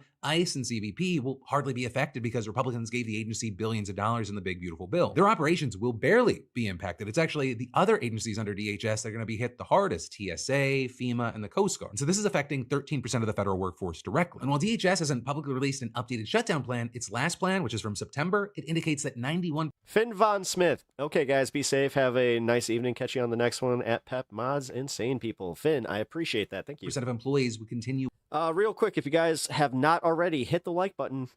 Really appreciate that. And also sub to the channel if you haven't. Working without pay. Also, you've got the really DHS Inspector General warning that the shutdown could endanger immigration enforcement oversight because the independent watchdog currently has 8 active probes into the Trump administration's immigration crackdown. But the office says that it's going to be forced to suspend 85% of its audits, evaluations, and inspections. Right? And also, the American people, they could be directly affected as well. While 95% of TSA employees are required to work during a shutdown, you still have experts warning that there is a risk of airport delays if this drags on. And the acting TSA administrator warned that the public could start seeing impacts in his... That's the reason that they were just like, no, we got to make sure the TSA is in this, because then once the flights start getting impacted, then the Democrats are going to fold again. Little as 2 weeks. And so, with all of that, there's a lot... And Chucky is going to fucking 100% fold that we're going to have to without getting any concessions. Keep our eyes on for at least the coming days and weeks. And then there's more... Thank you. I appreciate that. I always appreciate everybody that subscribes to the channel.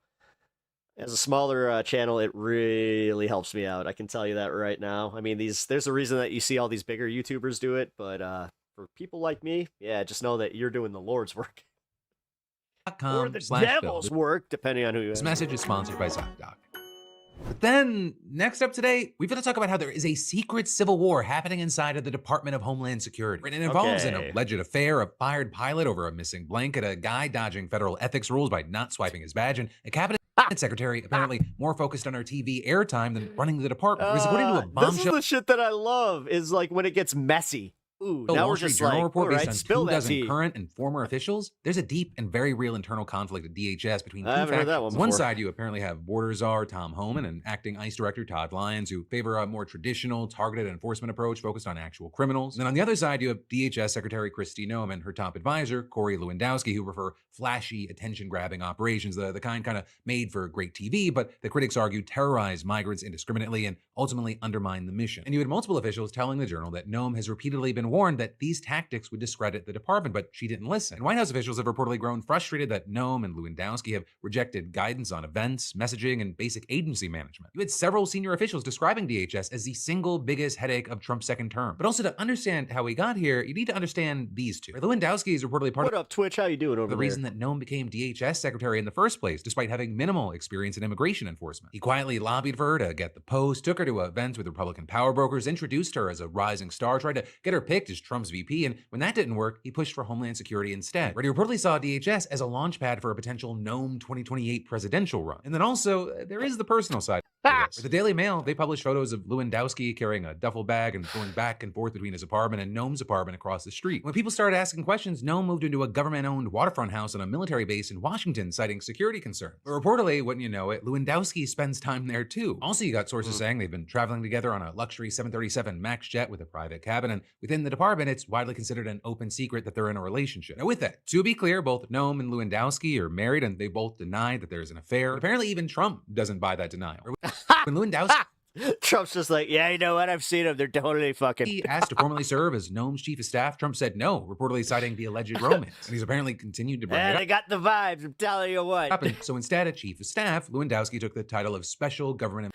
Guys, just real quick, do you think that happened at like a cabinet meeting or like a Trump party where like everybody just noticed, where it's like, I think Christie and Corey Lewandowski are fucking employee, essentially a federal ethics loophole designed to allow private sector experts to work on specific government projects without giving up their outside salaries and business interests. And if that sounds familiar, you recognize that title. It's the same one that Elon Musk held at DOJ. And so with that, you might remember that the catch is you can only use that designation for 130 days per year. But Lewandowski reportedly got around that limit by just not swiping in at the DHS building and reporting fewer days work than he actually logged to the White House counsel's office. Jesus, so he's in the building. They're not even good at this. Like, they're not even good at doing their corruption. Like, it's so stupid where it's just like, dude, there's a paper trail.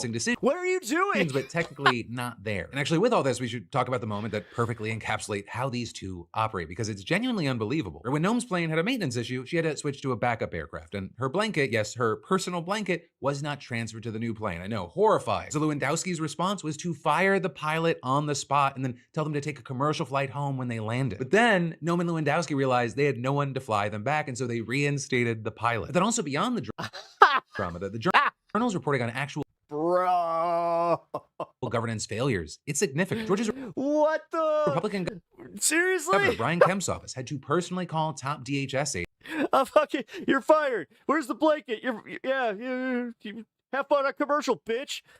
Wait, what do you mean we can't fly this ourselves? Just to get disaster aid money approved because it was inexplicably held up. Right? And even for some of Trump's favorite things, there have been mess ups. Wow. Florida officials have struggled to get federal funding for alligator Alcatraz, and on Trump's own border wall, reportedly a contract for that blanket smells like piss. Bulk steel sat on Noam's desk waiting for her signature for so long that by the time that she finally signed it, the price of steel had gone up by more than $100 million.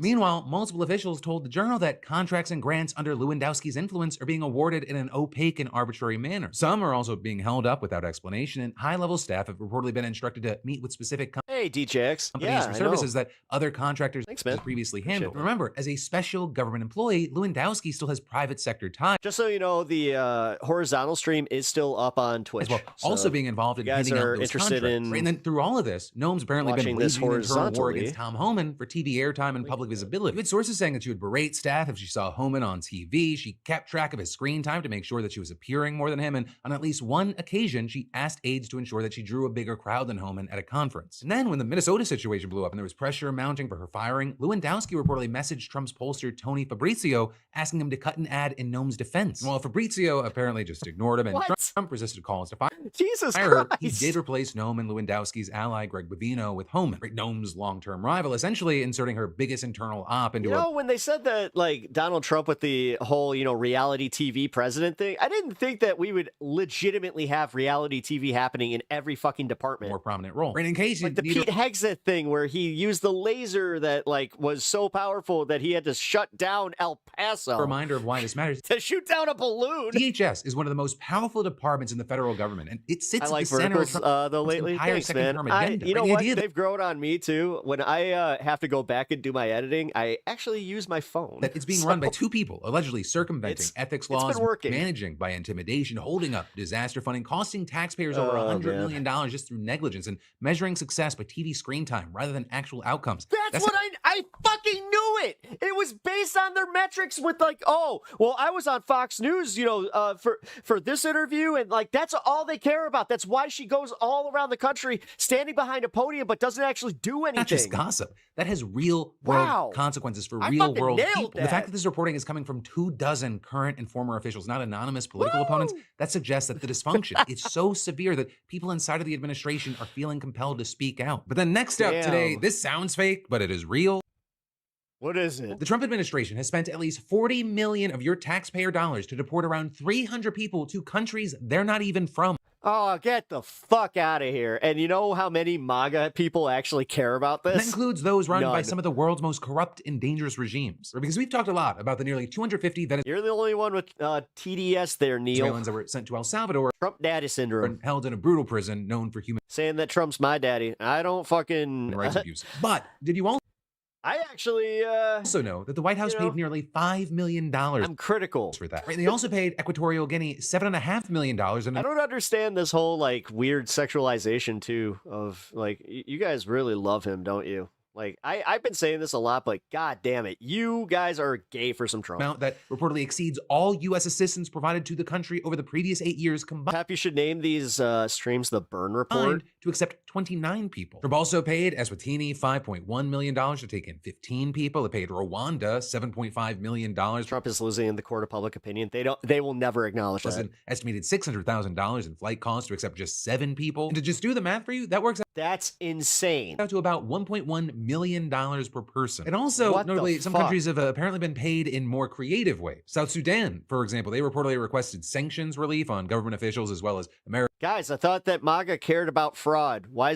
don't they care about this? Why don't they care about this abuse, like waste, fraud, and abuse? An investment in oil and gas in exchange for accepting just 8 deportees. Right. As far as how we even know about this, it's all based on that new report released by Democrat. Phil looking real rough. He looks fine for his age. In the Senate for Jesus Christ. When some of you start noticing like the aging. Oh my God. Relations. Y'all are going to fucking have a hard time with it. Though also a lot of this information is supported by you start getting used to it, outside man. reporting and investigations. And this whole dumpster fire raises a lot of... I'm going to call it right now. By the end of Trump's presidency, I'm going to have the full Ra's al Ghul. Like, this is all going to be gray. Practical and moral questions about the administration's practice of deporting immigrants to so-called third countries. But with one key point being that more than 80% of the migrants sent to these third countries, they've already DJT is a colossal shit show. To their home nations, or they're in the process of doing so. Angela Kittle, welcome to the show. So one of the questions that pops up is, well, why weren't they deported there in the first place? No, Phil looks like shit from Ozempic. Yeah. Well, it turns out, first off... Yes. Ozempic, the problem is you have to keep taking it. Otherwise, your body will also have like a really big like reaction to it. So yeah, people get too skinny. Like I'm just going to call it out. Kelly Osbourne. It's just sheer fucking incompetence. Right? The administration has defended third country removals in the past by saying that, they have no choice when the people they're deporting are, quote, so uniquely barbaric that their own countries won't take them back. But the report found multiple instances in which home governments were willing to accept their citizens or were never even properly contacted. You had court filings, for example, showing that ICE either didn't request travel documents from home countries in the first place, or they failed to give governments enough time to process the paperwork. Also, as far as the implication that these people are barbaric and dangerous animals, we don't have a lot of information, but you guys seem intelligent, informed, and level-headed. Thank you. Public records have reportedly shown that at least Jesus, occasionally I get a compliment and I'm just like, whoa. Some were never convicted of crimes in the United States. That includes most of the Venezuelans sent to El Salvador. Wait, this is about KO, Kevin Owens? Then moving on to the second reason for all of this, besides the incompetence, it may just be sheer fucking inhumanity. Because in some cases, the administration actually isn't allowed to send people home, so it seemingly just sends them to one of these other countries to get around the law. And actually, since September of 2025, most migrants flown to third countries had court-ordered protections. So that means that the administration was legally barred from sending them back to their home countries because there was a good chance they'd face persecution, torture. They were doing it the right way. That's what, this is what pisses me off, is when we have cases like this where it's blatant, where it's like they were in the process of becoming legal citizens, but then... Yeah, when they send them to a third country, nope, can't even have them trying that. They just end up being sent to their home countries anyways within days. So you had a federal district, and then we wasted so much of our money just to deport them to the wrong fucking country. Judge arguing in September. These actions also appear to be part of a pattern and widespread effort to evade the government's legal obligations by doing indirectly what it cannot do directly. Of course, if it can do it directly, it will do it directly, no matter how fucked up it is. And so, for example, you're seeing things like the administration striking a deal with Iran to deport 400 Iranian nationals, including Christian converts, ethnic minorities, and political dissidents. And at least 8 people on the first flight reportedly begged not to be sent because they feared for their lives. And one reportedly said he attempted suicide at a U.S. detention facility in an attempt to avoid being sent. This thing goes way beyond DJT. Nobody realizes it. Back to Iran, but was still deported. Oh, he was just part of it. He just happens to be the most powerful man in the world right now. Right. It's not like these third countries that they're sending people to are always safe either. Now, the El Salvador case, that might be the best example of that, right? People were sent to a prison where rights groups had before and since documented credible reports of torture and abuse. Migrants from countries including Mexico and Vietnam, for example, they were temporarily held in converted shipping containers in Djibouti before being sent to South Sudan, which is a country. 50%. It's not 50%. So the cap for MAGA is 37%. I swear to God. Like, that's his floor. That our own State Department currently has a level 4 travel. Actually, that's the opposite. So that's his floor. That's as much as he will hit. You shouldn't go as there. As far as his unpopularity, holy shit. For any reason due to risk of unrest, crime, kidnapping, landmines, and help. So with all that, you had one committee member telling The Guardian, this is a scare tactic for them to be able to tell people here in the U.S. If you don't self-deport, you could get sent to South Sudan. You could get sent to Eswatini, and going on to say, we spent so much last year hearing how we have to cut waste, we have to cut spending. We're not spending millions of dollars on foreign assistance, on health-saving dollars for childcare. One thing he didn't say there is that so Stephen Miller got like all butthurt when he figured out that a bunch of like the deportations weren't going to be marked as deportations on their quotas. Health and diseases. So he was just like, no, you know what? I'd rather deport them aggressively so that they're at least in the system. Pandemics and famine around the world, but he's all about his damn quotas. Despite how little fiscal sense this seems to make, with studies showing immigrants are a net benefit to the economy, this practice may only continue to grow. The Trump administration is now reportedly pursuing third country deportation agreements with at least 47 other countries. And they're also negotiating agreements with countries that will accept U.S. asylum seekers while their asylum claims are processed. Now, also with this, while we could soon see more people detained outside of the country, there are also obviously many still being detained inside of the country. And one of the things that stands out is that in addition to the overall numbers, the number of kids in federal custody, it has skyrocketed since Trump became president. And of course, that really shouldn't be that surprising since he brought back the practice of detaining entire immigrant families. But it's also worth talking about because it may be as bad as many fear. The detention center where almost all of the hundreds of kids who have been locked up have passed through is the massive facility in Texas, which is about 70 miles south of San Antonio, surrounded by barbed wire. Most families sleep in rooms shared with other families, and they've complained about inadequate medical care, insufficient drinking water, and a lack of schooling for their kids. Yeah, Jamie Raskin actually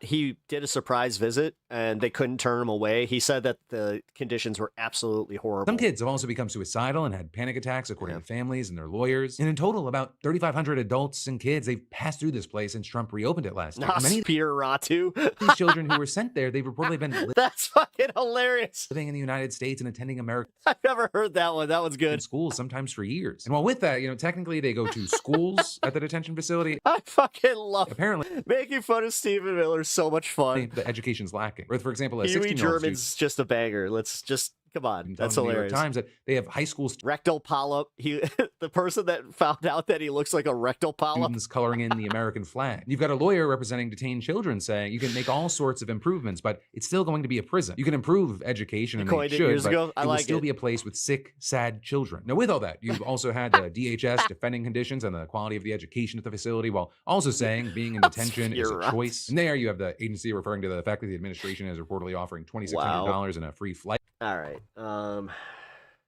To people who leave voluntarily, but also for people who've been living here for years or fear going home, it might not feel like much of a choice. And similarly, you've had officials claiming that parents can choose whether to be detained. People are actually absolutely ridiculous. Oh my God, you see people laughing together and with their kids. Ridiculous. But many How can you laugh together? Families have said they've been given no option but to bring their kids with them. But also, with everything going on and on the subject of immigration, another big piece of news that we didn't get to cover was a federal judge saying last week that the government may have kept thousands of immigrants detained in Minnesota from accessing legal assistance.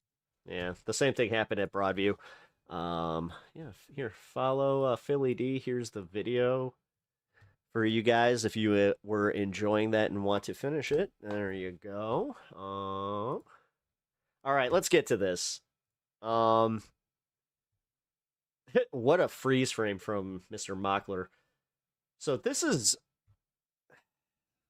definitely going to get some attention from both sides, but just remember that this girl right here works for Steve Bannon. I can't really give much outside of this. Then this is a pretty good interaction between mainstream media, PBS, which I hope I don't get tagged by this. I just thought about that. Wait. Hold on. I have to make sure that I can play this. Use PBS on YouTube stream.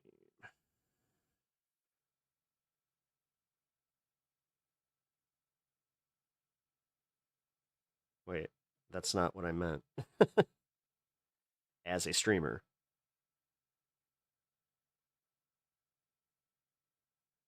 Oh, I can't. Well, that sucks. React to PBS content if... Oh, I can. Wait. This actually... Hold on. That's dirty. So I just found out that if I have a YouTube TV subscription, apparently that gives me the okay as a streamer to start reacting to some of this stuff. That's wild. 30% of working physicians in this country are immigrants, are people who are coming here to help Americans. That is putting America first. How are physicians that are immigrants helping Americans not putting America first? Hold on, don't take that, don't take that, don't take that. I'm going to ask a question. Hey everybody, Adam Mockler here. I want to give a huge thank you to both PBS and I was about to say, this isn't the PBS one. Margaret Hoover for hosting this amazing event at Huff. All right, so the way that that just happened, where she was like, don't answer that, don't answer that. Here, you know what? Let's see if I can just find the one clip that I wanted. COVID real? Is this real? Self a journalist. And spreading lies and aren't getting fact checked. Okay, I want to go to how you both define yourselves. Here we go. You're Perfect. not you don't consider yourself a journalist. No, he's a political commentator, just like this guy. I would characterize you. You tell me. I mean, you're a content creator who offers political commentary and analysis. Is that fair? Yep, I like to debate. I like to commentate over the news. Yeah, shit. You know what? I'm gonna just save this one for the Twitch one. All right, so I can't play this because of PBS. All right, so Steve Bannon told Jeffrey Epstein Trump should be removed via 25th Amendment during first term. So, how in the fuck is Steve Bannon like still such like a prominent figure within MAGA when he's been actively like, you know, trying to like posture or position himself in a way that he doesn't have to worry about Trump's, you know, downfall, which not sus at all, you know. Just saying. All right, here we go. My name is Aubrey Leitch. This is the Turning Points stuff. And I am the former public relations manager for Turning Point USA. To protect myself, I am going to preface with Turning Point has not insinuated this. They never told me anything like this. However, I just have a gut feeling that I was terminated from Turning Point because I am questioning the narrative of what happened to oh my God. My role model. I haven't even seen, like, I saw that this dropped a few days ago to Candace. Charlie Kirk on the day of his assassination. I'm sure she brought this up. Turning Point USA is currently a masterclass on how to ruin a business. I have to ask you to leave now. You have to ask me to leave. Oh, of course you did. Ready? Yes. There it is. Due to what, Right. Frank? Because we're asking you to leave because you've been terminated and we're not. But there's no explanation or documentation for this. I've never had one bad review from Dawn. I've never had one issue with the company. It is a house of cards collapsing on itself from within, and its decline is being expedited by Candace Owens and her ongoing feud with Erica Kirk. And at the center of it all are conspiracies about Turning Point USA and Erica Kirk being behind. They create.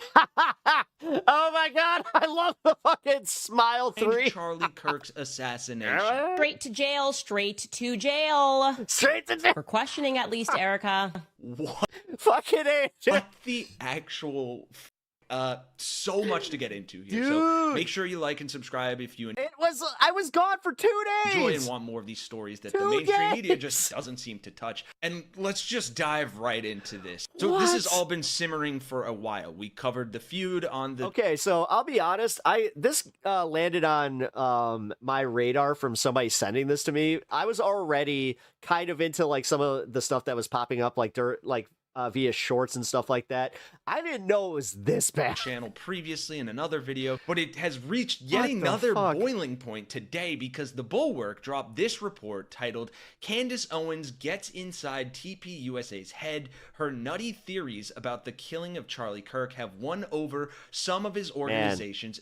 Like I said, though, the problem with Candace Owens is the fact that her conspiracy theories almost go a little like it's too much sometimes. Where it's like she's almost there, that led to but this then she just like leaps past Turning Point the USA finishing line, purges you know? staff as insider spread wild Charlie Kirk theories. And the first part of this wild wormhole centers around Turning Point USA communication staffer Aubrey Leish, who apparently, according to her, was called into a meeting last month and abruptly told she was being fired, according to a video she posted online last week. Fast forward to my termination, which took place about 3 weeks ago, and I was brought into an office to have a discussion just generally about my employment.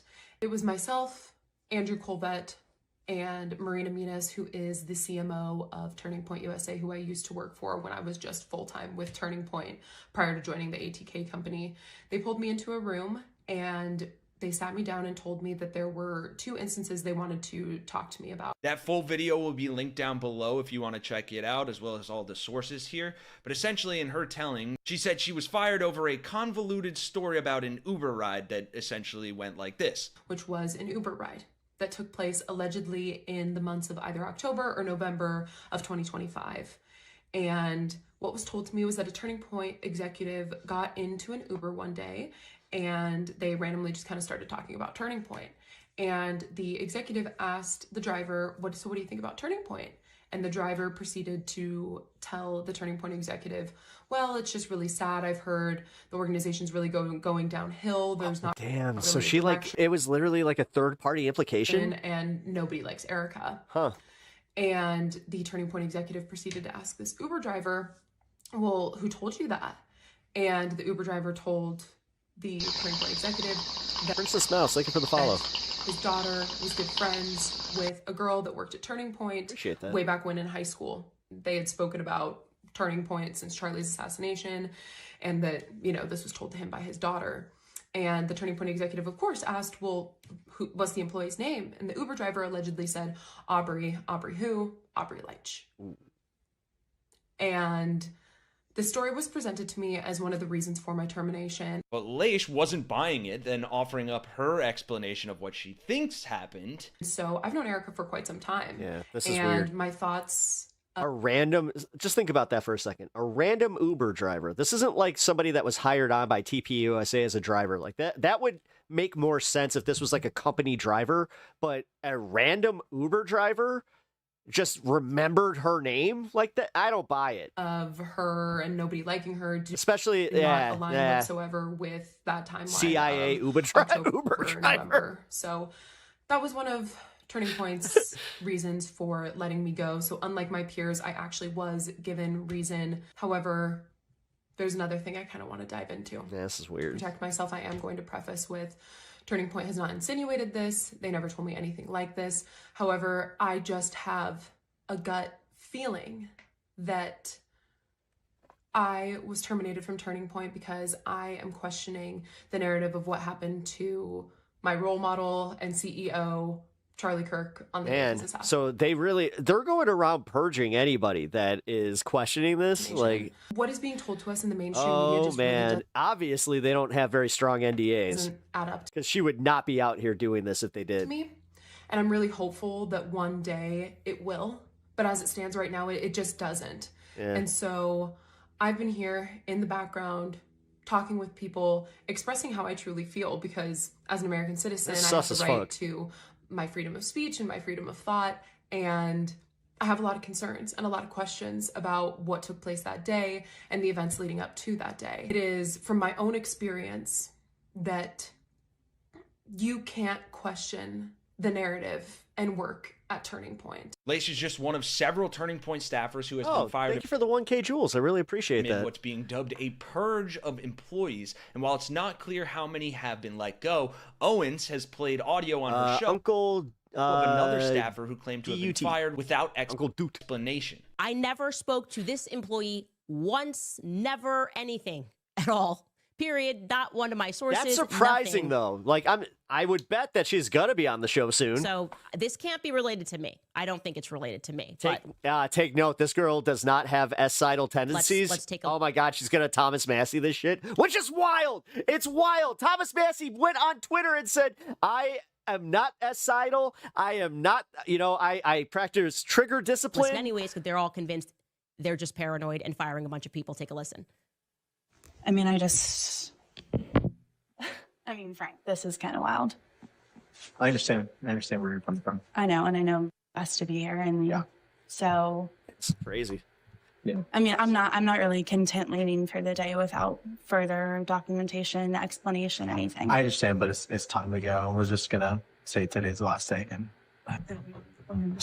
and you will receive your year-end bonus from your performance for the year. So that will. Well, she gets her bonus. That will be. There's audio. Yeah. In that paycheck. Okay. This is fucking wild. Okay. So, I mean, this is crazy. Yeah, I understand where you're coming from. No, and I know you're going to keep saying that I understand. Yeah. Like, I know that. No, I know. And I know there's probably no magic string of words that I could piece together to procure some type of answer, but I think on a surface level, like, I'm not going to walk out of here until I say my piece. Like, I mean, y'all know this. I just worked a series of 80, 90-hour weeks plus for AmFest. Jesus. I've had no direction or explanation since we've It's come always back. after that, too. It's after they push their employees to the brink with a workload that they're just like, now's the time, sorry. I've been assassinated. I've done nothing but bend over backwards for this organization, and the point where I'm wondering if this is a prank. It's not a prank. I would never do that. So I'm just trying to understand. And no, I understand. It's time to. So do I get to have a conversation with Dylan? Do I get to have a conversation with Justin or anybody? Or nope. No, and there's no explanation as to why I'm going to let go, Right now, we're leaving all. And you're going to keep saying a different direction, but I'm trying to understand how I've met multiple times with my. I'll say this for Turning Point. At least their vents are clean. A different direction with the team, and I have to ask you to leave now. Clean You have ass to ask me vent. to leave property? Yes. Due to what, Frank? Because we're asking you to leave because you've been terminated and we're not. But there's no explanation or documentation for this. I've never had one bad review from Dylan. I've never had one issue with the company. I've never done anything unethical. Damn. And so I'm sitting here understanding why my entire Yeah, she's got a great point about this, especially if she never had any prior events or anything like that. livelihood is being completely tossed out. Yeah. I mean, so there's going to be absolutely no explanation as to why I'm terminated. So when I go to my next job, I can't explain as to why this chapter is closed. I mean, unless they're just That's not an explanation, Frank. It's not, unless they're doing like company-wide cuts. No, this one doesn't fall within that. This is actually within the parameters of wrongful termination. It's the explanation we're providing now. Providing from who? From the organization. From who, though? Justin? From Dylan? From the organization. Wouldn't doubt that TPUSA all of a sudden becomes very, very interested in making sure that workers don't have representation. And I only speak for the organization. So different direction means what? Are they anti-union? I'm pretty sure they're anti-union. Losing people that bend over backwards for the organization, losing Aspen people Browns. that would be willing to do anything for the organization, losing people that haven't done See? anything wrong. Like To anyone that doubted me. I understand what you're saying, and we're taking on it, but right now it's time for you to go. And so I had to time to say your piece, and now it's time for you to go. So like how? Okay, well, this is. I honestly can't even imagine this at all. 80 to 90 hour weeks. That's insane. Your CEO just got insane. publicly assassinated. Yeah. And you've not stopped working since. You think you're going in because they're going to be like, hey, we've made $250 million and like, we see you. We see you. And they say. And Charlie had your back. We're moving in a different direction. Yeah. And apparently there is now a GoFundMe for staffers booted in the TPUSA purge that has raised more than $71,000 as of reporting this morning.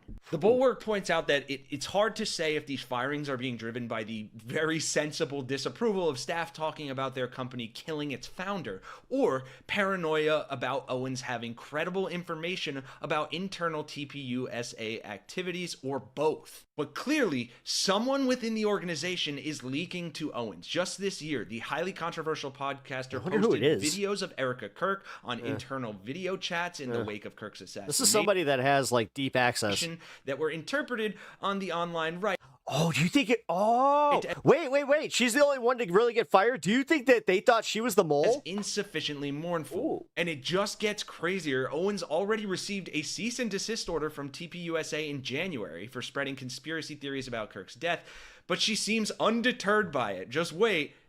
I'll play the Click horror Candace moon landing clip. skeptic. Nor did Oh she man, seem I am not a moon landing skeptic at all, but the more I learn about this Artemis 2 mission, up by the I got questions. Non-disparagement agreement she signed with the organization from when she was employed there that could make her theories even more legally perilous. On her Tuesday keeps show, spilling. Owens quipped that Dude, you got the Mad Hatter and the fucking rabbit just like spilling tea all over the place. Erica Kirk had been killed instead of Charlie, and if Charlie then acted as Erica Kirk is acting now in the wake of his assassination, he would be on trial for his wife's murder. One of these theories that was going viral this week was, I guess, what's being dubbed like Picturegate, because in a frame of Erica Kirk I have a TikTok that goes deeper into this show, people noticed that she had removed and replaced the wedding photo of her and... No, hold on. Actually, for this one, we'll continue this video, but this is just a little added context for this. You hate her. Erica just told on herself, and I don't... Whether you love her or you hate her, Erica just told on herself, and I don't think she realizes it. A lot of other people are clocking it too. Going back to September 8th, 2 days before Charlie dies. Last live show that he did, he was in his office on the Charlie Kirk show. Framed on the bookshelf behind him is his wedding photo. Then on September 9th, a couple of very odd things happened, not relating to Charlie, but relating to Charlie and Erica. Erica herself in interviews after his death explained that he ended up sleeping in their daughter's room. So I said, I want you to have a good night's sleep. Go ahead and sleep in her room. And she herself being the one to tell him to go sleep. Actually, we're going to have a proper 420 on this show, so I'm about to be on for 4 hours and 20 minutes at 8:40. Sleep in their daughter's room the night before he died. Her reason being because he wasn't sleeping well. Also sharing that her husband wasn't wearing his wedding ring, adding that he had to come back in the bedroom the next day into their bathroom to get his wedding ring. Is this a big deal? Maybe not. But then insiders share that they had a priest come to their house the night before his death. Not to pray over Charlie and the college debate he was attending the next day. He was there to pray over their marriage and Erica. We're talking the same night a priest showed up at their house to pray over their marriage. He also did not sleep in the bedroom with his wife and did not wear his wedding ring. But wait, there's more. But wait, because the following day, more. September 10th, we all know what happened. After Charlie's death, we got Erica Kirk in mourning. But by this point, you know I'm cute. Erica had You think I'm cute. You know I'm sexy. already told on herself and her marriage. She just didn't realize it. All thanks to this teary-eyed interview. One of my favorite memes is when they used Sexy Boy Shawn Michaels' entrance for her. September the 12th, Hilarious. 2 days after her husband's death, where she held her podcast inside of her husband's office, where she herself admits to not having been inside of his office for a very long time. Morning glitter pants. Obviously missing in his office. Hey, when my mom died, you know, I had to make sure that I wore some glitter pants. Their framed wedding photo. Everything else is in its place, but not that, and she doesn't even realize it because she's not the one who took it down. So who would take down the framed wedding photo of Charlie and Erica? That gorgeous reminder of their union. Easy. The last person to have access and who was in Charlie's Just remember, this was his home studio. office. Charlie himself. Which was why she had no idea just by filming in her husband's office that she was telling on herself. And whether Charlie did this intentionally or not tells us a whole lot more about the truth behind not just Erica and Charlie, but Erica herself. A lot of people questioning the rumors that a billionaire was trying to come in to Turning Point USA, that Erica was happily encouraging this while Charlie was actively fighting it. Yup. How fucking crazy is that, by the way? And Charlie in the background of their home studio. Picturegate. Who put that picture away? I wanted to make sure we had added context for that. That's what they want to know. So Charlie's last live appearance before he was assassinated was, from his home studio at least, was on September 8th. Here is that wedding photo behind him, which you can see. Then, fast forward to December 12th, and as a part of her Shabbat Shalom PR Blitz, she conducted her very first interview from Charlie's home office. She was playing the part, as you are about to see, of... She just can't help herself sometimes. This is my first time back in his office. And yet, curiously, that wedding photo Oh God, man, don't watch this woman. She's insane lately. Yeah, and it's fun to watch. missing. I love watching people implode. I have not. Alex Jones is imploding. She's imploding. Been Turning Point's imploding. It's very fun to watch. I mean, as a lefty myself, I'm loving this shit. for a very long time, and I've just been... Let them fight. That's part of the reason why I keep looking down. It's not because I'm not wanting to look at you. It's because, like, there are so many treasures in here. If this really is your first time in his office, the first time looking down at his desk, who moved the frame behind his head? The internet's immediate reaction, they said, Erica removed it. But I would like to push back on that notion. I do not accept that option at all. That would be the exact opposite of the very intentional PR messaging. She was kicked out of the right? I don't know about that, man, because I got some right-wingers in my life that love Candace Owens still. Come out. Like, my stepmom is as Trumpy as you get, and she loves her some Candace Owens. Turning Point USA since Charlie died. So that really only leaves us. You know what?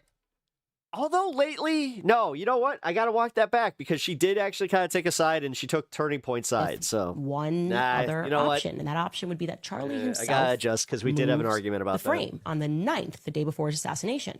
And what would have happened thereafter is Erica simply didn't realize what up, it. Dude? And Candace has now taken this so far that she started Candace her Owens show the other day saying Erica valutating. Kirk should be dragged I have been valutated into a police precinct for questioning. And she What's up, Elaney? offered Good to see this new take on why she thinks Erica is complicit in this.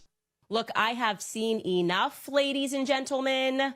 I've seen enough. Damn near 6 million subscribers on YouTube means that that's not irrelevant, okay? Erica Kirk should be dragged. I'm not trying to stand up for her either. This pains me to say. Into a police precinct for questioning. The amount of evidence that is now piling up. So I'll come here and be miserable. Oh, you're having a bad night? I would say against. Well, I hope I can cheer you up a little Erica bit. Kirk is almost akin to an NBC Dateline episode, except it's actually more simplified than that. So yesterday and last week, we introduced to you Erica's best friend for over 15 years, a woman by the name of Tracy Martin.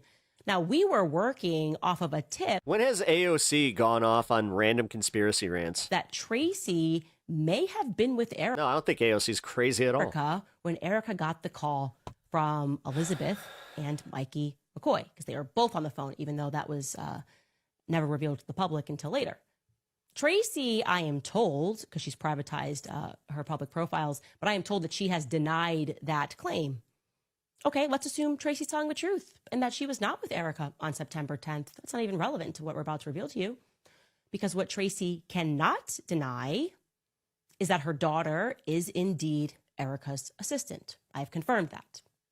And I want to be very clear here that this young woman did nothing wrong. She's not done anything wrong. I'm intentionally choosing not to name her daughter because I don't want people to stalk her, to reach out to her, or to try to learn anything about her life. She, like I said, has done nothing wrong. And in many ways, she's just beginning her life, okay? However, it is a fact that she was supposed to go to UVU on September 10th. I remind you, this is Erica's assistant. And it sort of tracks, given Erica's public admission, that she too was crazy to these people means lady says words I don't like. Considering going, but remember, Charlie told her, home needs you. Home needs you. So she was instead going to go meet him at the next event, which was in Colorado, slated for later that week. Charlie did not want her to go to the UVU event because the kids needed her. Home needs her. But he totally wanted her to become the chairman and the CEO of the company in his absence, right? Like that totally tracks. That makes perfect sense. She has brought that up a few times. She really has. But the reason that Erica's assistant and her mother, Tracy, Erica's best friend, told people in their orbit something quite interesting, actually. The reason that they told her that they didn't go is different from the reason that Erica didn't go, obviously. Tracy and her daughter told people that Tracy had a bad feeling. Like I told you, we've confirmed that. Tracy had a bad feeling, and so she stopped her daughter from going to UVU. This is now confirmed. It's a fact. Charlie Kirk is high on life over a routine college event, and now he's up and pacing around the house, not in fear, just in excitement. This is like Disney World for him, going to UVU. Oddly, however, what we can confirm to you is Erica's best friend. Did Charlie have autism at all? Because I gotta say, assistant did have fear. for some reason. Oh, shit. Charlie's good. He's excited, but they had fear. For some reason, Tracy Martin told her daughter, who's Erica's assistant, not to go to this event. They pull her back because Tracy senses danger.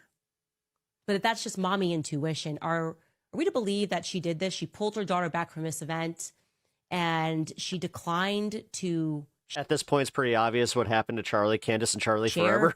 that overwhelming mommy intuition with her best friend, whose husband was going to the event? That seems selfish to me. Are we also to believe that Erica wasn't interested in... Like I said, the one person that... ask. I don't feel bad for him because he's a piece of shit too, but there's like something to be said about her husband in this where it's just like, man. Her assistant, why she wasn't going to do her job? To work? I said it in the last video, I'll say it again. I'm not a fan of either of these women. I do enjoy seeing the MAGA infighting, though. Oh, yeah, it's a lot of fun. I'll tell you, folks, I fell down doing research for this. You fall down the rabbit hole. No, I swear to God. A rabbit hole of Candace's, YouTube. If my wife acts like this, channel. I would have some questions. And every Like, single for real. video, sans maybe one or two, in the last, 5 or 6 days, but Natch, what this up? has been going on for weeks. It's all Erica Kirk. It's all Turning Point. It's all Charlie and Where you been? Erica Kirk. Wait a minute. I just realized you weren't in chat. What's up? What's up, Natch? Like the wormhole. Did you not get your notification? Is never ending, and she seems so undeterred despite the cease and desist and all this other stuff. And I kind of hate to root for Candace Owens in this matter, but watching her lob these How you doing, Natch? How was your weekend? conspiracy theories that are very easy for people to buy into because of how suspicious Erica Kirk has been, how shady Turning Point has been, as you see in those clips. I mean, I can't help but hope that she somehow plays a role in taking down Turning Point USA, or at least hindering their ability to function as a company. I mean, it is utter insanity. She but is that working where hard I at would it, pass the but- question off to you. Do you guys believe the things that Candace Owens is saying? I know Erica Kirk makes it very believable with just how she's acting and how she's grieved. I have no dog in this fight, so I kind of do. The way Turning Point is I think functioning. they were having and marriage problems, and this definitely played in. Massive Now whether or not it was like a coinky-dink that the next day, amounts of fundraising and money, but then her lack of genuine bringing in while simultaneously treating their grief, kind of, I don't know, sus. their employees like garbage and firing them for seemingly no reason. It is all good, all Hell yeah, just man. so shady. I mean, we pointed. Actually, no, dude. Chat's been. We have been having that out in our video. I would say normal chat, but no, it's been all right. Too about the been more chill today. Turning Point USA. I don't know what it is. Maybe it's like having the single stream actually helps. Alternative halftime show about how it really was just a cash grab to ride off the Super Bowl hype and then come on, man, you can't just dictate grief. Beg for as someone who's lost donation. No, I trust me, man. There is a fine line between everybody grieves differently, but the way that there's a lack of grief and it's all even in her candid moments, that's what's wild to me. Afterwards, it just seems like everything this company has done ever since Charlie Kirk's assassination has been mired in controversy and just shady dealings. So I would love to hear your thoughts. And if you do care about this stuff, if you want us to keep covering the Candace Owens. Trust me, you're going to get some comments that want you to continue to cover this because realistically, it is a little bit fun. I'm going to be honest, guys. There's a part of it that is just fun. Okay, I want to play that, but I can't. I know I can't. Damn it. Name's Elvis and politically. There is new bipartisan frustration in Congress after the Justice Department sent a list of, quote, we're 5 minutes away from the exposed 420. persons in the millions of just so you guys files know, we related to its probes be celebrating Jeffrey Epstein. Hey, by the way, I also will be opening this. That list includes many prominent figures who appear in the files 5 without minutes. any context, like Janis Joplin and Pope John Paul II. You're going to go drink, have a good night. Peace. No one name besides Drink Epstein and his responsibly. accomplice Ghislaine Maxwell has ever been charged in connection with Epstein's crimes. Several lawmakers argue the Justice Department is intentionally muddying the waters on who was. I hate how they consistently use these photos of them looking like a normal couple. Somebody had pointed this out to me that CNN is trying to help the Trump administration by making Jeffrey Epstein not look that bad. A predator versus someone simply mentioned in an email or perhaps an article. Billionaire Tom Pritzker is stepping down as executive chairman of Hyatt Hotels over his ties to Jeffrey Epstein, saying he regrets his association with Epstein and Ghislaine Maxwell. Meanwhile, the Justice Department sent a weekend letter to Congress listing hundreds of prominent people listed in the Epstein files. But there's a but, and it's a big one. Being mentioned doesn't necessarily mean anything.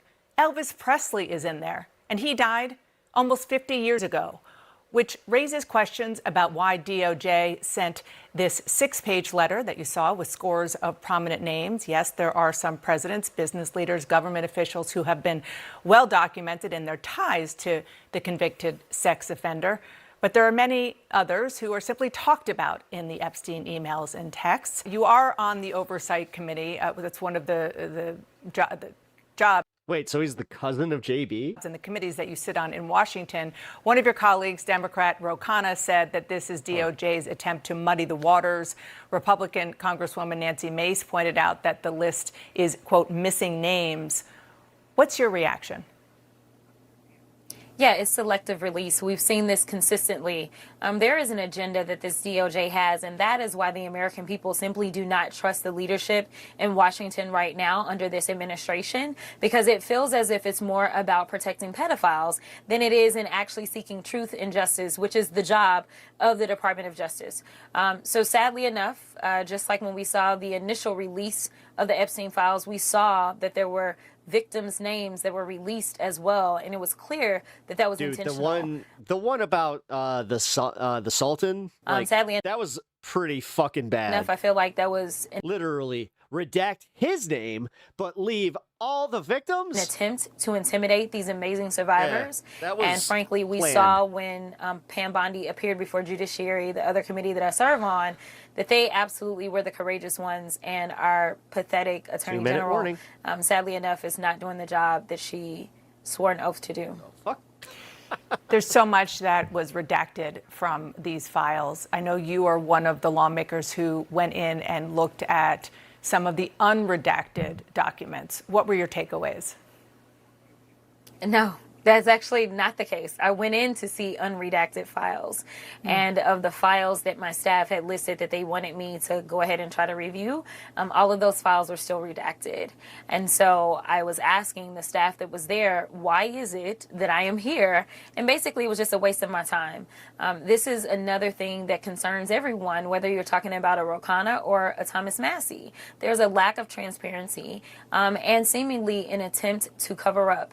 It is really sad that the United States has historically led this world, and right now we're seeing the United States fall for so many reasons. We see leaders all around the world that are resigning. Go ahead. I just want to make sure I understand what happened. So you went in, as did many of your colleagues, to see unredacted files. But was it the specific files that you wanted to see that they would not unredact? And correct. Why do you think that is? Do you know the context around those? Dana, even I know this one. They are trying to blame the FBI for pre-redacting those files, so they're like, no, our hands were tied. I don't know exactly what all I was supposed to see if it had been redacted.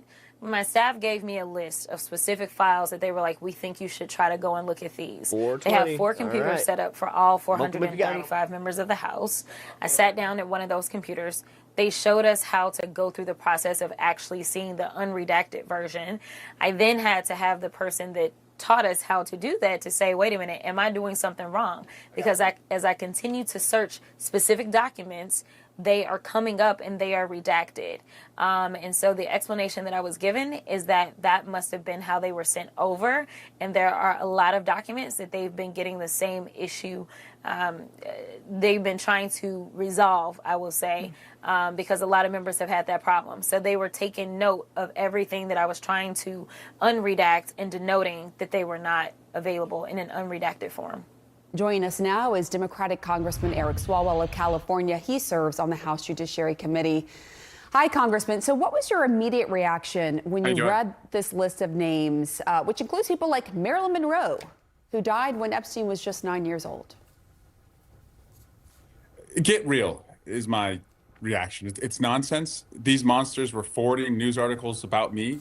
And if you check these billionaires' emails today, I bet they're still talking about me because they're worried. They're worried about many that they've listed in that email, and they should be, because I and many others that they're trying to muddy us up with are not going to rest until every single one of them has been brought to justice. So this is just a distraction. The American people want to see justice on these files. The Congress has asked for this. It's not going away, Pamela. And as I said, I'm not going away. Notably, the victims aren't going away, more important. Well, certainly, and we will continue to talk to them. Notably missing from that letter, I noticed, were names like longevity Dr. Peter Attia and Steve Tisch, co-owner of the Giants, both of whom communicated with Epstein in the emails in the most recent dump of files. They haven't been accused of any wrongdoing. But what do you make of that? This big list of names, including Marilyn Monroe and Elvis Presley, and then those names not actually being on the list? And also, by the way, the name that is listed the most in these files and talked about the most is Donald Trump. And of all the people that Jeffrey Epstein talked to in the world, and it looks like this guy got around, and there are millions of files, and Donald Trump's name is mentioned many, many times, up to 1 million. Some are speculating through the searches. There's only one person that Jeffrey Epstein described as his best friend, and that's Donald Trump. But the effort since this summer, and I want to just walk you through the timeline, has been to avoid this at all costs on the Republican side. They refused to swear in Adelita Grijalva when she would have been the person that got the Epstein discharge. But somehow Trump is the whistleblower? Over the goal line. During the summer, they were willing to shut down the government because they didn't want these files to be released. And again, the Department of Justice won't release all of the files now, and many of them, are redacted, and only about 50% have come forward. It's a cover-up job at the Department of Justice, but we're not going away. And certainly Trump's name has been in there quite a lot, and he is not. She couldn't even hide that face. Been accused of any wrongdoing, but certainly it raises questions the way that this release has happened, as you noted, from the survivors themselves who have been on this show and have asked why it's being handled. I mean, can I just give my piece here?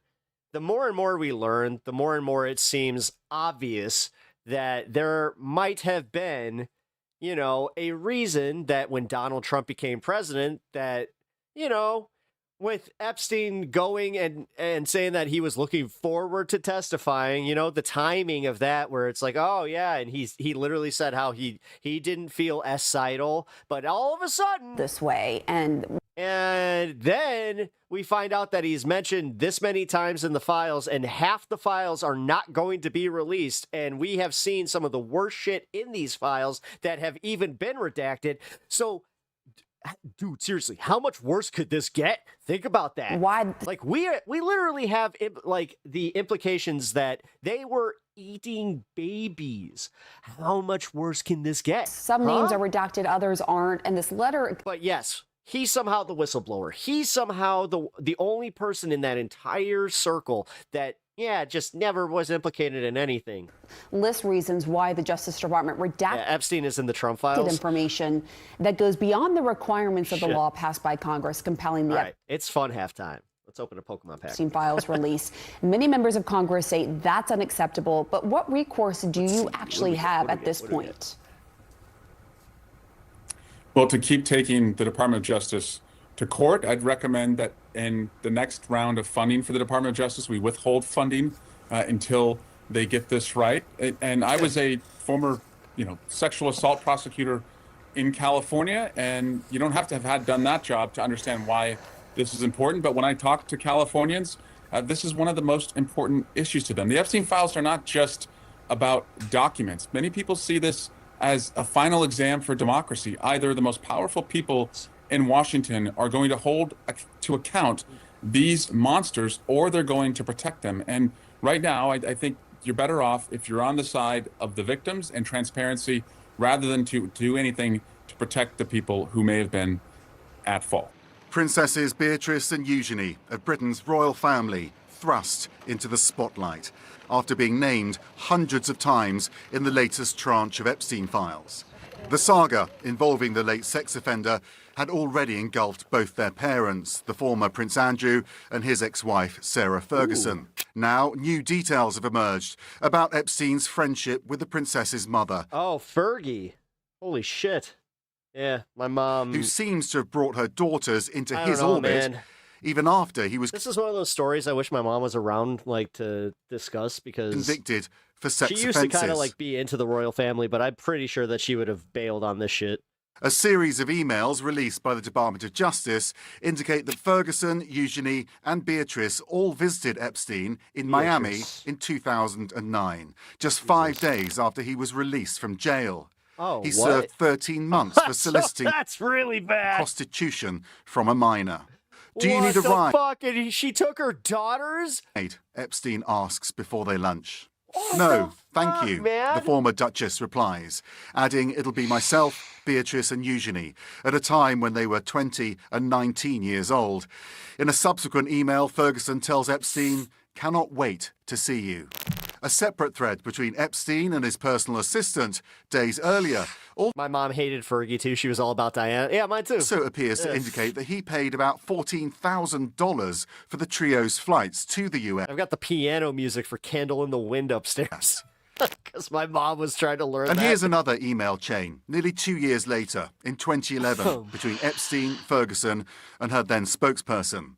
In it, the former Duchess says that Beatrice advised her on how to handle a British journalist to whom she had given a statement about Epstein. Just last year, Ferguson's spokesperson said she had cut off relations with Epstein, quote, as soon as she... Bring your kids to the layer of a PDF is vile, like, what the fuck? Yeah, Howard Luckin did it too. ...of the extent of the allegations. But all these DOJ files suggest otherwise. As for Andrew Mountbatten Windsor, Beatrice and Eugenie's father, he remains under pressure from his ties to Epstein. The disgraced former prince has previously denied any wrongdoing, including after he reached an out-of-court settlement with a woman who said she was trafficked to him as a teen.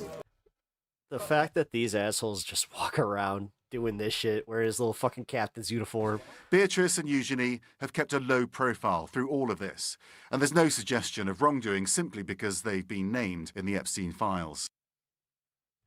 Well, now you kind of might want to...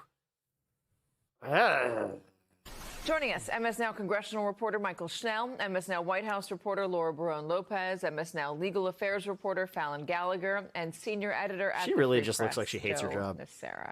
All right, so Michael, we've heard from Massey, we've heard from Kana, we've heard from Mace, we've heard from some former reps like Marjorie Taylor Greene. Is there a concerted push beyond those people to put more pressure? I'm going to talk about the Republican side because the Democrats, I imagine I know where they stand. To put pressure on Pam Bondi to release more files. Why would she do that? I mean, look, Katie, it's tough to tell right now because Congress is out of session, so lawmakers have the luxury of only having to respond to news articles or news stories or news of the day if they want to. They're not prompted by reporters in the hallways. But I will note we are hearing a lot of concerns and criticism of that letter that Pam Bondi had sent to Congress. And by the way, that was required by the Epstein Files Transparency Act, that within 15 days of all the files being released, that letter outlining the redactions had to be sent to Congress. And I had spoken to a number of lawmakers. When does half constitute all of the files? If they're saving 3 million files and not releasing them, how does that constitute them releasing all of them? Please explain that, Doug. Recent weeks. Come on, Doug. Who kept telling me that they were looking forward to reading. Since you're so smart, Doug, why don't you explain to the class how that works? That letter, because there were a lot of concerns about how the DOJ went.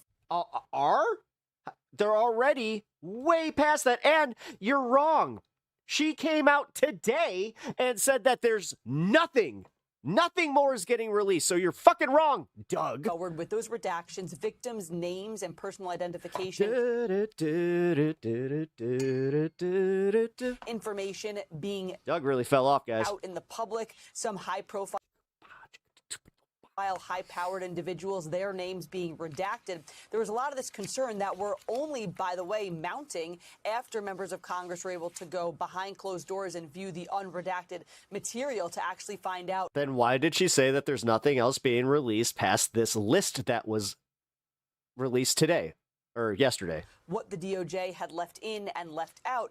So why go out of her way to say we're done? This letter is only accentuating those concerns because their questions about the redactions are not fully answered. Members of Congress are saying they don't have the complete information. And then it's that list, as you mentioned, of around 300 individuals, some of whom say they have no connection to Jeffrey Epstein. A lot of lawmakers accusing the DOJ of trying to muddying the water here. I'll read to you some of what we heard first from Eric Swalwell, the Democrat from California. He wrote on X, he was part of that list in the letter yesterday. He said, LOL, so one loser sends another loser a news article with my name on it, and the cover-up clan at the DOJ wants to put me in the same drawer as Donald Trump. Doesn't work that way. Trump is a friend of the pedos. I'm their worst nightmare. Now, again, Katie, it's important to note it's not just Democrats, it's Republicans as well.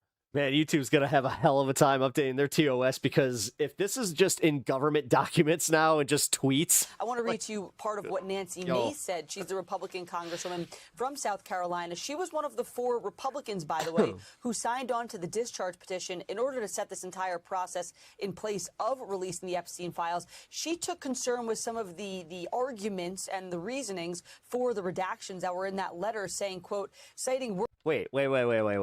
How does this get conflated where Trump congratulated a cop on getting Ghislaine Maxwell because she was evil to he turned in Epstein? You guys really made up some fucking wondrous bullshit, and you want to talk about shit that's not supported by any fucking evidence?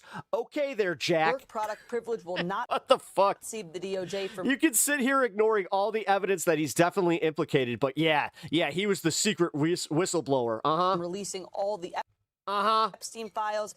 Fucking Christ. Dude, we haven't even had time to focus on his sexual misconduct allegations, because he did the exact same thing that President Bill Clinton did. That she's going to do you care about that? No. Continue to call for the release of all the files. The DOJ I've been wondering who Melania's secret boyfriend is. DOJ has said it's had around 6 million on hand. Only 3.5 million have been released. So, Katie, to sum it all up, a lot of lawmakers were looking to this letter before it was released for it to clear some things up. I think it's only led to more questions. So, Fallon... oh, you're admitting that you have Trump daddy syndrome? Cool. How much of the documents have been released? Man, get some therapy. I don't know what's wrong with you and your daddy issues. Is it all of them? DOJ says it's all of them, but Channel 4 in the UK is saying it's only 2% according to a metadata analysis that they did. I don't know if they're accurate, but what do we know? Of course, and we don't have specific reporting on what they're reporting, but I want to be really careful about that UK report, because you'll remember that some of the stuff that's privileged from the release are things like child pornography, things that depict death. So those are typically video files, which are large, and I think that's what they're getting at with that 2% possibly. But at this point, the DOJ has released 3.5 million files. They had about 6 overall. They've decided to withhold some. But in this letter, they're really detail light on why they've withheld things. They talk about what the law entails and what they're allowed to withhold, and the fact that they redacted things and the legal rationale for that. And then a judge comes out and says no. They leave out details on specific redactions and why they redacted certain things. This summary is extremely broad, and so we don't fully know what they're still holding so I on looked to. up Kurt Cobain. I was wondering, why is Kurt Cobain on this list? He's in a PDF of a book that Epstein appeared to have. You have Elvis being mentioned. This is the editor of an online publication called Ultimate Classic Rock, claims Elvis was mentioned in an email, a business pitch that cited a project using Presley's music as a previous success.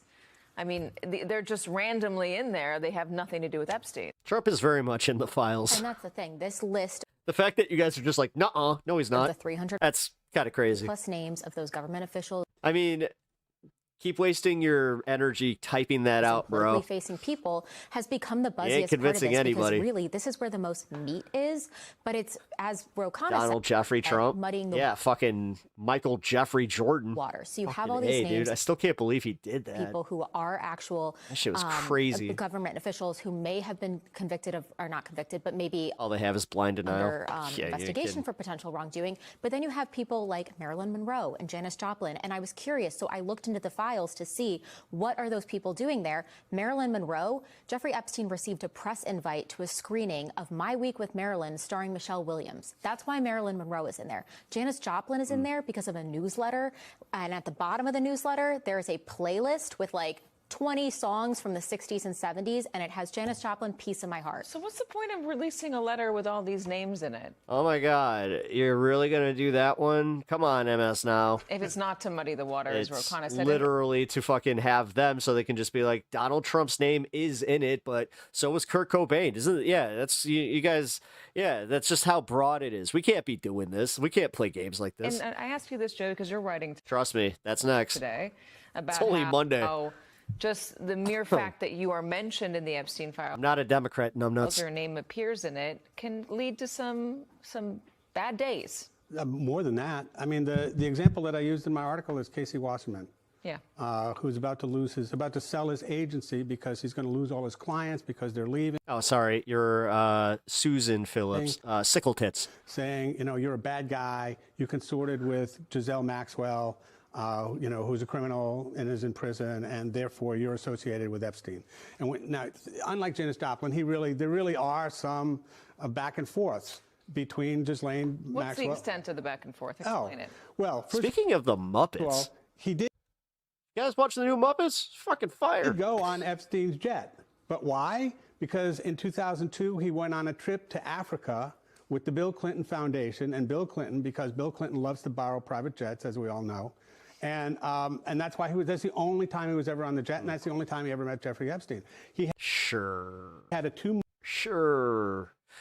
I totally buy that. month flirtation. I buy that as much as Donald Trump not being in the files at all. Whether it went beyond that, nobody knows. But in 2003, fucking Christ, in March and April 2003, you see a bunch of very flirty emails between Maxwell and Casey Wasserman. He was 28. He was married. It should be between him and his wife. 23 years ago, That's what you're landing. Nobody knew Ghislaine Maxwell was a criminal.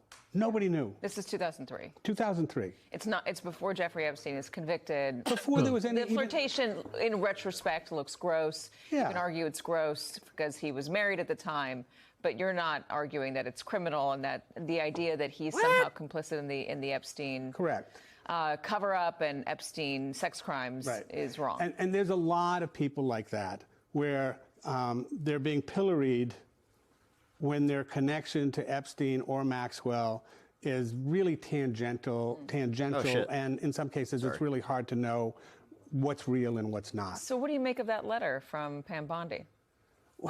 Well, I mean, muddying the waters is kind of the game for them. The more that they can have you looking at Janis Joplin and not looking at Donald Trump. Or Howard Lutnick. I mean, Howard Lutnick, Howard Lutnick is like smoking gun shit. Knows how close he was to Epstein. They're just like, whoa, keys, look at the keys, whoa. But his big problem really is he lied. And MAGA's just like, shiny. Yeah. I mean, if he had just said, fuck? once upon a time, I went to the island for an hour in the afternoon, if he had said that in the beginning, it'd be a lot different. Do we know how closely the White House is working with Bondi on this?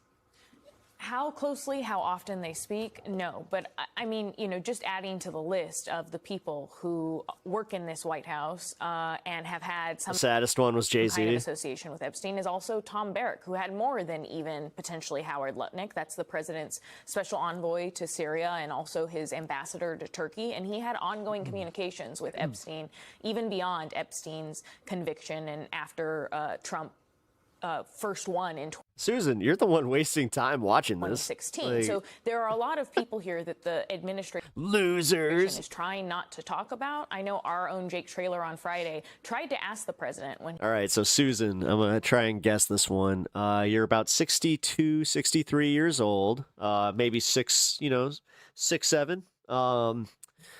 I think that she is at least her fifth glass of wine in. He was leaving the White Am I starting to get this? House. And then you kind of circle back to you. You're like, you have YouTube in the corner and you're scrolling through Facebook. You're on your local group just going like TDS.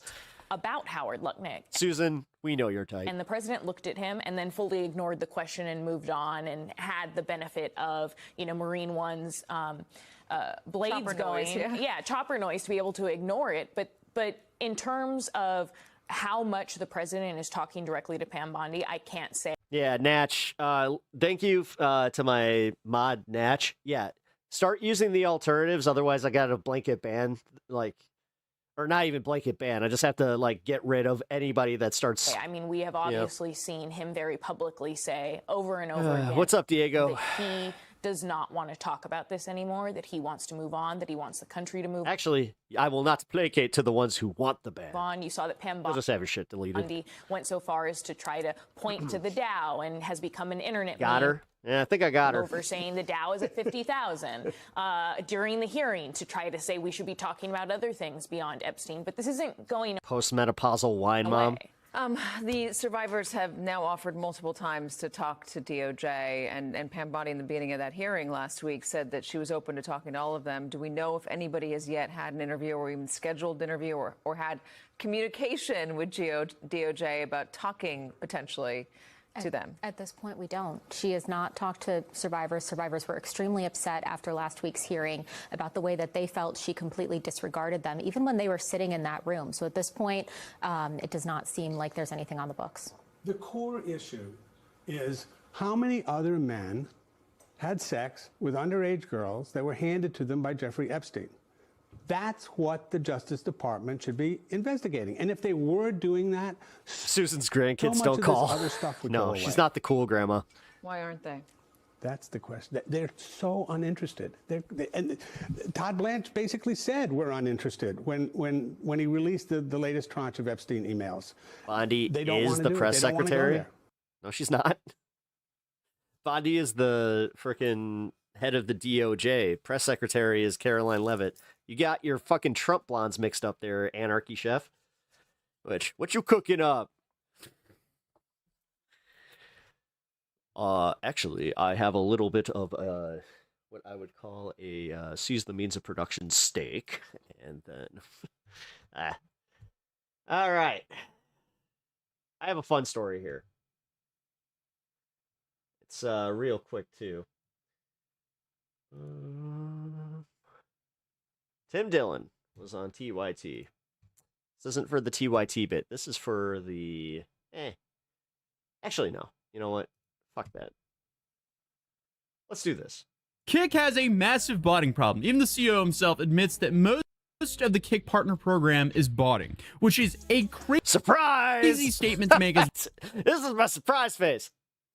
The CEO. If we banned every single person who view botted from the KPP program, the reality is there wouldn't be many people left. So, I mean, and people wonder why I'm not on Kick. When the CEO is shamelessly admitting it, it's bad. But this has been a topic of conversation for years now. Like, people have been calling Trainwrecks the boy who cried view botter since at least 2023. Trainwrecks was right. He was telling us, and we did.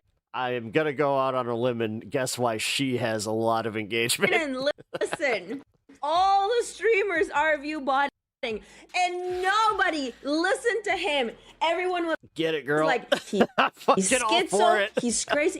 Booby streams, I'm all for the booby streamers. He was right. But now it finally seems like he's being vindicated on both sides of the coin, with the issue reaching further than just live viewers. It's now infecting Clippers as well. Don't Clippers just bought their clips to get fake view numbers? What? To make more money. We got botting problems everywhere, man. Like, that's the thing. Like, botting problems are not mutually exclusive to Kick. It's not. Pap, you're just not Mutually exclusive to live streaming. Like botting is everywhere. That's the reality. But view botting has been a hot button issue on streaming sites for years now, even if viewers haven't always been buying it, nor are streamers really fessing up to it. All the stuff that I'm learning, that I'm seeing, it's beginning to make sense low key, right? Great set of personalities. I'm sitting at 30 to 35, and all my social medias and everything like matches up with that. My chatters, the activations, you know, merch sales, this and that, right? The numbers match up to that, but everyone else, you know, it doesn't. Then I'm beginning to understand the petty drama, because they're telling themselves, I'm not a 35K viewer streamer. You know, I'm probably doing this weird shit. I'm really a 20K. This is a 35. I hate him. I hate him. I hate him. And that's how the petty shit starts. The devs that I work with, right? They've calculated some of these view bots that we encounter have to cost between 10 to 20,000 a week. Like, Jesus! We're talking like fully automated. IPs are completely spread, right? When it comes to the topic of view botting, it's starting to become a problem everywhere, and it feels so. I'm assuming that Kick, like, how does it work? Does it work with like revenue generated from the gambling and like they get a percentage from that? Like, or is it ad based? I don't think there's any advertisers on, I didn't think there were any advertisers on Kick. Can somebody enlighten me on this a little bit? It's kind of safe to say that no one is actually planning on doing anything about it. If anything, streamers seem to not really care if they get caught these days. Bro, I'll just say this, guys. I don't give a bro. If you think some people, guys, everybody's inflated. Like I openly admit it. I don't give every single person. I would say 90%. Who the fuck watches this shit? Of streamers inflate, guys. Okay, we're not, whatever, dude. Like, that's crazy, but what happens when the people who start paying creators based off of their viewership start to become wise enough to acknowledge the scheme? And how can anyone be sure that it's not the streamer view-botting themselves or someone else paying to make them look like they're view-botting? I mean, if a tree falls in the woods and no one's around to hear it, was it the streamer's fault? Like, honestly, it's kind of hard to... I mean... I'm not sure if you guys were here for it. I know that some of y'all were part of this channel when it happened. I had something happen over on Twitch where somebody, they had view botted my account. I reported it to Twitch because I definitively know. I was like, hell no. Who to place the blame on here? Because today, essentially, I just want to look into the accusations, old and new, and figure out... Anytime that you see that shit on Twitch, just be very wary. Live streaming really does have a view botting problem. It does. Because... it kind of seems like it does. Because as I stated earlier, even the Kick CEO seems to think so. We know that in live streaming, there is a lot of view botting. That's the reality. If we banned every single person who view botted from the KPP program, this is such a fucking reality admission. Is there wouldn't be many people left. That's the reality. It's the harsh reality. It's not just a problem isolated to Kick. It's a problem with all social media. Now, the clip that probably made the most headlines and prompted me to look into this, of course, is the clip of the CEO from Kick, Eddie, admitting that most of the Kick partner program view bots live on their Kick channel. And this happened during an episode of Kick Talk, which is a podcast hosted by Ed Craven, or Eddie, and the head of Kick Studios, who's Andrew Santamaria. It's kind of pathetic. And in these podcasts, they often feature controversial streamers like Ice Poseidon, Action Man, and Fuzi, and the episodes usually just consist of them bringing up the same talking points about the future of streaming. And I wonder if they were anticipating the future was being filled with botted chatters and falsely inflated viewer counts. Well, I guess for all but one lone angel, who they praised on the same episode as one of the few people out there who doesn't touch view bots at all. And apparently, that's Sneeko. We were talking about bots before. I didn't see that coming. Just a big shout out to fucking Sneeko. I think Sneeko is one all of the few right, people you know out what? there Props Sneeko. Doesn't touch any bots at all. I said this the other day, right, Sneeko? I don't like saying that, like, but he doesn't touch view bots. Good for him. Say someone is using view bots, but I will say when someone isn't using view bots, like Sneeko is not. That's he's unexpected. Like, you haven't fallen to the temptation. You would have been the first one I would accuse of doing so. Increasing your metrics, and I respect that, man. I really do. And now I'm not saying that Sneeko's the only big creator who doesn't view bot, but he might be one of the only big creators who aren't view botting on Kick. Because I promise you, there are tons of other creators who are not view botting whatsoever. They're just not streaming on Kick. For example, I would bet like 10 grand that Moist Critical does not view bot. But obviously, creators like him don't stream on Kick, so he's kind of irrelevant to this conversation that we're currently talking about. Too late, clipped. Prior to bringing up Sneeko on the podcast, we're discussing how the current landscape is and how they comment. Man, someone's gonna make a fucking compilation of right-wing pep. View botters. It's like, I And gotta this give is where Eddie Sneeko makes some this credit. bold statement of, if we banned every single person from botting in the KPP program, the reality is there wouldn't be many people left, which is crazy. That is and which an insane admission. Also goes to show that Kick seems to be this like den of thieves for some reason. There is no honor amongst Kick streamers for some reason. No. Unfortunately for Kick. No, dude. No, that's why I'm saying like Kick is definitely like it's like the pit of the fucking internet. Has a reputation of absolute degeneracy. So Tim Pepper just he just perked up. Oh. Degenerates just congregate on Kick.com. Does that mean that Tim Pool actually has a place? Let's go! They touched on the Kick clipping program, which pays clippers based on views, and how people are apparently view-botting those as well. So here's another question, like to follow up on the clipping stuff. Don't clippers just bot their clips to get fake view numbers? But yeah, I think there's definitely botting problems on. Like I said before, right? We were talking about this before, but botting is on every platform. I guess there's an arbitrage there, so they're getting paid more per view than what they have to pay a view botter to view bot them. So again, a whole den of thieves. So I guess it's just fake viewers to wring out every last dollar from the site all the way down. And again, not a great look. It's sort of confirmation of everything people have ever been alleging for years. I mean, it's the same thing as like what happened when they found out that the Daily Wire was fucking view botting, and the most prominent right-wing accounts were view botting. Coming straight from the horse's mouth.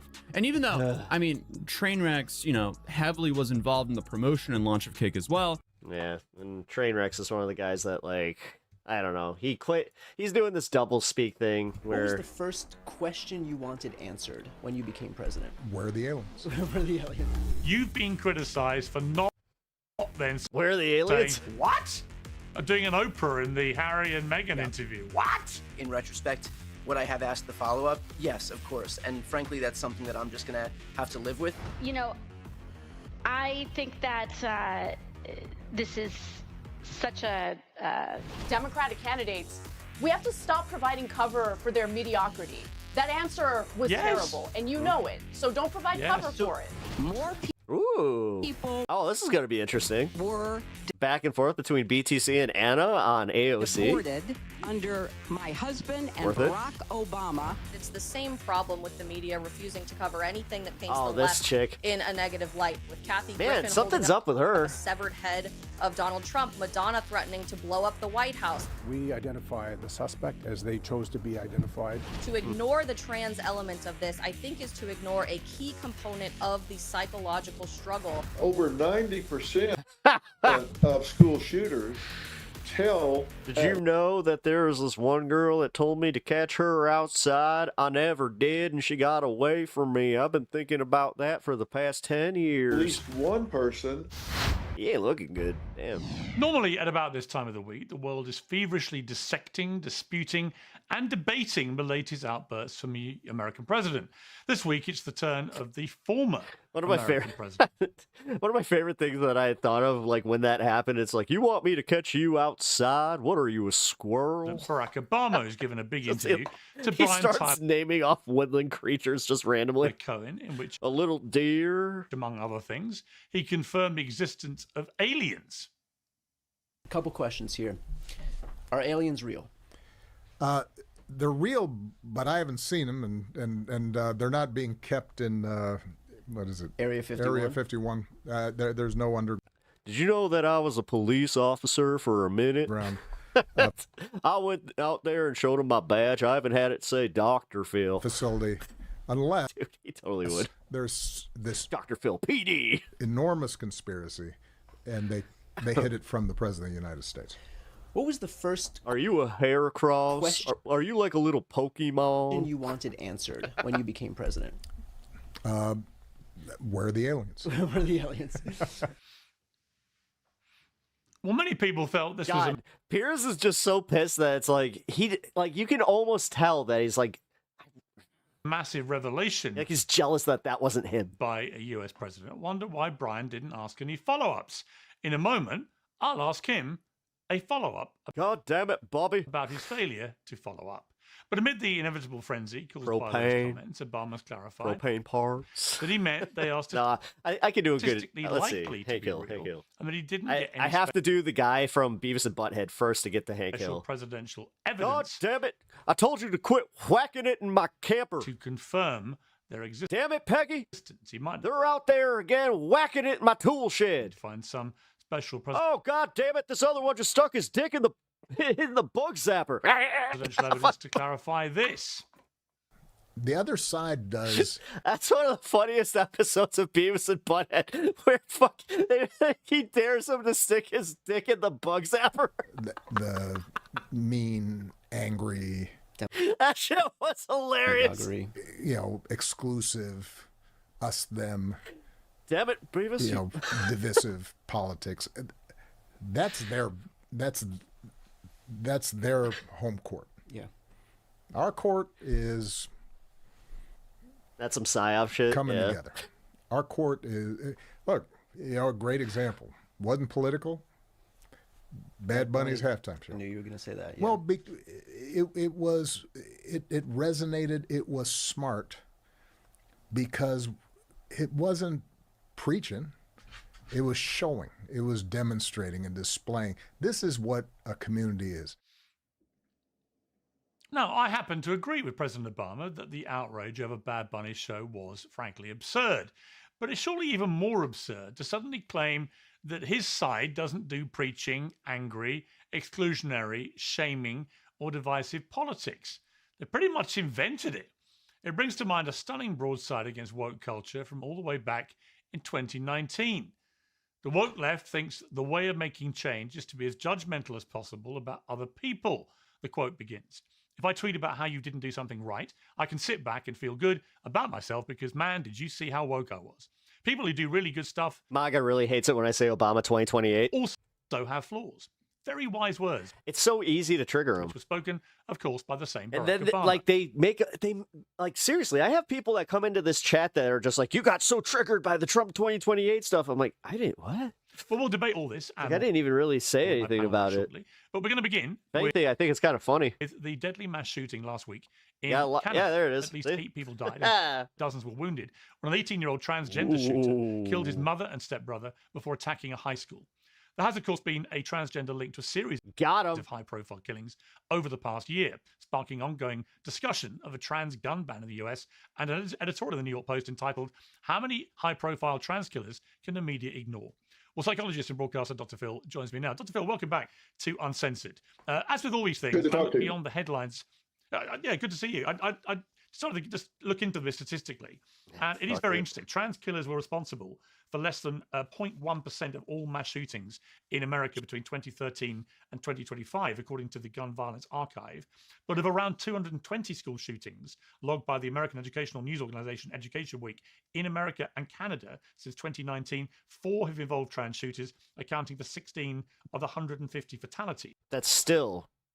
Like you're doing this thing where you're like, yeah, there's an increase of 4. It's like you just said 200. So this, what are we not bringing up? How the other ones were white guys? Seems to have been an increase. Like, how come we're not doing this thing where white guys is what we should be afraid of?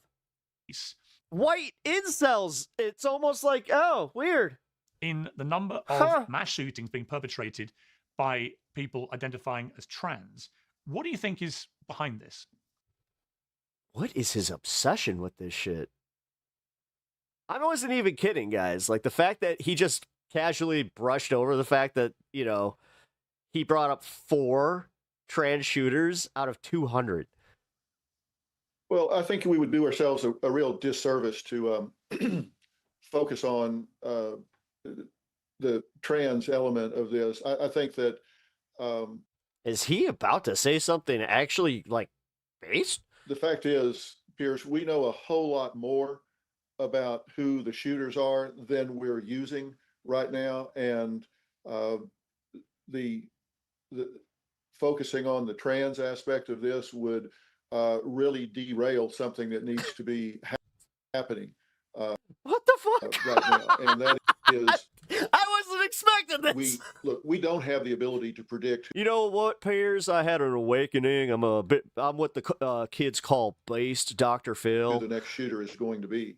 But we do know, Christ. as I say, so much more about who the shooters are, that we have the ability to be more effective in derailing some of these before they happen. Anybody else having this moment too, where you're just like, I was not expecting this? We don't have a This is screening fucking device. crazy. We don't have the ability to pick out which shooter, which student is going to be a shooter, or which former student is going to be a shooter.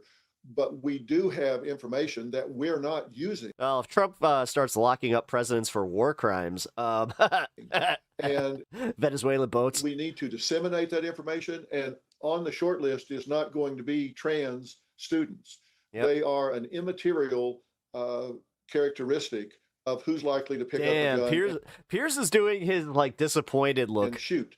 Now, they may have some characteristics in common with those who do. So they might be part of that group because of some mental challenges, some isolation, some marginalization.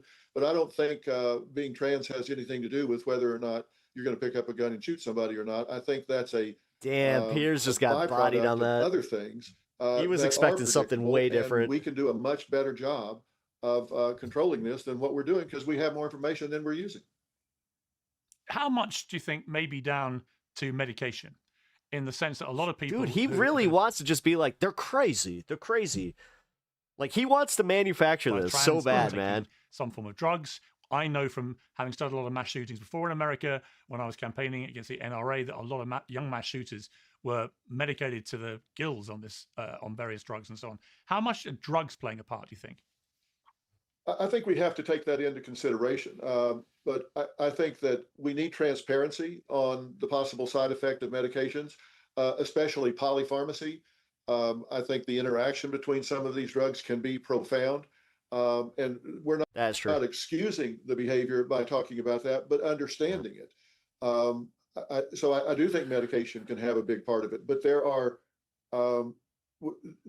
identifiable traits and characteristics that we do know. You can't know if somebody is on medications or not, but there are traits and characteristics that are knowable and observable. For example, there's leakage among these shooters. Over 90% of school shooters tell at least one person, and almost 2/3 tell more than one person what they're going to do before they do it. They tell somebody, here's what I'm going to do, here's when I'm going to do it, here's where I'm going to do it.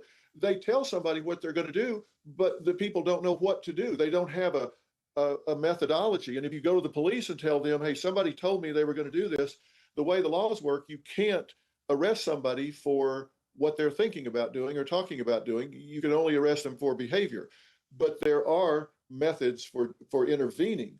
And we have to, the people who really know, and the current case in Canada is a perfect example. Okay, my brain is watching as I watch, shrinking as I watch this. Good luck with my. Oh, hey, thank you. Really know. Thank you, Val. Who's at risk for these things are the people that are around them every day. Those are their classmates, their coworkers, and especially their family. In this case, family members certainly knew this was a very disturbed individual.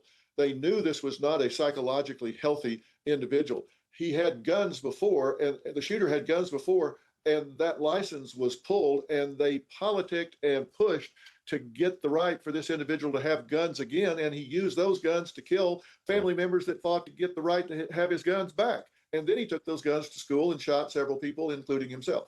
So we have to make sure that we're... It's almost like, yeah, we're back to the whole, are the guns the problem? We're deputizing all of the students in schools so they understand what to look for and what to do with the information once they get it. Telling is not tattling. Using this information to talk to authorities is saving lives, including the shooter's life because most of these are violent suicides. Today's show is sponsored by Oxford Natural, makers of the Optimum Day and Optimum Night all-natural supplements. I've debated this a lot in America, and it was made pretty clear to me, we don't want to hear this from someone from Britain, thanks. We drove you out of our country 250 years ago with guns. God, he does not like the fact that people keep throwing that at him. When it comes down to it, it's just like, dude, shut up. Okay, point taken. You're not even American. Shut up. Go back to your own country. But there are over 400 million guns in circulation. Since MAGA's all about that, how come they never tell us Piers is just like, you know what? Fuck you, Piers. In the United States, and more than 1 million new guns are sold every month. Where does the line, Phil, for you come between the Second Amendment right to bear arms and that staggering sum of potentially, obviously, lethal firearms in circulation and so easily available to people with disturbed minds? At this point, there is probably what, 200-300 year supply of guns on the street. If you're going to have an impact on this that can really change things for this generation or many generations to come, you need to focus somewhere else. You need to focus on the shooters, not what they're shooting. You need to focus on how to identify and derail these things. You can ban guns today, and there's a 200 or 300 year supply on the street. So you're just running around in circles. You're not going to have an impact, whatever you do about that, because of what you said. There are so many guns already on the street. You're not going to have those guns aren't going to wear out for hundreds of years, if ever. So, that's just mental masturbation. What you have to do is decide, I need to figure out how to identify who is likely to do the shootings and figure out you can't do that, because sometimes people just snap randomly, dude. Way to intervene. Honestly, think of all the good upstanding people that good families, and they all say the same thing when there's a murder side, where they're just we never saw this coming. They were such a nice family. Before they do it. Look, these aren't monsters. Until they pull the trigger.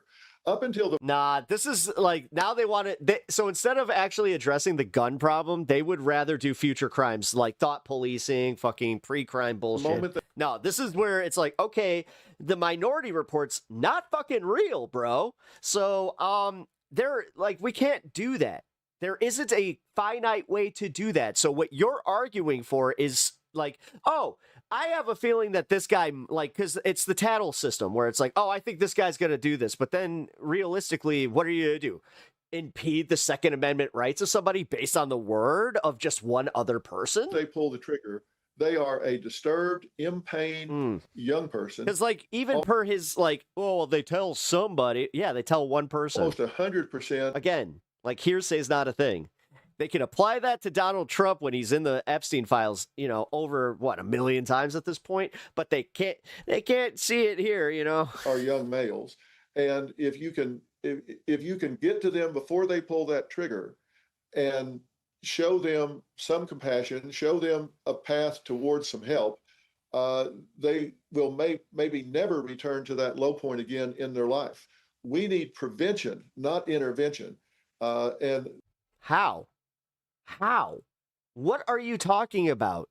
Dude, this is such a fucking old hat way of thinking. That's the key here.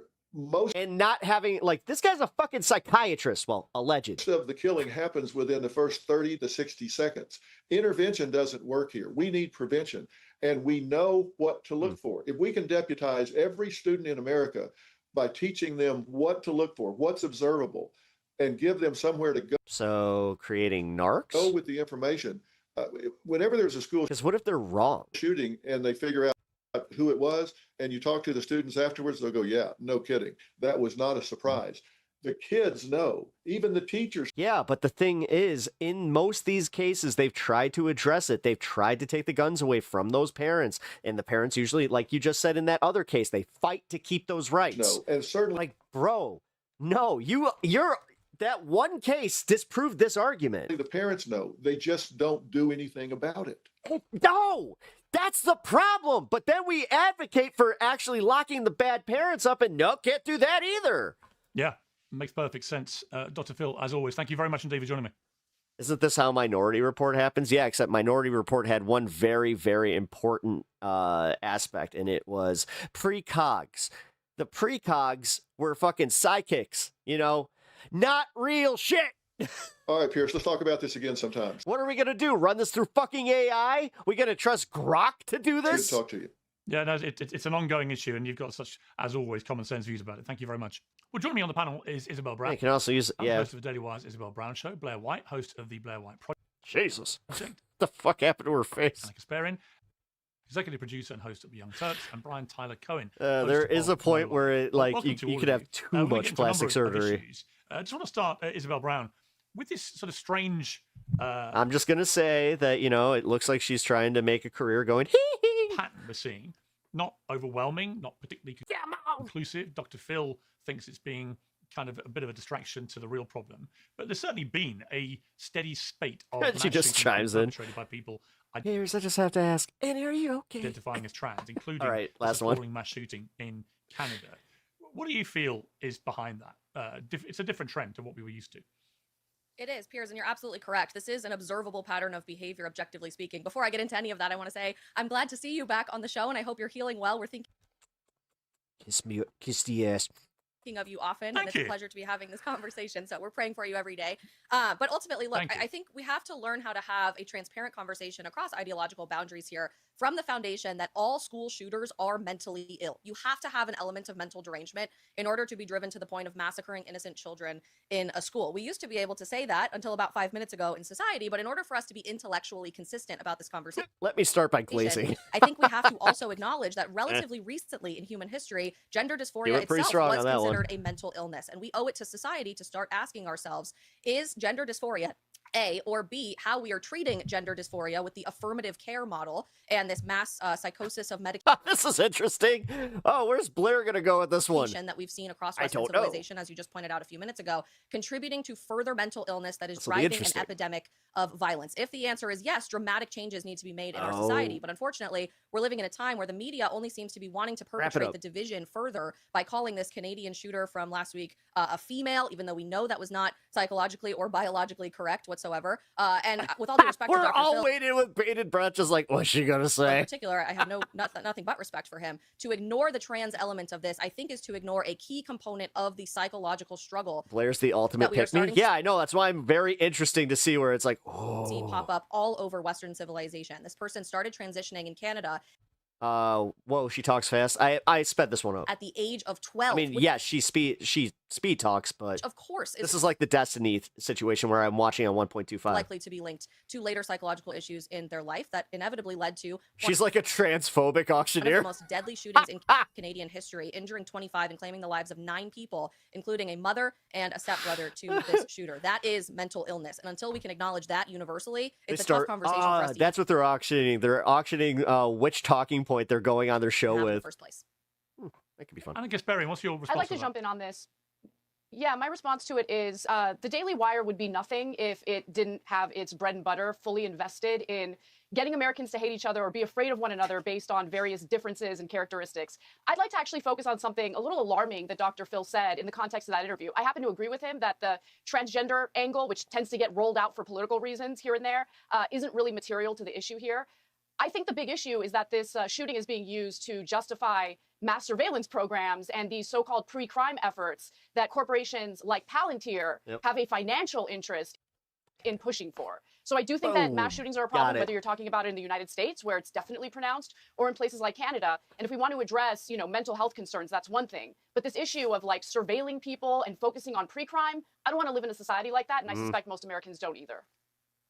But didn't Dr. Phil make a strong point there that if 90% of all mass shootings Actually, under this thought process, then no drinking in America ever, because then that solves all the pre-crime of drinking and driving. when they invest No alcohol for anybody. Sorry, back to prohibition. them, they discovered the mass shooter had told at least one person in advance, Right. normally someone they were at school with or a friend or whatever, about their plan. Is that not clear evidence Or you just can't go out to bars. You can only drink at home. that actually what he's suggesting makes perfect common sense? In other words, just alerting people. Well, his that argument- if you are informed, Right. if you're informed by somebody that you know they're going to commit, But his a heinous argument, crime, Pierce, what his is argument wrong in was them being encouraged to tell people? when these individuals go to the law enforcement, the way that our laws work, they don't move quickly enough or respond quickly enough. So I'm not quite sure what his solution would be here, because he even gave us the theoretical situation in which a student hears from a Piers is such a fucking, just shill for... fellow classmate that they I plan- mean, every idea of, we must have every ounce of conservatism, which means all the surveillance. He is literally a puppet for the surveillance state at this point. school, they immediately reported to the authorities. Yeah, Anna's cooking on this The one. authorities, because of the way things work, Yeah. don't respond to it What are you supposed to do? sufficiently. Okay, so then what is the Yeah, what's the pitch here? What is he pitching for? Yeah. Well, what exactly would happen in a case that doesn't include the authorities, because the authorities aren't sufficient Yeah, in they handling can't. these situations? I just think that right now there is a concerted Are we going to get to the point where a cop has to come and live with every American? effort to repeal or do away with some of our privacy rights, because there is a very real competition happening in AI. And at the World Economic Forum, you know, you have major actors in the Western world talking about how we can't compete with AI because we have privacy rights that China doesn't have to worry about. So just be very mindful of calls for surveillance where they exploit tragic mass shooting incidents or any other incident in order to get Americans, especially when it's in Canada, or people in the global sphere to really this one wasn't even in America. Reconsider. So we've had 3 trans shootings. No, you are disingenuous as fuck, you assholes. I just realized whether that. their privacy matters. This doesn't even fall into American categories. Like, what the fuck? Face of these boogeymen or, you know, security issues. You know, it's interesting. I mean, I was talking about the gun aspect of this with Dr. Phil, and I do remember being stunned. I think it's 35% of Americans do not believe they should even be required to register their guns as to where. That's insane.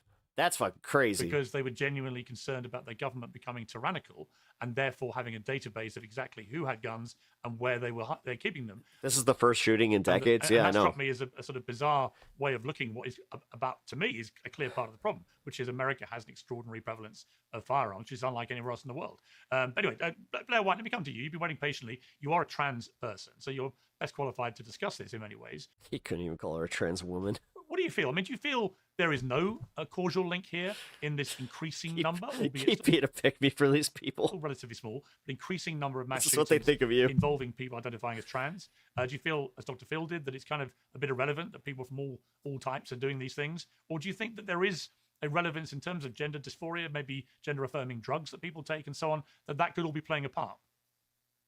Yeah, well, first and foremost, what I feel is an incredible amount of sadness for the fact that this person killed their family, and then, you know, obviously the children that were victims in the school. It's a tragedy from a 360 view, so that's first and foremost. I think you have to look at this from a multidimensional perspective, and I very much agree with Anna when she brought up the concerns over AI and privacy. They're blaming trans folks. Fuck off, MAGA news. Yeah, I mean, yeah. I was also going to say that. But this is interesting to see what, like, because Blair's usually on the MAGA side. You know, the only other time there was a shooting like this in Canada's history, there was a huge rollback on gun rights for Canadians, so I do have a concern about that for them. I have probably more of a concern for them than they have for themselves about that.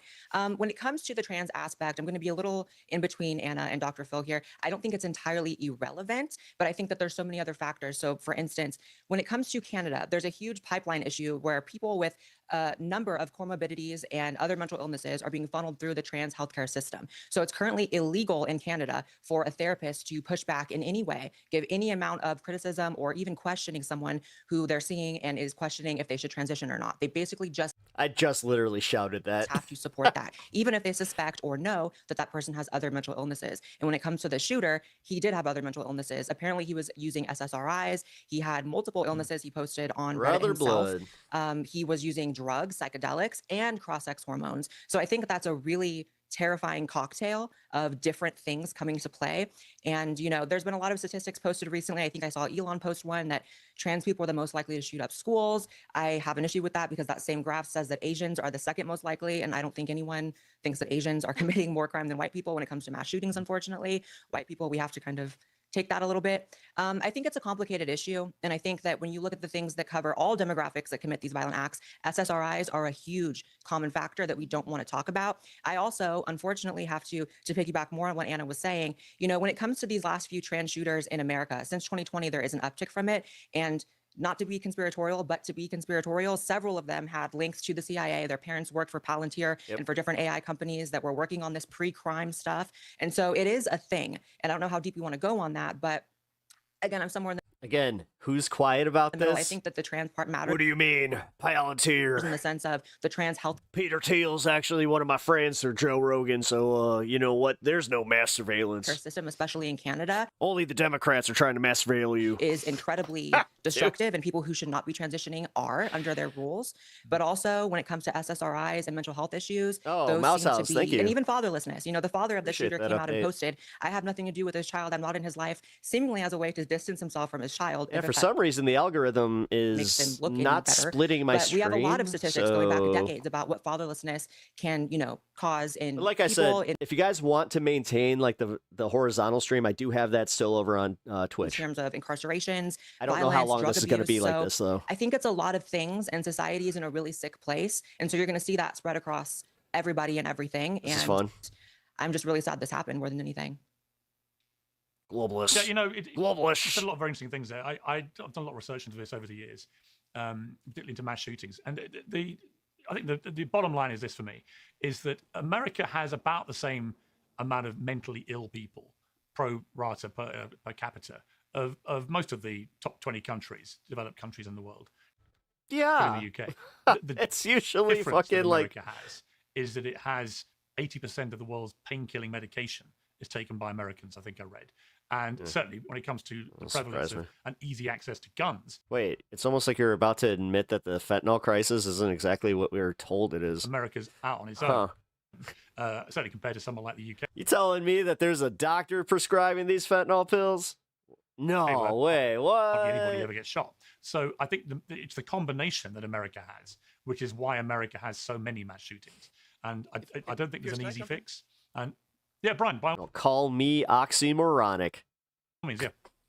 Yeah, fucking no effects. I also think like we would be crazy to ignore the fact that that the political focus on trans individuals who commit mass shootings is because it is politically advantageous for one side to focus on trans individuals who commit mass shootings. I mean, there is Adam Lanza and Nicholas Cruz and just a countless number of straight young white men who do the same thing, but it's not politically convenient to talk about those people.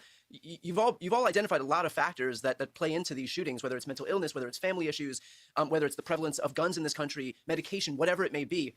But to pretend like this is some issue with just trans individuals is clearly allowing politics or disdain for a certain subset of people to cloud everybody's vision for what is. You literally mentioned 4 trans shooters out of 200, and you're just gonna ignore the fact that these are all lonely, fucking crazy white dudes. A tragic and what the fuck, man? Frankly, uniquely American occurrence that overwhelmingly takes place like.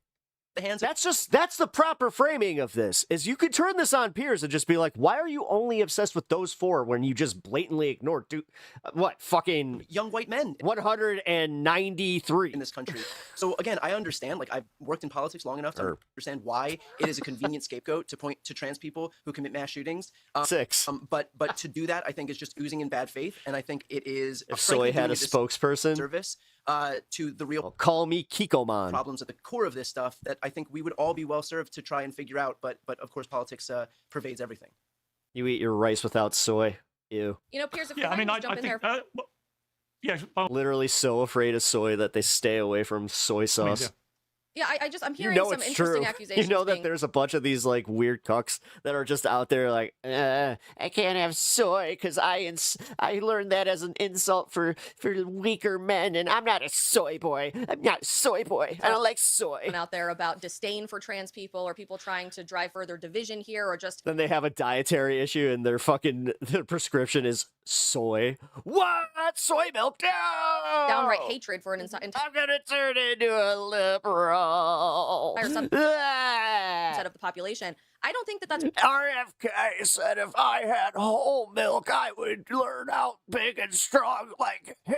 Really where most people are coming from and wanting to have this conversation. It's certainly not where I'm coming from. Ultimately, I think Dr. Phil said it beautifully that this is a preventative issue. If we can take into our hands in society the opportunity. Anna looks high as fuck. Oh, dude, that'd be based if she was actually like getting ripped before the show. To prevent the level of psychological derangement that people are having in killing indiscriminately young children in their school. That is the most important thing we can do. If that involves having extra compassion for people who are already struggling with the weight of mental dysphoria of their gender when they look in the mirror and they don't see themselves in the reflection staring. Anna's just sitting there smiling like, keep talking, bitch. Back at them. You don't know that Blair's technically a right-winger, so either way, you're going to have a sad right-winger in about a minute. I think that is something worthy of society to go further into. Affirmative care is being thrown out the window by most leading medical experts in the West today. Several countries have come out to say there is little to no scientific evidence whatsoever in support of transitioning, especially children and adolescents. And in fact, the potential dangers are substantially higher than any potential benefit so-called affirmative treatment protocols would ever provide to young people. The UK has been a leading country on this issue. Sweden, Norway, most of the Scandinavian countries. The United States and Canada are very, very far behind the 8 ball. And as Blair mentioned, are really leaning in further to this affirmative care model where people are getting their medical licenses taken away or being told they'll be fired from their schools if they express any sort of "are you sure" sentiment to a young person, say, saying that they are the opposite sex. This is a really severe problem, but it is rooted in compassion. And ultimately, I think if we Farmers hate soy boys when it should help their business if they're pushing soy milk. Yeah, right? start having It's almost like, I don't know, that conversation, they're pretty consistent in voting and being against things that are good for them. that we care about people enough not to want them to end up at this level of far beyond help psychological derangement, that's where we can start having some real serious progress in society. Well, I think also, I think two things can be true at once. To frame mass shootings as a trans issue, just to be clear. When you frame I don't think that is framing the real mass problem shootings as a trans issue, that's not compassion. Just want to put that Don't out there. mishear me, Anna. No, I'm the not point- saying the point- whatsoever okay, that every yeah, trans I was actually person gonna- is I a was- school shooter. I was gonna make or a that similar- every school I was gonna make a shooting- Shut up, Piers. You have a moment here. If you actually had like any savvy instead of an ego, you would let this one go. The point. is from a trans person. To the Two contrary, things I can be think true at once. correct. Hang on, I want to move on, but two things can be true at once. One is that the vast majority of mass shootings are not committed by trans people, but there's also been a Piers always runs the transplanes. Yeah, no, he's obsessed. He's literally obsessed. significant uptick, albeit still relatively. I can't wait for the guest to call him on it, where it's like, dude, Piers, like, do we have to question your internet search history? Because what the fuck? Why are you so obsessed with this? I have daughters. They play sport. It's like, mass shootings committed by trans people. Sure. I don't think it. That's why you care. So significant that you can frame this as a trans problem, but nor do I think it's so insignificant the uptick that you can. What the fuck? Say there's no relevance that a increasing number of people identifying If that's what you're into, welcome to the show. as trans have been committing mass shootings, including the latest horrific one in Canada. That's a So hell of a there's a name. lot to Can I look jump at in on here. that? And yeah, very quickly because I do want to move on. Yeah. Oh, very quickly, let's not let the trans person get too much of their fucking opinions in this. Yeah, I was just going to say that fuck? uptick is specifically 2020 and beyond. And anyone who knows anything about this issue, obviously trans people predate 2020 and beyond. So I think it's something that we can look at in this most recent time period as well. And we can also see that other mental health issues have skyrocketed at the same time. So I think it's just a matter of looking at it from a multidimensional perspective, like I said. Yeah, and I also think that the uptick in the last 6 years, as you rightly say, I would argue a lot of that is down to the massively increased volume of people identifying as trans, many of whom potentially are not actually trans, but are following what they perceive to be a fad fueled by social media. It's been one of the big issues that we've been exploring in the UK. I think it's a real phenomenon. There's a shooting at an ice skating rink? What? In Rhode Island?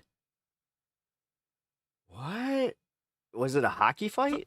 Like, was this linked to a hockey fight? Congratulations on your... 2 victims were killed and several others were injured from an apparent shooting at an ice skating rink in Rhode Island. The gunshots rang out at 2:30 p.m. About 5 miles. Suspect who died from a self-inflicted gunshot wound was identified as Robert Dorgan. Besides the 2 victims killed, 3 people who were shot and injured were taken to a hospital. The shooting appears to be targeted and family related. Your Obama Jesus. interview. I thought it was terrific. I thoroughly enjoyed John Cleus said that a family friend was also involved in the dispute. watching it. Made a lot of news. And I'm going to ask a follow-up to my own praise for you there, which is about your lack of follow-up, which has been capturing the attention of the mainstream media, all of whom would, of course, be so much better at getting an Obama interview had they managed to get one themselves. So... You're such a media whore, Piers. And the thing is, you're also such a cunt that you don't understand that it's like, oh yeah, maybe talking so much shit about Obama isn't going to get you that primetime interview that you've been really, really gearing up for. First of all, I maybe did you genuinely fucking kind of like pigeonhole yourself with being such an asshole sometimes. enjoy it. He's a great interview, Obama. I've never interviewed him. I'd love to. I thought it was really interesting on many levels, contentious on some, and we'll get to that. But on this first point, I don't think that's happening, Piers, and I'm happy about that. Of where he just casually reveals, yeah, there are aliens. You've been criticized for not then saying, what? Doing an Oprah in the Harry and Meghan interview. What? Why didn't you do a follow-up to the aliens confession of the former president of the United States? It seemed clear to me when he said, yes, but I haven't seen them. There's no Area 51, that he was saying, that he was expressing his belief in the concept of aliens, but that he made it clear enough, at least to me. To be fair, Trump has a fucking really... he has a penchant for being a big mouth and just letting shit out. He hasn't said shit about it. That he doesn't believe in that there was... We thought we were going to get it because he was teasing like the UFO release. Wasn't any evidence of some government facility that was housing aliens. Obviously, if there were aliens and he was interested in seeing them, which he clearly was, And if the government had them, then he wouldn't have said that he hadn't seen them or that the U.S. government doesn't know about them or that, you know, if they were. Or he's fucking lying because he's a politician. There, it would be evidence of some grand conspiracy where even the president of the United States wasn't aware of them. And so that was clear. Seriously, like the concept of somebody telling them just an out and out lie is shocking to somebody like Peter Tyler Cohen. To me in the moment, it was clarified and proven in his clarification that he that you put on aliens the will screen right be here. the final distraction. Sure. Yeah, I think that they're gonna magically find aliens on the other side of the moon with the Artemis 2. So I just, you know, don't be surprised. It just made enough sense to me that in the moment, okay, I get what he's saying. Obviously, you don't always know when you do these interviews what's going to pop. Although I want to talk about the Artemis 2 before I go tonight because there's already issues with that. And how it doesn't look like it's on the up and up. It looks like a lot of like the engineering is faulty and just in general, it's like this might. I don't think it's going to launch on time. People are going to perceive stuff, and you do your best in the moment. And look, if I had to guess, it's not going to launch on time, yes, and it shouldn't launch on time because there's already this many issues. Of course, and frankly, that's something that I'm just going to have to live with. And there is a lot of criticism, and that sucks. But you know that's how it goes in politics. I'm sure that you've had interview guests, and you've wanted to ask a question that you didn't have the foresight or whatever to ask. And again, that's something that I'm going to have to live with. But I am grateful that he issued the clarification. Well, for the record, Brian. Yeah. For the record, what would the follow? Now you've had time to think about it. What would your follow-up have been? I think the follow-up would have been, when you say yes, what do you mean? And frankly, look, and again, I own that. That's something that I'm going to have to live with. I've interviewed over 1,000 people at this. I want to believe they don't trust him enough to show him the real aliens. At this point, I've never been accused of not being curious enough or not doing minute aliens are in Area 51. Next thing you know, aliens. adequate follow-ups. But look, all it takes is one. With that said, I think I've heard from so many people in the alien community, which I didn't understand was this vibrant, thriving community online. And so there are other questions I actually would have asked, which is, does the government have evidence of UFOs or UAPs? There's a whole deep dive I would have done. And frankly, this was during a speed round. I would have nixed the entire speed round and just gone on a deep dive into aliens. But, hindsight is 20/20. Well, let's get to some of the other things he said, which I thought were really interesting. We had one of the clips in the monologue. His sort of assertion that somehow people on the left... Jared Kushner is an alien. Stephen Miller is an anal polyp. Are the opposite of Republicans because they're not divisive, they're inclusive, they bring people together, etc., etc., etc. I got to say, I replied to this on X yesterday, just saying, really? I mean, the woke left in the last few years, to me, have displayed themselves to be, and I'm not necessarily saying Obama is woke left. In fact, he has regularly criticized the woke left. But the woke left have been intolerably, insufferably divisive and non-inclusive, in fact, dramatically exclusive, wanted to cancelling everybody they don't agree with, almost fascist-like in their behavior. I've discussed this many times as somebody who used to identify as liberal, now more centrist, but I just found it incredible that Obama could sit back and pretend that his side, the left, are the template of tolerance and inclusivity. Were you surprised? Being intolerance of intolerance. No, I mean, look. This is a guy who ran his campaign. I mean, you have to... Oh my God. So that's your whole thing is like, oh, so the liberals and the woke left, they just need to, they need to tolerate everything. Everything that we throw at them. Cancel culture, pshaw, pshaw. Think about this from Obama's perspective. This guy's literally arguing for just like Epstein files. What Epstein files? Why do you care? As well, like Obama... Manufacturing consent, asshole. Ran his campaign as yes, I can. Someone read Noam Chomsky. He cobbled together a coalition unlike anything we'd seen in politics before, and he was succeeded by a guy who launched his campaign basically denying the citizenship of the first black president, of saying that Mexicans are rapists and immigrants, which obviously today has culminated into mass deportations and the secret police force killing Americans in the streets with no recourse. And so the difference between the leaders of these two political parties could not be more apparent. Are you going to be able to find individuals in the coalition, within the coalition, who disprove every rule? Of course you are. You're going to be able to find woke scolds on the left, and you're going to be able to find Nazis on the right. Everybody's going to disprove every rule that's put forward. But I think in terms of the leadership that was displayed... She was sitting there confidently smiling until he brought that part up where she's like, oh shit, he is right. Technically, Nick Fuentes is still in my contingent. Uh-oh. At least him and his successor, at least Barack Obama and Donald Trump, there is no universe where it's not abundantly... You got a galaxy sword? who What's that? represents what and know what that who is. leans in on demagoguery versus who leans in on hope. Sounds cool. Okay, Brian, let me bring. I agree with bring you on Isabella. demagoguery, but sorry to interrupt, okay, go on Pierce, now. but I do have a question, another question about follow-ups, because look, to be quite honest with you, I'm not in the UFO community, so I don't care about that non-follow-up at all. I think you did a fine job conducting the interview. But one follow-up that I think would have been interesting, Brian, is whether or not former President Obama sees his leadership as, or his response to the economic crisis of 2008 as what led to the ushering in of the Trump administration, right? Because I agree with you Who expects you to tolerate the left? We've kind of given up on that one, dude. about the demagoguery. Like, you guys have shown your penchant for intolerance. That's why nobody likes you. Right? Obama You guys have been screaming for the better part of fucking 12 years about this shit. carries himself Like, get over it. No one likes you. in a lot And don't be surprised when you scream at everybody and then nobody wants to hang in the sandbox with you. more professional way, in a way that's You smashed all of our toys, and then you kicked sand in our face, and then now you're going up to your mommy going, "Wah, the meaty popini left won't play with me." dignified. You fucking children. You seriously are just fucking child-brained idiots. Make that argument. But we have to ask why Trump came in as a Fucking popular Christ, alternative never got off the playground. to what Obama was selling to the American people. Do you think it would be interesting to hear him talk about whether his response to the economic crisis led to, Obama? Literally fucking proves he... I'm sorry, Trump's first I know you are, but what am I? term.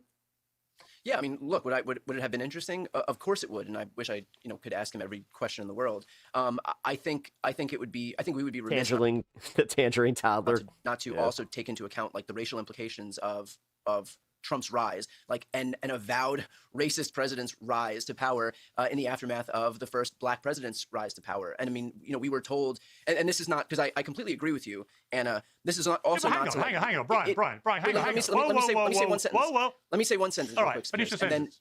and that is that we were told so much in the aftermath of Trump's election that it was the result of economic anxiety. And we have seen so many instances where it's like almost laughable the extent to which the Trump coalition acts and comports itself, and it's so clearly not the result of economic. There's definitely bad blood between these two. Anxiety that obviously the racial implications of all of this come in. And look, that's also not to say that that's everybody, because it's when not. that started. But I mean, to ignore that aspect of it, I think would be acting in bad faith. Okay, I mean, my obvious response I think the to Trump that administration is offered a hang on, scapegoat. Anna. I am going to jump in. Stop fucking jumping in with your bullshit, peers. We want to hear them. Go ahead. This is the whole point of a panel. Like, dude, if you want to hear yourself talk, do a show by yourself. His response to that is, if racism was the factor in Even I don't want to hear myself talk that much. God damn. Trump winning in As I 2016, pause. which we'd had a black president, how did Obama get re-elected in the first place? I mean, the guy won 2 terms, right? Which is not an illustration of a racist America turning on a black president. I would argue that after 8 years of Obama, he did a lot of things which actually were very contrary to his nice, happy, clappy, Mr. Nice Guy image. He deported over 3 million people. Oh, now you care. Right? Which is a record, by the way, even including Donald Trump in both of his terms, including the second one so far, pro rata, by far the biggest deporter in the history of the United States of immigrants. He dropped more bombs in a calendar year outside of World War II than any American president in history. He campaigned in 08-09 on closing Guantanamo Bay. It's still open, and he's a lawyer who believed it was an illegal torture chamber, and so on and so on and so on. So yeah, he can sing like Al Green, and he can talk a good talk, and he won the Nobel Peace Prize for a few speeches. And in many ways, he's a civil, courteous man, and these are laudable qualities. But I do think this sort of notion that somehow Trump only won because he was the white guy and America was sick of the black guy. I just don't think that bears any scrutiny. I'm not saying that he I don't think it only any. won I don't think it had any because- impact. I think honestly, I don't think it played any part. I do think that Trump. You think that race played no role in Trump's rise? You think that Trump hasn't harnessed racism or xenophobia or any bigotry in how he has presided over this country? Or Well, how I he would campaigns point. Well, against okay. Well, again, talk about second terms, right? So I would argue if that was the case, then why, when Trump was reelected, did more Latinos in huge numbers, bigger than voted for Kamala Harris, vote for Trump? Why did his share of the black vote actually go up, right? In other words, if he really was this racist demagogue, then how did he win again with a larger vote of non-white voters? Again, that makes no sense to me. No, I mean, look, that's not to say that the only factors that played into this were race-based or discriminatory factors. I think that obviously the economy was the principal issue in 2024, and that superseded any of the other issues. But I would also ask you right now. Don't forget about Gaza. Now that he's not just running some theoretical campaign. Can't just fucking negate that one, dude. He's Brian's out of his element here. He is actually presiding over this country. I hope Anna chimes in. What are his numbers among black people? This is one of those rare times she's actually not. We saw these latest special elections. Latinos are swinging upwards of 50 points. Like that doesn't, there is a difference between how minorities in the United States can listen to somebody, campaign prose, and that's exactly what happened. Trump ran this populist campaign. Listen, I don't disagree. Yeah, Brian, I don't disagree with that. And I would say one of the major factors in that actually is that whilst he did brilliantly in shutting down the southern border after the ridiculous hemorrhaging sort of open border under Biden, and whilst he was quite right in assessing that Americans, broadly speaking, from all the polls, are happy for people who are in the country illegally, who then commit crimes unconnected to their status to be deported, it's the behavior of ICE on the streets of American cities and towns in going way too far with people who may have been in the country for 10 years, raised kids, got jobs, paid taxes, and so on. That is not supported by the American people. And of course, a lot of people that are being rounded up are Latinos. So quite clearly, you're going to see, as we're seeing, a real backlash there. And I suspect the damage is done. Is this on 1.25? Yeah. And in the midterms, Trump is going to get the whiplash back from that, and they're going to lose the House, and then he'll become effectively, as everyone does in that scenario, a bit of a lame duck president. And if that happens, he'll only have himself to blame for going too far with the way that ICE has been on the streets, is what I think will happen. And let me bring in Isabel here. I mean, look, there are lots of different reasons why people get elected and so on. I thought what was interesting about Obama, I want to play a clip, not just from Obama, but then I want to play a clip from him and then Hillary Clinton. The first clip is from his interview with Brian, where he talks about immigration. And then I want to play a clip from Hillary Clinton at the Munich Security Conference, because they're basically singing from the same song sheet. Let's take a look at these two clips. But what is also true is that we're a nation of laws, we have borders, and we've got to figure out an immigration policy that is orderly and that is fair and is enforced in a sensible way that is compatible with our values, but may not fully capture the degree to which that kid should have the same chances in life as a U.S. citizen kid. But, we've got to accommodate the reality that the majority of the American people think that there's a difference between somebody who's a U.S. citizen and somebody who's not, and that they want an orderly immigration system. And sometimes I think what happens in the online debate is if somebody suggests, well, we have to have some immigration enforcement, then somebody's going to point at that child and say, well, so you don't care about that kid, so you must be a bad person.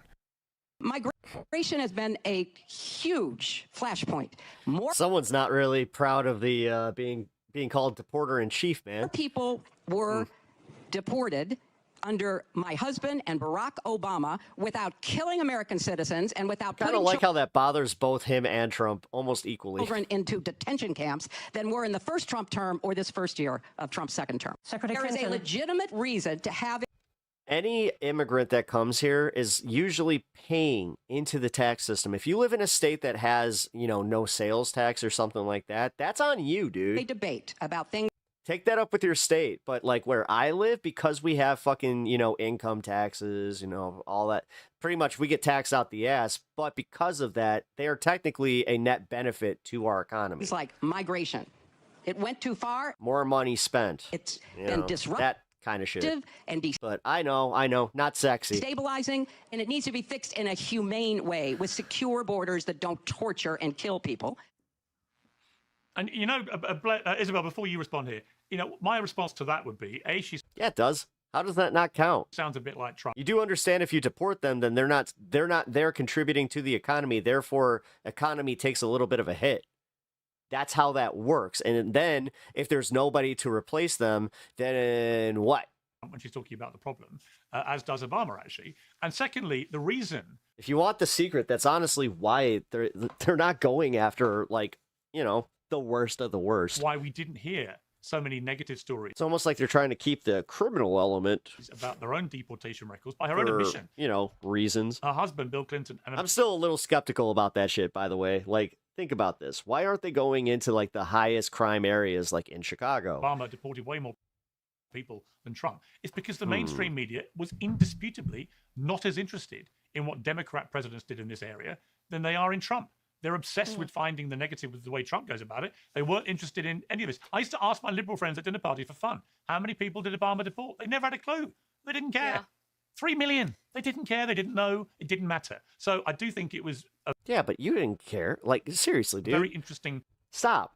Tribal thing. How are you going to do this thing where you're just like, well, they didn't care?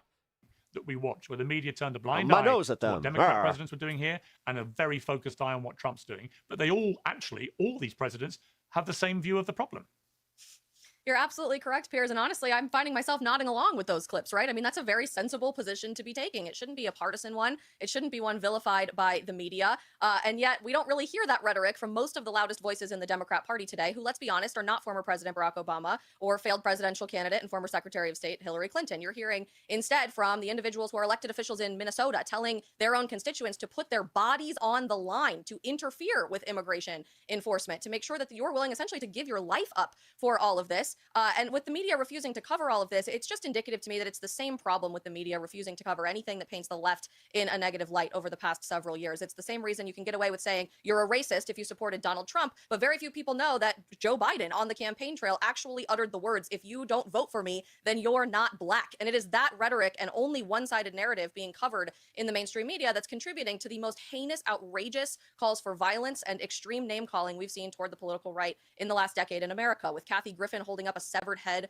of Donald Trump, Madonna threatening to blow up the White House, teachers across the country celebrating in their classrooms when Charlie Kirk was violently assassinated on a college campus less than 6 months ago, and even now what we're seeing to put your body on the line to interfere with federal law enforcement and immigration enforcement. This is a novel problem in the last decade in America, and until we can have an honest two-sided conversation about it, nothing is really going to change. I mean, Anna Kasparian, it is extraordinary that when you hear those clips, they all just sound the same, right? They all identify the same problem. Too many people have come into the country illegally. That's not good for the United States. It also pisses off people who've gone through the legal process, often for taking years in some cases and a lot of expense. And they're pissed off that people are just wandering over the border. And like I say, shutting the southern border has been a good thing by Trump. The ICE activities in recent months have been a bad thing. It's going to come back and haunt him. So obviously the way you implement immigration policy is important, but something has to be done, right?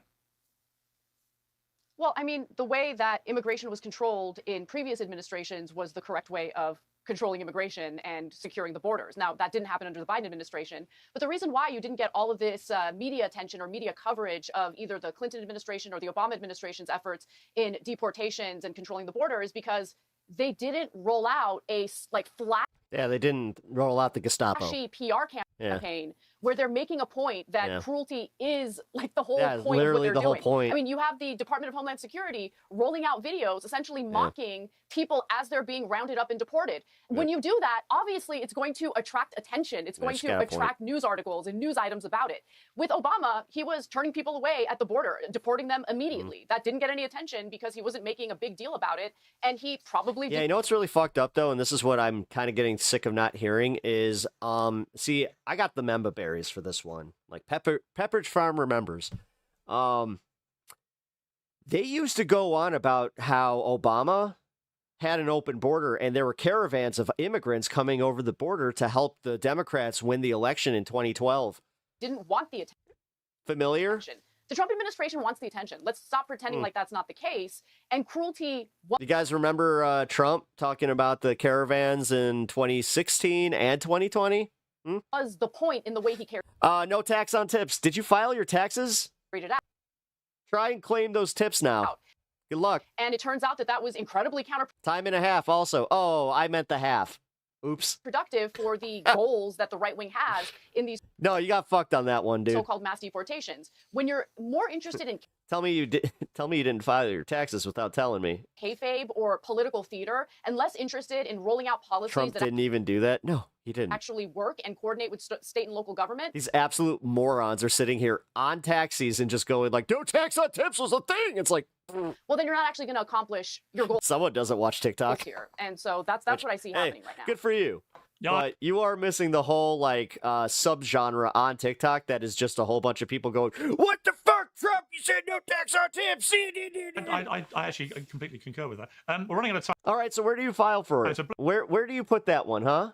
Because there's no, last time I checked, there was absolutely nothing for it. There was only something for time and a half. But I want to talk to you about something a little different.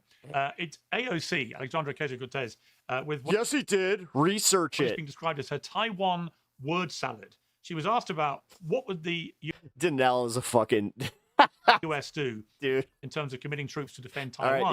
right, you win the most delusional chatter today. China were to move on Taiwan. Gotta say, she was man, part of have the fun with that administration. one. This is what she said. Now you get to go live in the reality of what we all live in, and you get to figure it out on your own. This is gonna be fun, and then you're gonna think back to this stream, and you're just gonna be like, "Oh shit, that guy was right." Would and should the U.S. actually commit U.S. troops to defend Taiwan if China were to move? You know, I think that this is such a, you know, I think that this is a, this is of course a very longstanding policy of the United States, and I think what we are hoping for is that we want to make sure that we never get to that point, and we want to make sure that we are moving in all of our economic research and our global positions to avoid any such confrontation and for that question to even arise. Do you know what, Blair? I still have absolutely no Jesus fucking Christ, what kind of answer was that? That was bad. No idea. That's what... Notice how you didn't see that one on Majority Report? What she was trying to say there. I don't think she... I will admit, that was not good. She had a great answer earlier in the fucking day talking about our domestic shit. You had any idea what she was trying to say there? Do you have any idea No. what she was trying to say there? But also, I do understand where it's like you feel pressured to answer something like that, because I'll be honest, as a political commentator who knows very little about China and Taiwan, it's kind of just like... Not really, and it's a bit... I mean, it would probably have suited her better. Like, I really don't know because I haven't consulted on that subject, and that would have been a much better answer. It's scary amidst all the people on the left Like, floating the idea of... The fact that we are expecting her to be in presidential campaign mode already is also disingenuous as fuck. CNN's already doing it. Majority Report was doing it. Everybody in the media is already doing it because we perceive this as her soft launch. AOC being the next... When in reality, no, she had a political consultant say, hey, you need to go to this Munich thing because we do think that you need to have a more, like, leader-oriented approach. But, yeah, this backfired. But if anybody thinks that this is like a... this is what wrecked her, fuck off. And vying for more power. Honestly, this is where the left needs to play the game of just like, you thought, like, really? Like, and then play a clip of Trump fucking up an answer. That's a little scary to me. So, dude, Donald Trump has literally said some of the dumbest shit on the fucking planet on that exact same stage. Careful. I don't really know. Does that mean that she... I'm not going to hold her to a standard that you guys don't hold your guy to. You know what? I'm going to start playing that one. Could or she wouldn't. I guess I don't have any... You don't get to fucking dictate how Democrats fucking apply their standards to their politicians, you numbnut. Thoughts about that clip other than... You already fucking chose your side. Bye. I don't know what the hell she was saying. I don't think she knows. Like, seriously, bye. I'm not trying to get you to fucking come to the Democratic side. I think that's super unfair. I think what she's basically being asked here is if the U.S. should like engage in what may be tantamount to a war with the other biggest global superpower on Earth, and like that's not an easy question. Yes, that's not an easy question to answer, and I actually think, yeah, she stammered in the beginning, and God knows that we've all stammered in the beginning of difficult questions, but I think that her answer was that we need to engage in diplomacy so that it doesn't get to that point is a perfectly acceptable answer, and frankly, a much better answer than Donald Trump saying, no, we do need to, like, annex Greenland or bomb Cuba or take over the Panama Canal. I mean, what are we doing here? AOC gave a perfectly reasonable example, even if it wasn't as clean as we would have all hoped, a perfectly reasonable response, a diplomatic solution. Yeah, but bro, you did this, like, here's the problem with BTC, is he did the same shit to Biden, and, like, he was one of the guys trying to be like, he's not that bad, you know, he's got a stutter, and blah, blah, blah. And you know what? I love him. It's just like, In the face of an administration right... If she's not the strongest candidate, then I hate to say it. I can abandon this one pretty easily. Now, I thought that she would be the best one, but like I said, I'm not going to hold her to this performance in Munich? That is doing like... Who cares? Polar opposite and basically ushering in a new era of imperialism. I would the idea that they're like, this is what they did that with this Dan Quayle. You guys remember him? 10 like, times out of 10. Nah. 1,000 times out of 1,000 defer to AOC's answer. Or not Dan Quayle. What was the guy that? Yeah. Answer here as far as That international relations go than what we are currently living through in this very moment. I think I may have just heard that's a false choice, Brian. You know that. And hang on. Shut the fuck up, Piers, and let the show happen. You're about to get a good clip. You just have no fucking idea how to get out of yourself for a second. Democrats. We do, though. We need to have higher standards for Democrats. That's a false option. I agree with you in regard to the Trump administration's penchant for war. I think that's very clear right now. Fuck. But in regard to Democratic candidates, we have to stop providing cover for their mediocrity. That answer was terrible, and you know it. So don't provide cover for it. So tell me what you think would have been a more acceptable answer. Well, a sensible answer would have been exactly what you said, which you claim she said, but she didn't say that. You read that from her statements, but her statement was more than just clamoring. It was just a bunch of word salad nonsense because she's not an expert on foreign policy. This is a weak spot for her. So this is an area where she should have done a lot more homework before deciding to going to Munich. at the Munich. But then again, who the fuck is... She probably did her homework on Israel, Palestine, some other global conflicts. Who in the fuck is actually thinking about China, Taiwan? Security conference, as she in America. Fuck off. She did at this God damn it, dude. Panel. She didn't know what she was talking about. She was blindsided by the question, and it doesn't look. No, this always pisses me off where it's just like, oh. Well, you know what? She didn't have a great answer for a fucking dumb question. Good. Let's be real. It was a dumb question. Let's just be honest about it rather than providing cover for it. That's what I'm saying. Christ. Look, 100%. honestly, the quality of candidates has been really bad lately, and it's because of this left versus right media structure where the left provides cover for left-wing candidates, the right provides cover for right-wing candidates, and in the end, the American people suffer because we get nothing but mediocre, terrible candidates. She should have done better. That's my view. I completely agree. Brian, I want to ask you a question to end on because Howard Dean, that was the guy. Yeah. Markets, Polymarket as a big market on the Democrat nominee for 2028. Gavin Newsom is on the lead at 28%, followed by AOC on 9%. Yeah, makes sense. She's the second favorite in the prediction markets to be the nominee. Yeah, you know what? This is literally the same thing as they were saying about Biden and fucking Biden, Elizabeth Warren, and significant fucking and important. Oh my God, Josh Bernie Shapiro, Sanders, Kamala Harris, John Ossoff each on 5%, Pete Buttigieg on 4%. Oh, John Ossoff's on this one, huh? My question for you, just to round this off, Brian, is the thing I felt when I was watching your interview with Obama, and I would have felt it if you'd interviewed Bill Clinton, is that the Democrats in those two guys had really skillful political leaders, right? You may not agree with everything they did, and I certainly don't in many cases. I'm more aligned to Clinton than Obama, but they were very skilled politicians. All right, Bobby. Bye.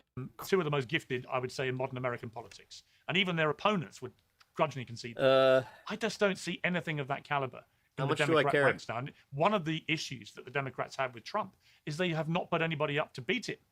Kamala Harris was useless. Let's be honest. The fact that she's running again is extraordinary to me.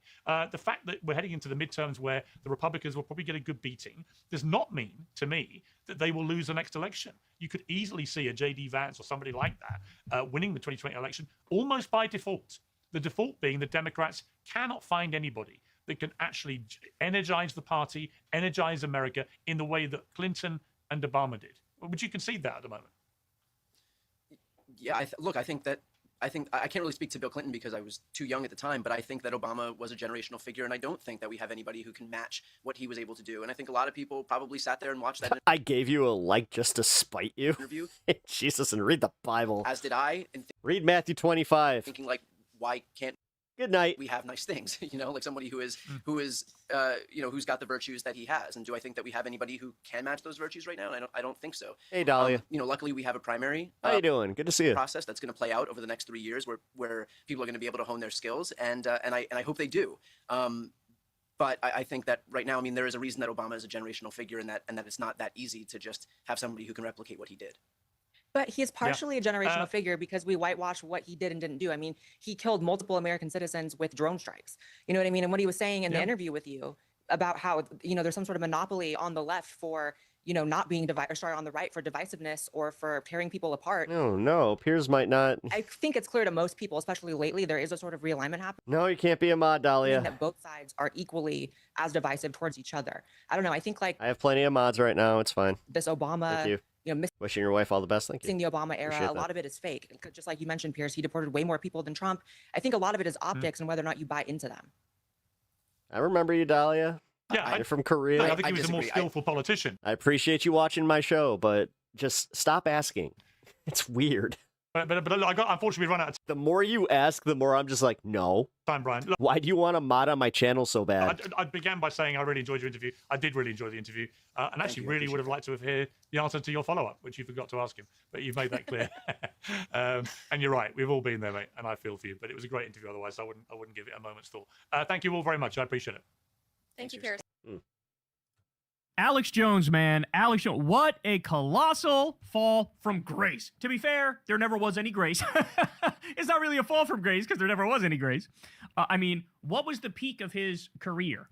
Was it accusing children who were murdered of being crisis actors and the parents of faking it? Was that the peak? Look, I guess you could say it was more during the Bush era was his peak, because at least then he was against George W. Bush, he was against Dick Cheney, he was against the war in Iraq, he was talking about how the Patriot Act was coming. And yeah, back then, if anything, there was a time where he was more affiliated with the left, but then as time went by, it became very clear that no, he's definitely more of like a libertarian capitalist right-winger, and the center of his politics is more the contrarianism and the conspiracies than anything else. And I mod manager your channel and have full access to everything. Right? So, but what's become readily apparent to everybody is in this era, if he wasn't such a simp cuck to Trump and Republicans, he'd be doing a victory lap. He'd be doing a victory lap. I told you guys that there's this pedophile cabal of billionaire elites who are cannibals and who are raping kids and who have a secret island, and they want to take away all your rights, and they're going to make sure that you're a slave peasant for the rest of your life to their whims. He could be out there doing a victory lap because, like, bro, the Epstein scandal is so far above and beyond what anybody actually thought. Like, the fact that there's some, to be fair, this one's just an... The thing is, it did turn out to be a lot worse than we thought. FBI intake form, so it's like...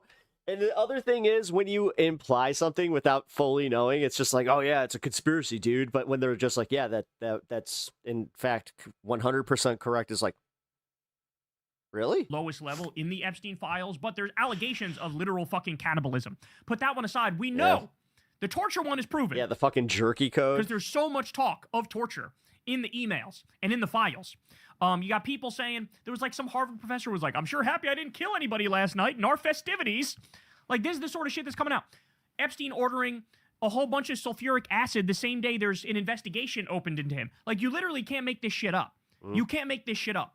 All the pictures, the CSAM, which is all over the place in the files. So, like, you would think he'd be doing a victory lap. No, he can't. Why? Because now... Yeah, the jerky stuff literally made me sick. He's a regime propagandist. He's with Donald Trump. I saw him defend Peter Thiel on his show. I'm not kidding. He cannot stop weenus gobbling Elon Musk. Weenus gobbling.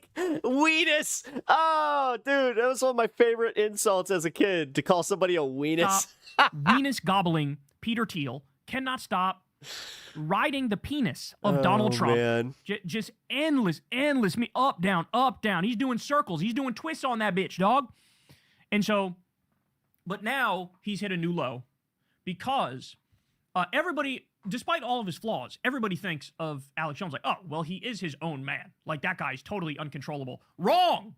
He's now doing official state propaganda. Look at this from Diligent Denizen. State media, media, Epstein propaganda network exposed. All within an hour or so, Con Inc., which is conservative Inc., shills put out verbatim, apparently scripted talking points about the Epstein files. All exact same words. Backfired bigly, Bill Clinton, busted, vindication. The new media is bought. So here, let me play this for you. So Alex Jones said, kaboom, just in. AG Pam Bondi just unleashed the full Epstein files under the Transparency Act. That's a lie. That didn't happen. That's a total lie. All 3.5 million pages dropped. Lie. Redactions justified only for victims. Another lie. And high-profile names exposed with zero cover-ups for embarrassment or politics. Lie, lie, lie, lie, lie. All that's just a total lie. Quote, no records withheld or redacted based on embarrassment, reputational harm, or political sensitivity to any official, public figure, or foreign dignitary. Lie. This backfired bigly on the left. Powerful Dems like Bill Clinton mentioned 1,193 times, and others busted, while fake smears against Trump called out as BS. By the way, I love this. First of all, again, all that's a lie. In his original post, there's a community underneath it that's like, this is just totally untrue, okay? But I love he brings up Bill Clinton mentioned 1,193 times. Donald Trump in the unredacted Epstein files, and I'm not kidding about this, is literally mentioned 1 million times. The exact number is like over 900,000, but people, they say 1 million, right? Trump was mentioned 38,000 times in just like the first couple batches of the redacted Epstein files. There was like 2% of the files were released, and Trump was already mentioned 38,000 times. If anything, the shocking takeaway from this is that Bill Clinton is a lot less guilty than everybody thought. And Donald Trump, could you imagine taking such tiny hits that you don't even get the cough? Is a lot more guilty than everybody thought. Okay, but watch Wow. this. So that's what Alex Jones said. Then you get this Eric Doherty guy. Yeah. Breaking, AG Pam Bondi just announced the DOJ has released all Epstein files under the Epstein Files Transparency Act, has justified redactions and listed high-profile names that appear in the files. No records were withheld or redacted on the basis of embarrassment, This is reputational definitely harm, making its way through the circles it was meant for. or political sensitivity, including to any government official, public figure, or foreign dignitary. Epstein has backfired on the left. Multiple powerful Democrats have been exposed, and Trump has been vindicated. Almost exactly the same post as Alex Jones. By the way, Alex, you pathetic little sycophantic freak, you do know you're no fucking different than libs of TikTok and Jack Posobiec and all the assholes who got the binders that said Epstein files on them and took serious pictures making serious faces like, yeah, we just got the Epstein files, bro, no big deal. And Trump played them for fools because it was literally Epstein's black book, which had been released by Gawker like a decade earlier, except they went an extra level and redacted more of the shit in the fake binders that they gave these conservative operatives. And now Christopher Moore. Indeed. Now, welcome to the show. Alex Jones is engaging in the same sort of shit. So Eric Doherty, hit that sub button, hit the like button, and welcome to the community. Appreciate having you here, man. Almost verbatim. Actually, I appreciate all you watching right now. If you guys are currently watching my stream, thank you for watching. I'm Pep. If you guys didn't know, nice to meet you guys. And the same as Alex Jones, and then we also have another one I'm going to show you here in just a second. Gunther Eagleman, this freak. Just in, AG Pam Bondi just unleashed the full Epstein files under the Transparency Act. All 3.5 million pages dropped, redactions justified only for victims, and high-profile names exposed with zero cover-ups for embarrassment or politics. That is, I think, actually verbatim to what Alex Jones said. No records withheld or redacted based on embarrassment or reputational harm or political sensitivity to any official, public figure, or foreign dignitary. This backfired bigly on the left. Powerful Dems like Bill Clinton I'm having fun tonight. And others busted, shit. while fake smears like Trump called out as BS. Again, this is all totally fake. And by the way, you know what the actual plan was here from Pam Bondi and from the Trump regime? They decided we're going to release a list with a bunch of names on it from the Epstein files. But the list is going to have people that have like nothing to actually do with Epstein. So like, for example, Crystal's name wasn't on it, but I'm using her as an example. There was one time Epstein or somebody Epstein was talking to sent a link that had like a Crystal rant in it back and forth. And so her name shows up in the Epstein files. But like, she didn't know him. She never met him. She had nothing to do with any of this. But what the DOJ is doing, understand this, is trying to flood the zone with diarrhea shit. Hey, thank you for the $10. Appreciate that, man. In order... Wow, outing his wife. Yeah, no shit. God King $10. No, I appreciate you, Morist. I appreciate you, Bigly. No appreciating more than me, or I'll force you to eat Trump Tower taco salads. Use everybody. The Trump Tower taco salads. Take your eye off the... I forgot about that. Actual perpetrators, the actual criminals. Oh, they want you to take your eye off of Trump. They want you to take your eye off of everybody in the government. Over 30 people in Trump's government. I have direct ties to Epstein. The guy he just picked for Fed chair was close to Epstein. Did I wake you up? Okay? That's what they're trying to do. They're trying to get you to don't look at the ones who are actually guilty. Here's a list of people that didn't really have shit to do with Epstein, and we're going to flood the zone with this garbage to get you guys talking about this because we'd rather have you talk about this and falsely accuse people of shit than talk about the real. Wait, we're smoking and watching Kyle. I think I just found my new favorite stream. Hell yeah, brother. Welcome to the stream. Azure Rogue. Situation. But here's Alex Jones doing the bidding of the lying scumbag Pam Bondi. Nice to meet you, Pep. Yeah, welcome to the community. Hit the sub and hit the like, and yeah, we cool. Mrs. The Dow's at 50,000, so it's okay that we rape children. Someone donate a penny. The Dow's at 50,000. What are you complaining Thank you for the penny, I appreciate What it. are you complaining for? So what? Mossad was running a child trafficking ring and there was a honeypot and blackmail operation. The president got caught up in it. The Dow's at 50,000. Shouldn't you be happy? Check your 401k. So the question is, who actually sent this to these Con Inc. commentators? Who sent these talking points? Was it Trump himself?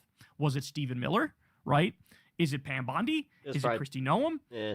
Is it Corey Lewandowski?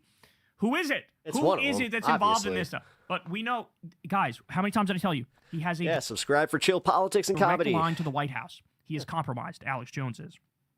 And also, yes, 420 friendly. I actually He has a direct line. We have a whole thing about He will never tell you the truth. Ever. Ever. Ever.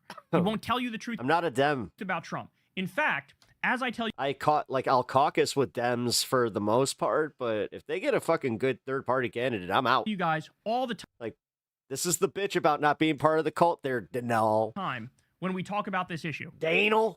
Here's stuff you have never, ever, ever, ever, ever heard on Alex Jones' show. He's never talked about the audio where Epstein says he was Trump's best friend for a decade. He's never talked about the proof that Trump was on Epstein's plane 8 times that we know of and that he went to the island. He never talked about how the first time Trump and Melania had sex was allegedly on the Lolita Express. He never talked about how Epstein knew the inner workings of the Trump White House in the first term. He never talked about how Trump and Epstein shared a girlfriend. And there was one girl that Epstein passed off to Trump who was 20 years old when she aged out for Epstein, passed off this girl to Trump in 1993. He never mentioned the weird, creepy love letter that Trump wrote to Epstein on his birthday in the birthday book. He never mentioned Trump offering Epstein a job in his first term, or how Epstein learned human trafficking from Trump's teenage modeling agency. He never mentioned how Trump hosted a private event with teen models at Mar-a-Lago with one other person there, Jeffrey Epstein. He never mentioned the Michael Wolff thing he said about how he saw pictures that Epstein showed him of Trump standing there with girls of an uncertain age, bending over, pointing at Trump and laughing, and he had a stain on his pants, okay? He never mentioned the picture of Trump buying a girl from Epstein with that comically large check, a depreciated girl.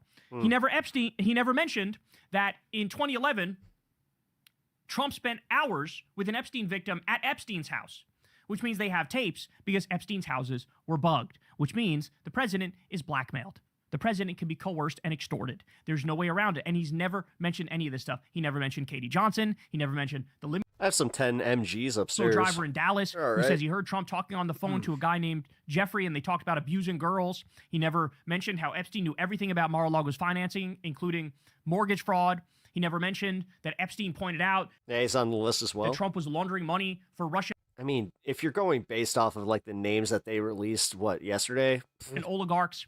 He never mentioned that Bannon had a picture. Trust me, I get it. And now they're going to do the thing where it's like, see, Trump was on that list, and you guys aren't going to believe that, Kurt Cobain, Marilyn Monroe, and all these other people were on the list. So why would you believe that he is? Sure, it's Trump just like, Elaine. They really do think we're that fucking stupid. Like, that's what's crazy, is they genuinely believe it. On a plane in 2021. Never mentioned it. Never mentioned that Mar-a-Lago was at the center of the Ghislaine OMG, J.E. went off on all his fraud. J.E. investigation as the hub of the child trafficking. Never mention it. Never will mention it. Because all these people are liars, okay? In the same way, he'll never tell you anything bad about Elon Musk. He'll never tell you anything bad about Peter Thiel. And he'll never tell you anything bad about Donald Trump, even though they are ushering in the exact future that Alex Jones pretended was the thing he's against, right? This billionaire takeover, this high-tech authoritarianism, this Palantir system where there's a blackmail data file on all Americans. You have no right to privacy anymore. You have no constitutional rights anymore. They can come for you at a moment's notice, okay? You have a network of concentration camps currently being set up where they're going to send people who dissent.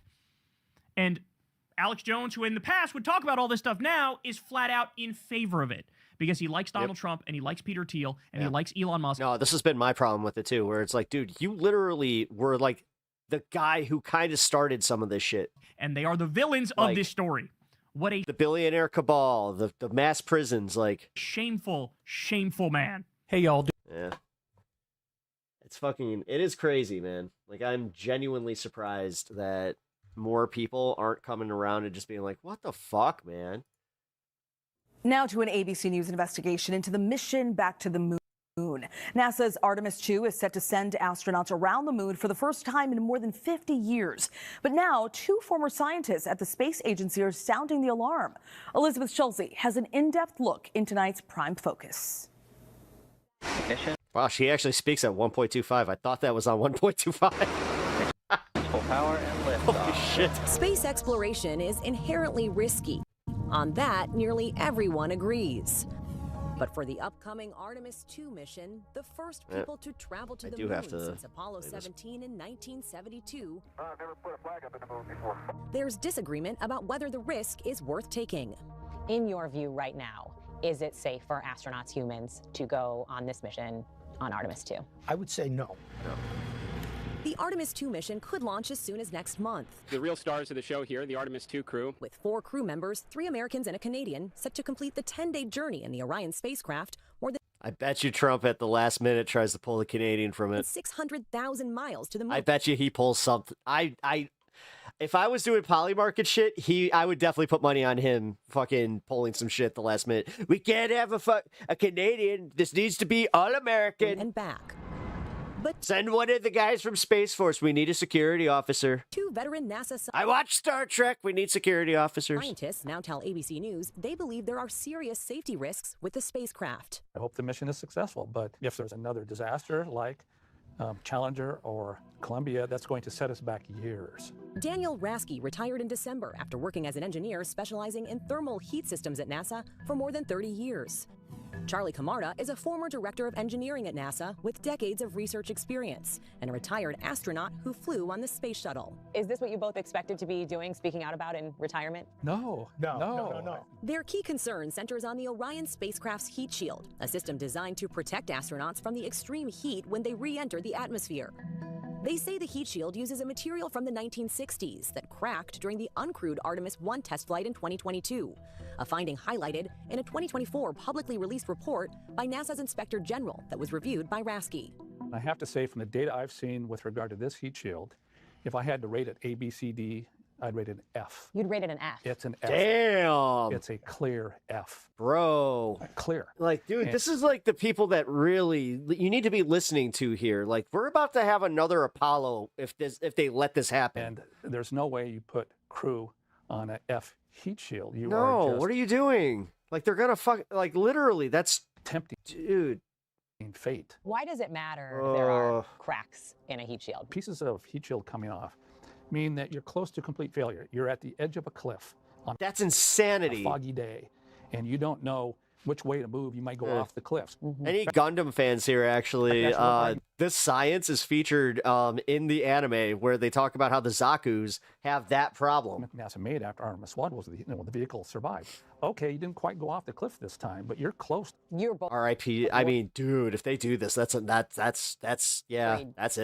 go off. That's it, Johnny. Cliff. Absolutely. Yeah. It doesn't mean that it's guaranteed to fail. It means you're right on the edge of this cliff, and you don't know which way to move. That could lead to catastrophic development. Rasky says there are better options available for the heat shield. He points to the material SpaceX uses on its Dragon spacecraft as far superior to the 6 decades-old technology being used for Artemis 2.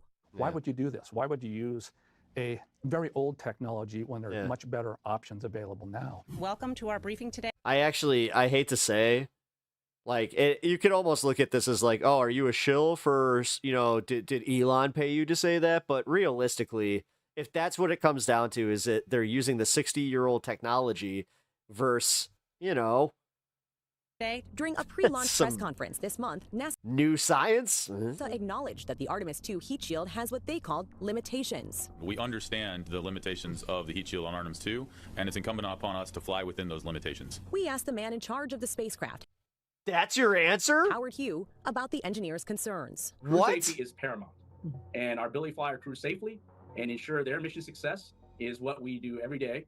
And I think about it every night, every day, every waking hour. Hugh told us that NASA conducted an 18-month investigation on the heat shield and identified the root cause of the problem. He said NASA then changed Orion's return course so the astronauts spend less time in high heat zones. As part of that investigation, they were able to determine that there was limitations that we could take on this current heat shield on Artemis. Is it too heavy? That would be safe. In a statement to ABC News, NASA Administrator Jared Isaacman added, "After a thorough, independent, and data-driven review, I have full confidence in Orion's heat shield and in the team behind it. NASA engineers and safety experts followed the Again, to be fair, NASA's fucked up before. Evidence challenged every assumption and applied disciplined engineering judgment to understand the anomaly and mitigate remaining risk." The Space Shuttle Endeavour? Camarda says the Challenger? He raised his concerns about the risks of the revised re-entry plan, including the heat shield, directly with the NASA administrator earlier this month at a meeting. What was your reaction to that meeting? Shock, a little bit of rage, because it wasn't just the same behaviors. These were the same people that were making the same bad predictions during Columbia and after Columbia. Former astronaut and engineer Danny Olivas was also in that meeting. What I will say is that I came in as a skeptic. And that's kind of my very nature. It's like, you got to prove it to me. But after the meeting, he posted on social media. NASA had a very difficult problem to solve, but I'm pleased to share that the team did an outstanding job of working the problem. We asked Olivas, who's a NASA Advisory Council member and volunteered to be an independent technical reviewer for the heat shield, what changed his mind about its safety. After reviewing the data, I became convinced that the team had done their due diligence. And while it's not without risk, they have done a lot to mitigate that risk. As a skeptic, you're convinced enough for this mission to move forward. I am confident in the heat shield today. If you asked me, at the beginning of this program, would I fly on Orion? I would have said no for the reasons I was skeptical. But as I sit here today, the answer is yes. Wait, are And you saying one of the Apollos was my input to the crew is have a good flight. Would you have these same concerns regardless of what the administration was? Is this a Democratic or a Republican issue? No. NASA's been degrading for over 40 years. It's not political. This is a bipartisan mess up. Camarda says that for years and across different administrations, he's been pushing back on a culture at the space agency that he says stifles disagreement and dissent. Right now, we have a psychologically unsafe culture at NASA where people are afraid to speak up. When I recognized and I told people that, hey, there's a problem with this analysis. It can't predict failure. It's not physics-based. No, none of the Apollo missions ended like that. No one said a word. There was silence. Hugh, who spent Apollo 1 blew up on the launch pad. more than 3 decades at NASA, disagrees. This is one thing I love about NASA. We And you have obviously Apollo 13, but Apollo 12 also apparently got struck by lightning, but they were able to correct the truth. When I say we speak truth, it's backed by data. Impressive. And when people speak up, we bring forward our concerns. They're listened to. That is what people expect. That is the culture we live in. The engineers told us they don't want to see a tragedy like we saw with Columbia or Challenger. Can NASA confidently say it's done everything in its power at this point, given those risks, to avoid a tragedy like that? We confidently would say that. Columbia. I think to a person that was part of the Was Endeavor the last one? investigation, the technical team, I would say, would definitely say that. I ain't no expert. Rasky and Camarda, they say their goal is not to stop the Artemis 2 mission altogether, but to do it without putting a crew at risk. They suggest sending robots in place of human astronauts. Why risk crew on this mission? You could fly robotic crew and get all the information that they need. They have made a significant amount of To progress. be fair, that is kind of the solution here. Olivas told us that humans are essential because they provide unique interactions you can't get from robots. These 2 engineers say their personal mission is to course correct the culture at NASA, focusing more on research and development, encouraging open conversations, and creating an environment that can win the next 50 years of the space race. They absolutely don't need to listen to us. They don't have to listen to us. But the path that we are currently on with the Artemis program is not a good path. We should never have come to this point. If you were not ready, you would not go. If we're not ready, there is no way I will be the first person to stand up and say we are not ready to go. And I won't be the only one. I lost 3 classmates, 7 friends on Columbia. And so, I get very emotional. I understand we take risks, but we don't have to take unnecessary risks. And I'm praying for the crew because I don't want to see that happen. Our thanks to Elizabeth Schulze for that report. Hey, finally got to find one that I could use, because I was having an issue actually finding one that wasn't like copyright, either copyright or they had other issues where I don't know why, but AI, like all these videos were fucking AI at one point where I was like, I would like actually like a news report where they talk to some scientists and shit. Like that'd be cool. But I just realized. There we go. All right. Oh, we get to chill for a minute. How is everybody doing? Hope you guys are still enjoying the show. And oh fuck, what time is it? Oh my god. Okay, this is one of those shows that I've been on a lot longer than I thought I was, which is fine. I enjoy being here. If you guys have not already hit the like button, please do that. Also, sub to the channel if you're enjoying yourself. Fantastic show. Thanks, man. Appreciate it. This is what happens when I get my full weekend. You know what? I got to continue that. I think that I'm going to go back to maybe taking Saturdays off. Or, like, again, I was planning on doing a protest this Saturday, so just happened to get a day off. You mean woke liberal scientists? Checkmate, atheists.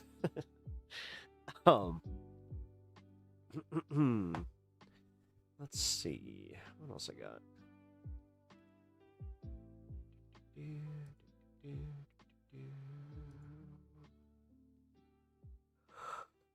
Oh, man. All right. Reason Challenger exploded O-ring. Yeah, no, I remember that. I do remember that. Got him. I mean, I'll say this much for as active as the chat has been. We have a pretty solid contingent of like good chatters. Come on through and join the show today. So if you were one of the people who joined the show today, welcome, and I appreciate having you here. Not that I don't already enjoy having my my regulars, but I also enjoy the growth. Okay, what the hell is going on here? Sorry, I kind of spaced out because weird glitch happened. What the hell?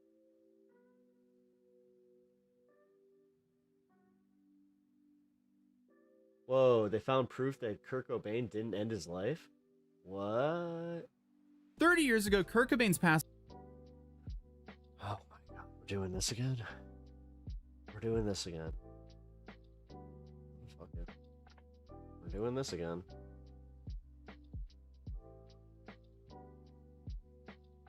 Passing was ruled to be self-inflicted, but now forensic experts are saying, hey, this might have all been staged. More than 3 decades after his death shocked the music world, questions are you fucking kidding me? Once again swirling. Now this is a distraction. Yeah. What? Dude. Around the final hours of Kurt Cobain. It. Nirvana's lead singer was found dead April 5th, 1994 inside of a greenhouse above his Seattle garage. And Seattle police, they closed the case after the King County medical examiner ruled it suicide, citing a self-inflicted gunshot wound. Shotgun wound, to be even more specific. So why am I talking about it now? Well, an unofficial private team of forensic scientists says that... An unofficial private team of forensic scientists. We've been here. We already had this. There was an independent coroner that also ruled this. Have you guys read the book, Who Killed Kurt Cobain? Like, just... Evidence tells a very different story. And I mean, this case has been closed for longer than I've been alive. But in April of 1994, Kurt Cobain was found unresponsive in his Seattle home. A firearm injury was discovered, and authorities ruled it a self-inflicted one. A note was then found nearby, and toxicology reports showed high levels of substances in his system. And again, the King County medical examiner determined the manner of death was self-inflicted, and the Seattle Police Department agreed. Case closed, seemingly, and that was the end of it, or so we thought at least. And look, I am no conspiracy channel, but recently there have been official news reports about a new independent forensic review of this case, and some of the claims made are strange enough where I felt like I should probably cover. Okay. I'm gonna just say this. So originally, the last time I had heard about this, we were waiting on answers for the guy who Courtney allegedly hired to do this from another local band, who then he was found, cover this. So today we're going to be going through what's being claimed and what the authorities are saying in response. And that's why we couldn't get answers, because technically the guy who did it was also response. Typically, I start by explaining, who the person we're talking about. And then I think that there was somebody who came out and said that they were involved, but then they couldn't corroborate it. But most people know who Kurt Cobain was. Lead singer of Nirvana and an absolute musical genius. But back in 1994, Cobain had been struggling, and we know he had chronic pain and depression. Just weeks earlier, there had been a serious medical incident overseas, and police previously removed firearms from his home after concerns of his own safety. And the medical incident we're talking about involved Cobain taking an OD level amount of substances before being found by his wife, Courtney. Then a few weeks later, Courtney called the police to say that Cobain was locking himself in his room with a firearm. But when police arrived, he said he was actually trying to avoid his wife. And again, both of these scenes happened just the month before he passed. And I'm mentioning them because they've been used as proof that Cobain... What are we doing? This is legit. Just like, I thought we all knew this. Leading up to his passing. But they've also been used as proof that not everything was good in his home life. We all knew this, right? Like, anybody that is around my age, which, you know, mid-30s, we know this. Mid-30s and above. So on April 8th, an electrician installing security lighting discovered him in a room above the garage at his Lake Washington Boulevard home. At first, he thought that Cobain was asleep. Then, he realized something was seriously wrong. Authorities later determined he likely passed away around April 5th, and a handwritten note addressed to his childhood imaginary friend was discovered nearby. And officially, the case was classified as a self-inflicted passing. But back then, not everyone accepted that. And that was partly due to the mess that happened in the week leading up to his passing. Because for 6 days in April 1994, Kurt Cobain was missing. One of the biggest rock stars in the world. Look over here. Don't mention the Epstein files. What the fuck? Essentially, I mean, to be fair, this is just a Tozy, which a Tozy does, like, you know, drama slop, so completely off the radar. Police were looking for him. His wife. If this was like anybody else, though, like Kyle Kalinske, then I'd have an issue. Looking for him. You're turning and 30 this year. Hired I don't a know private stuff. investigator. But on April 1st, he called Love from Los Angeles, and she later told Seattle newspaper, he said, Courtney, no matter what happens, I want you to know you made a really good record. And according to Courtney, that was the last time they ever spoke. He then flew back to Seattle, and on a flight, he happened to sit right next to the Guns N' Roses bassist Duff McKagan. McKagan then later said that he felt something was off. And quote, all of my instincts told me something was wrong. After learning he left his treatment, Love canceled his credit cards and hired a private investigator, Tom Grant, to track him down. Meanwhile, Cobain was reportedly seen around Seattle on April 2nd and April 3rd. On April 4th, his mother filed a missing persons report, telling police that she feared he might harm himself. And according to the police timeline, on April 5th, he returned to his home and went into the greenhouse above his garage. He then wrote a note, he left his wallet open, possibly for identification, and then sometime around that day, he passed away. He wouldn't be discovered for 3 more days, though. And almost immediately, questions started popping up. A local journalist then started doing public access segments, suggesting the case didn't make sense. This is all the stuff that I already knew. With one of the what's new main here? points being there just wasn't enough blood on the scene. A private investigator later said that he believed there were inconsistencies in the timeline and in the evidence. Documentaries were then made and books were then written, but by the late 90s, the story had turned into a full-blown cultural debate. Then you had a documentary created called Kirk and Courtney, which then explored the theory. Then in 2014, on the 20th anniversary, Seattle police reviewed the case again. They developed rolls of film that hadn't been processed back in 1994. They re-examined the scene photos, and once again, they reaffirmed the original conclusion. Officially, nothing changed. But here's the thing, the conspiracy never really went away. And now, in 2026, it's back. Because a new independent forensic team says they've looked at the same materials and reached a very different conclusion. And this is where it starts getting weird again. So here's what's different this time. In early 2026, multiple news outlets reported that an independent research team had taken another look at the case. And I know, I'm talking about a private forensic group. But these are peer-reviewed, published findings, meaning a whole bunch of smart people who specialize in this kind of thing looked at it and gave it 2 thumbs up. So it seems short-sighted to just dismiss this. They reviewed crime scene photos, autopsy findings, and toxicology records. And after doing that, they claim the evidence fits a staged scene. Not a self-inflicted one, a staged one. That's a massive claim. To put it lightly, Michelle Wilkins, one of the researchers, said that the forensic specialist Brian Burnett reviewed the materials for several days and concluded the death was more consistent with homicide. That is massive. So here's what they're arguing. They claim the amount of substances in his system would have left him physically incapacitated. Yes, this was always the thing. It would have left it. He wouldn't have been able to do what he did, and like the way that the angle and everything. We're talking like 20x the OD limit. Yeah, that tracks. Yeah. And according to their argument, someone in that condition would struggle to coordinate movement, let alone operate a firearm. Yes. Wilkins says that Cobain would have been in a near comatose Again, this is not new. state and barely able to breathe. Secondly, they point to what they describe as oxygen-related organ damage. They argue that certain signs of the autopsy are more consistent with someone who stopped breathing due to substances rather than someone who died instantly from a firearm injury. And then they point to the scene. They describe it eerily clean. They question why his hand, which was found wrapped around the part of the firearm, didn't show any kind of visible blood splatter as they expected. Wilkins said, in quote, "There is no universe where that hand is not covered in blood." They also questioned the organization of the substance kit found nearby, saying it looked way too neatly arranged. Their argument is essentially someone under extreme physical duress would not carefully cap needles and put equipment away. They then argue that the top portion reads like someone expressing frustration about music and fame. Then they claim the final lines appear visually different, larger, more rushed handwriting, and suggest that this could indicate tampering. And I mean, that is interesting because it seems like they're implying he wrote the letter about leaving music behind and someone else added onto it. So, not gonna lie here, this looks weird. Looking at this note, I see what they mean. Suddenly, the writing gets really big and it looks a little different. But the team says they asked for the case to be reopened and authorities have responded. So the Seattle Police Department says the death was ruled self-inflicted and that remains their position. So the King County Medical Examiner's Office said they are open to reviewing new evidence, but they've seen nothing that would warrant reopening the case. So now we have... So we're right back to where we were before all this? Two positions. The findings here are reanalysis of existing stuff that have been reviewed before. Sadly, without a new piece of evidence, they might not just be able to get the case reopened. The other side is the Seattle Police Department has had requests for this case to be reopened since the conclusion of it 30 years ago. The conspiracy side of the story has been around for almost as long as the official ruling. But a team of experts publishing a peer-reviewed analysis is still a lot more solid than 3 decades of conspiracy theories. But a lot of the stuff in the new report matches with a whole bunch of the theories that I mentioned earlier. Like the public access host who said the police reports just didn't line up. He claimed there wasn't enough visible blood for what had happened, which is pretty similar to what the recent analysis said. Then you have Tom Grant, a private investigator who had been officially hired by Courtney Love during the chaos before Cobain's passing.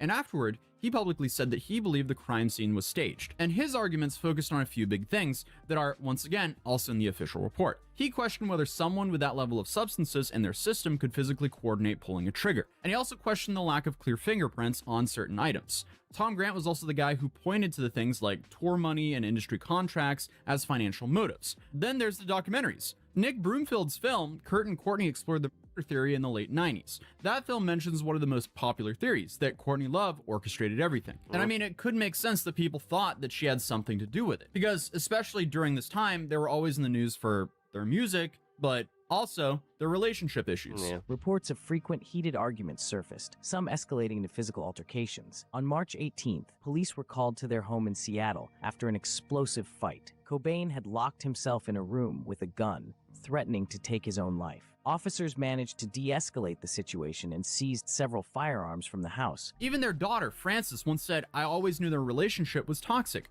I don't promote having a fix-it baby," which is what I was, to fix their problems. That is so sad for a kid to say. But there are a lot of theories as to why she would. Some people think that, you know, she was the handler. Others point to the fact that she gained his estate after he passed. But it is also very important to mention that Courtney Love did sign over the estate to Kurt's daughter, Frances, in 2012. But as of February 2026, his passing remains officially classified as self-inflicted. So whether this new report changes anything in the future, we don't know. And look, did Kurt Cobain openly have issues with depression and substances? Absolutely, yes. But I don't think that means that we should just ignore details that look very weird. I think that Atosi just fucking got into the Kurt Cobain theory, and welcome to what we already knew, bro. Yeah, that wasn't really new information as much as I thought it would be. That was kind of unfortunate, I'm just gonna say. All right, what else we got? Let's find something fun. I can't really do a movie. I mean, although I did find a list of movies I will be able to do, but I'm not able to do that right now. Excuse me.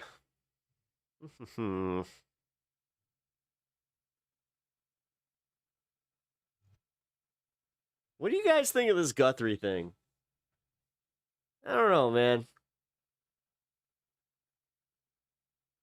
Starting to wonder what the like. I really haven't been following it much. I know that the news is all in on it. Here, fuck it. All right, here's what we know. At least one glove was sent for DNA testing after being found about 2 miles from Nancy Guthrie's home. It arrived at a private lab in Florida on Friday, and the preliminary results show a DNA profile of an unknown male.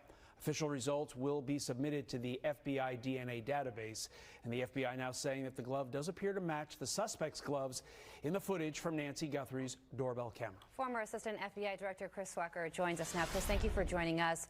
What are your thoughts on this glove and how seriously So they have DNA. we should take this as a potential break in the case?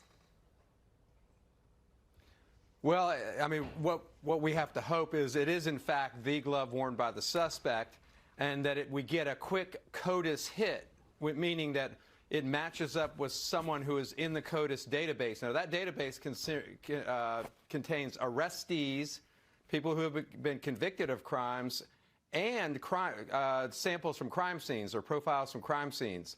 So that could be game, set, match if that is in fact the glove, because it is certain, if it's the glove, that the suspect's profile, DNA... I'm just confused about the whole crypto, ransom. ...profile will be on the inside. Then the question is, will Nancy's DNA be on the outside? And that could be very likely. So, Chris, once there is a confirmed match, assuming that in this case there will be, can they just arrest the person immediately with just that DNA match? Is that enough probable cause to say you're under arrest? It might be. For probable cause purposes, they'll do everything they can to corroborate that with cell phone analysis, video analysis. I can tell you right now, in a court of law, I ain't gonna hold up. From the camera video. Unless it does have literally his DNA, her DNA on the other side, like they were saying. The video on the doorbell, which has a lot of data points with it, and all the other data that they have. So I think there's a lot of room to corroborate what they have, the height, the weight, that type of thing. If you assume that this person is in the CODIS database, there'll be a photo as well and fingerprints. Well, there has been, Chris, as you know, a lot of speculation surrounding why law enforcement continues to go back to Annie Guthrie's home. And now ABC News is reporting this.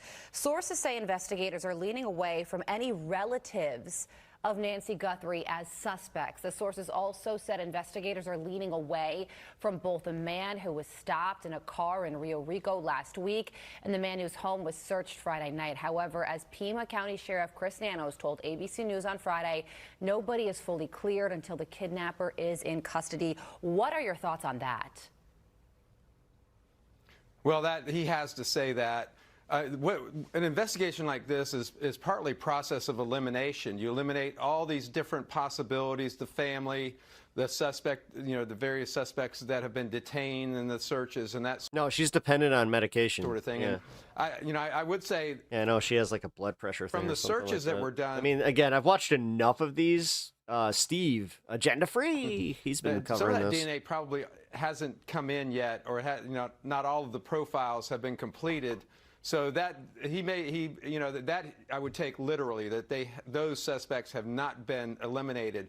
I truly believe the family have been eliminated. They've been in the picture since day one. Mm-hmm. So there's been plenty of time to compare their DNA profiles. So at this point, the Pima County Sheriff is shutting down a local report that investigators think this was a botched burglary. Your reaction to that, Chris? I think that's way premature. Sometimes that sheriff misspeaks and then he has to walk it back. I think that's another example of that.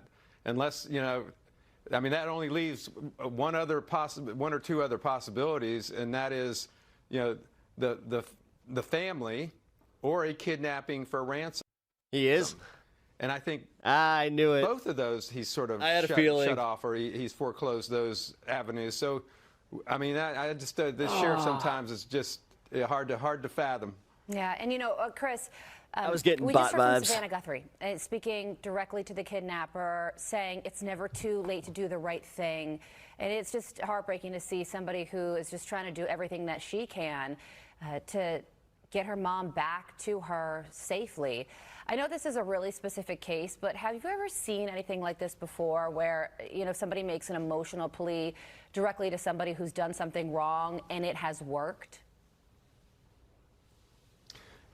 We saw it in the Susan Smith case here in South Carolina when she was pleading for kidnappers to return her, her daughters, but she was the person that actually drove them into the river. That's the only other case I can remember where you had that direct plea to the kidnappers, except in movies. It's very rare. You don't see that in real life too often. It's very dramatic. I saw it live that day, and it was just heartbreaking. Yeah, the difference between those two cases, obviously, Chris, is that was the mother, and as sick and twisted as that mother was, she still did bear those children. This is obviously not the situation we're facing in the Nancy Guthrie case. So that was one of the dumbest takes I've ever that I've seen in a long time. What? Even though she was a monster, she did bear those children. What? Dude, I never have to wonder why, like, the right wing really does come across as, like, certifiably stupid. Fingers crossed, but I think the optimism is, it's tough to be optimistic here.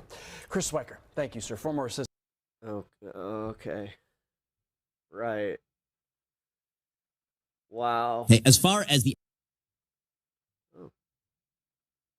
Epstein list, what I have been told by my sources is that there is no Epstein list. What do you mean there's no Epstein list, Ben? That's you on the Epstein list. Oh, looks like that aged like milk, didn't it, buddy?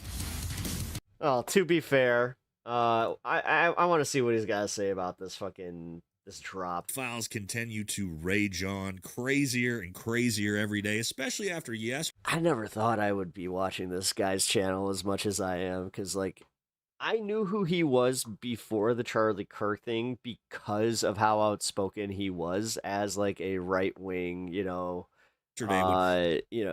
ex-military. Pam Bondi made the ultimate sack. And, like, he chimed in on the Kyle Rittenhouse. That's when he was starting to blow up. The most courageous decision we've ever seen. Full transparency to release the full list of names of people in the e-files. Whoa, I'm sure we're going to see massive accountability. Whoa! Hey, what's going on? Prosecution's coming soon. I was taking a nap. Oh, I'm very disoriented. Oh boy. To all these perps in the files, right? Well, no, of course not. Nothing's going to. This dude sort of gives me AI vibes in his videos. He's not. Already know that, AI. but I can tell you that right now. The list does have a lot of interesting names, but none quite. Oh my God, are we at that point? Quite so interesting and hilarious as, yes, Ben Shapiro. Yes, Pam Bondi's list includes little Benny boy. Ben, what were you doing in the files, you little bad boy? You got a lot of explaining to do. And while Ben has actually spent a ton of his time trying to defend Epstein and all the co-conspirators and everybody involved, saying things like Epstein worked for North Korea and Russia and definitely had zero ties to our greatest ally or Mossad. Yes, he's been on the forefront of trying to defend pedophilia, and it turns out he's in the files too. So that's what we're going to talk about today. Don't forget to like, comment, subscribe. Helps the channel. Let's jump into this thing. What we're going to take a look at today is why was little Benny boy in the files? And not only that, we're going to look at all his clips of bizarrely, although it's not that bizarre, it makes total sense, why Ben Shapiro has been working overtime to try to cover this up. Now, if you're like me, you start to think, this is a little bizarre. Ben Shapiro's age doesn't make sense. Ben Shapiro was 42 years old. Most of the stuff that was going on in the big E-files, especially with the island, was happening in, the mid to late 90s, which would have made Ben Shapiro a young boy at the time. So while we're not quite sure, because there's still another 3 million files to come out, maybe why he's in the files is maybe he was one of the island boys. Maybe he's just an island boy. I don't know. I'm just asking questions. So, first things first, why is Ben's name listed in the files? Well, I decided to use Ian Carroll's web app and just dig through it and find what Ben was up to. And it turns out with all my searching, this is really all I could find in the files. This bizarre video on the Daily Wire website of a guy walking up and taking some things off a door and leaving. As it says, 404, page not found. So it looks like this was replaced with something. I have no idea why. Yeah, that's about it, at least for these files. I'm assuming what the Department of Justice did is drug all the names out of their entire database of files. So there might be some naughtier stuff behind that paywall still. Again, I don't know. We're just asking questions. But it really does show.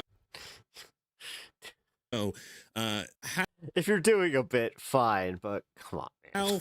fucking worthless this random list of Yeah, I was about to say, at least tell me that you're going to fucking make this as a joke. names that Pam Bondi and the Justice Department gave us, again, making MAGA go wild at the amazing transparency that we have now. But again, I think, Ben Shapiro, you've got some explaining to do. Why are you listed in the files? It's something secret that we can't see yet. But again, it does make sense when we start to look at how Ben has covered the Epstein case all along the way. All right, let's get this riveting take from Ben Shapiro on who Epstein is. She went out there and claimed there were tens of thousands of hours of tape. There are, by the way, but they are child tape. The reason the FBI is not releasing them is because those tapes do not include underage people with third parties on Epstein Island. That is not what the tapes are.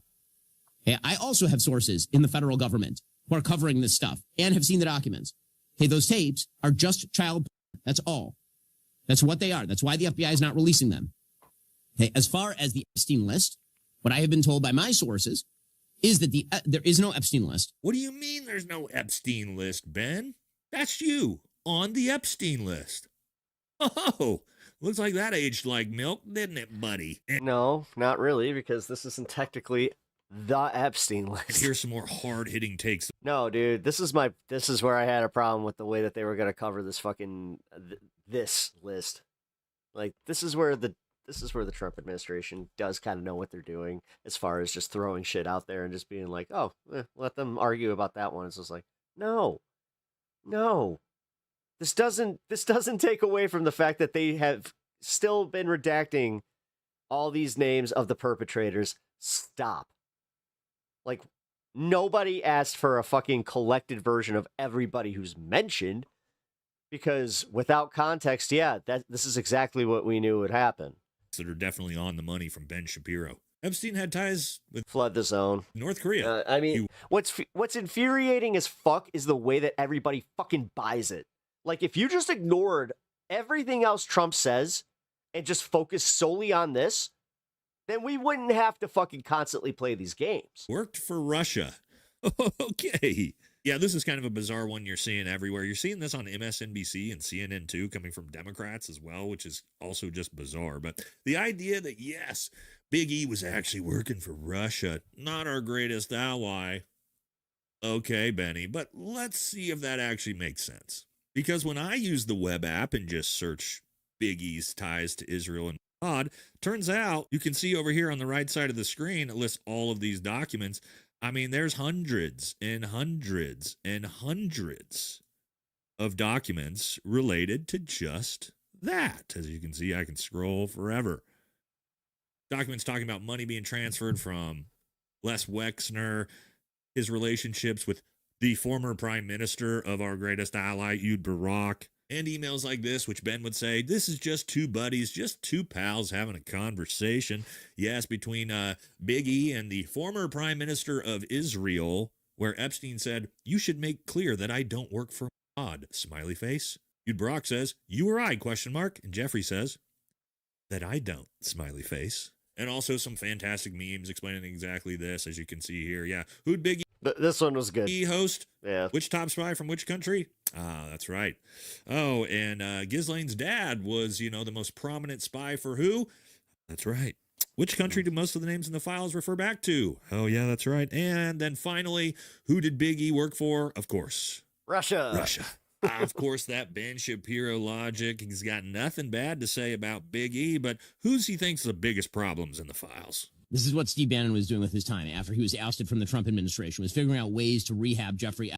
Deep thoughts with these geniuses, deep thoughts with these moral exemplars. But you need to hear from a guy who is trafficking in minors and a lifelong grifter. Now, I will actually agree with Ben. Steve Bannon's got big problems. I think he needs to be drugged in and investigated for his relationship. Most certainly. I think he's one of the most obnoxiously, obviously implicated people out there. But he's talking about all these people run. Yeah, he's still running his podcast fucking network and, grooming this next fucking cover. Trust me. Like when I watched the girl debating Adam Mockler, it did kind of bother me where I was just like, oh, that's her boss? Ben, you know who that guy is. It's you. That's what you've been doing. That's what you've been spending your entire platform doing. Ben, you know that guy. He's you. Guys, if you want to avoid looking like this fucking dork, you can do it with our partners at Barbell Apparel, the maker of the world's most comfortable pair. I don't care. If so, they should just say so out loud. This is the part that nobody will ask them. Do they think Donald Trump is covering the Epstein stuff up? If they think Donald Trump is covering the Epstein stuff up, will someone not ask them? I'm asking right now. I'm asking Marjorie Taylor Greene and Thomas Massey, if you think Donald Trump is covering up the Epstein stuff, what is it that you think he is covering up and why? Why use the AI filter? Can you please just explain it? Seriously. Oh, man, attacking Thomas Massey and Marjorie. Like, I'll be honest, man. Like, now that one, that looked like AI. Taylor Greene and Ro Khanna. Ah, man, just more agent-like sour milk. Ben, what were you doing trying to defend Epstein so hard? Because, yes, it turns out we know now, since the release of the files, that this has been one giant cover-up facilitated by both the FBI, the Department of Justice, to protect a bunch of satanic files running an internet. Yeah, like, again, this is why it's wild that Alex Jones is just like, yeah, you know what? Win some, lose some. It's like, but this one you won. No, I didn't. National child sex trafficking ring. Yeah, that's what do the you cover-up. mean? And the guy in charge of the Justice Department who refused to release those files until his hand was forced by Congress. Yeah, that's what he was covering up, Ben. See, that's my point. You're criticizing Steve Bannon. You're that guy. You're him. You're worse than the rest. And now, why would Ben Shapiro be working so hard to provide coverage for what's in the Epstein files? Well, could just have to do with, Oh, is this what we're doing now? We have to actually, like, edit the word. Jesus fucking Christ. what he believes in. Let's take a look at some old clips. There's a young Ben Shapiro live tweeting a Republican debate that year that included Ron Paul. Ron Paul is manifestly insane. As in previous debates, he's now gripping the pen as he would the neck of a Jew. Imagine writing that about somebody. Ron Paul never attacked the Jews, has never attacked the Jews, but that played no role in Ben Shapiro's slander. Gingrich almost drops his pen. Ron Paul grabs it and wrings it like the neck of a Jew. Rick Perry had the memorable moments of the evening other than Ron Paul's corpse leaning toward the grave and strangling the Jews. Again, Ron Paul says sentiment is mixed about Israel and taking action against Iran. Does Ron Paul know a Jew? He wasn't talking about Jews. He was talking about the nation state of Israel, the secular country with borders and a military and a very sophisticated lobbying arm of which Ben Shapiro was a part, trying to get the U.S. taxpayer to foot the bill for another one of its wars. It's that simple. Yeah, so it turns out Ben Shapiro has been defending and supporting the exact same things that Jeffrey Epstein has been his entire career. And hating Ron Paul. Who else hated Ron Paul? And I wonder why. Oh, that's right. It was Epstein that also hated Ron Paul. I wonder why. Well, there's an email telling us why. And Epstein's friend writes to him this: during an election year, everyone in Congress is falling all over themselves to show support for Israel, except for that dinkus Ron Paul. Ron Paul!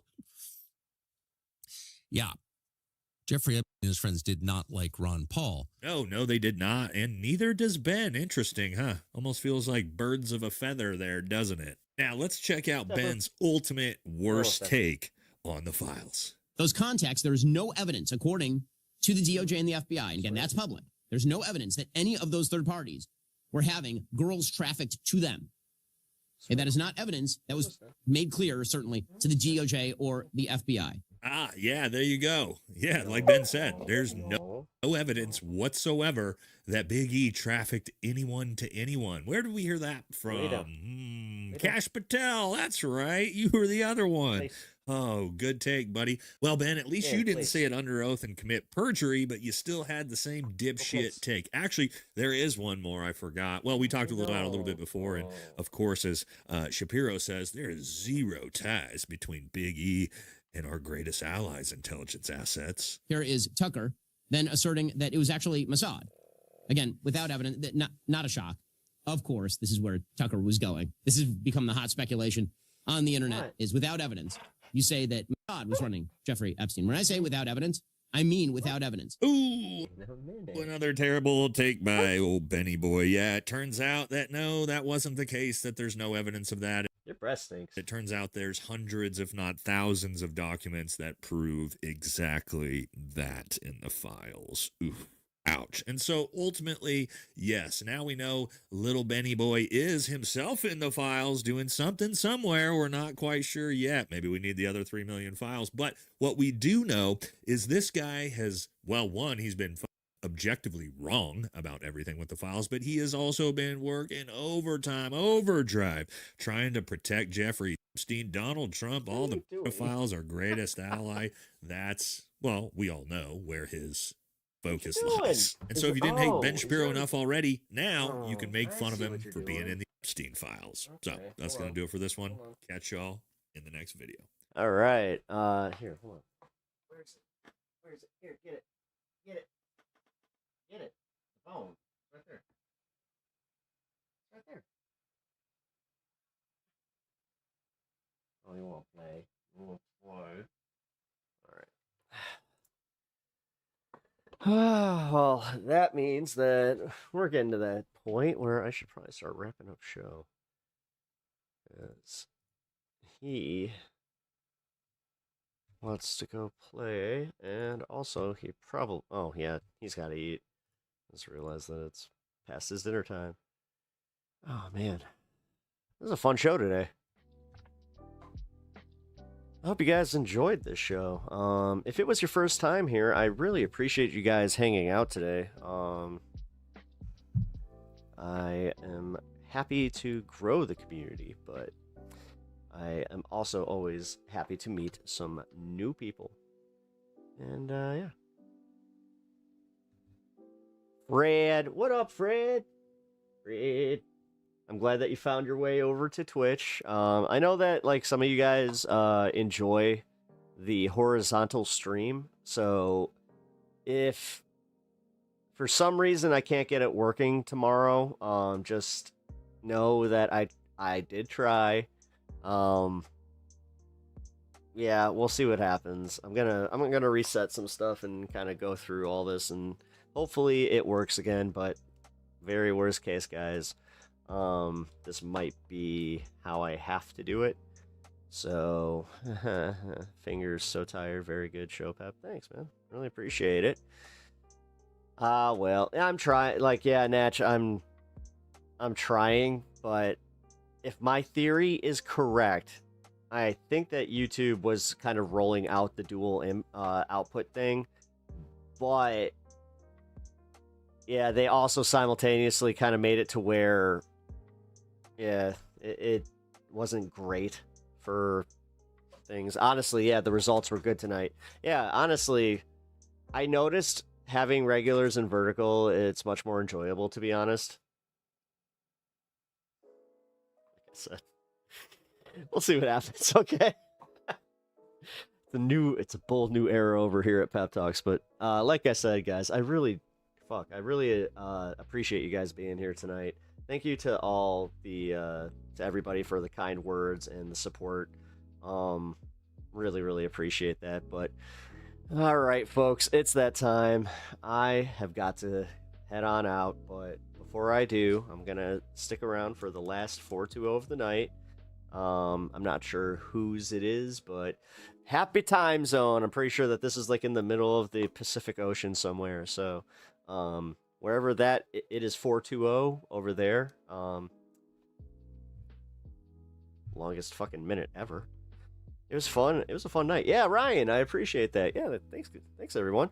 All right, cheers.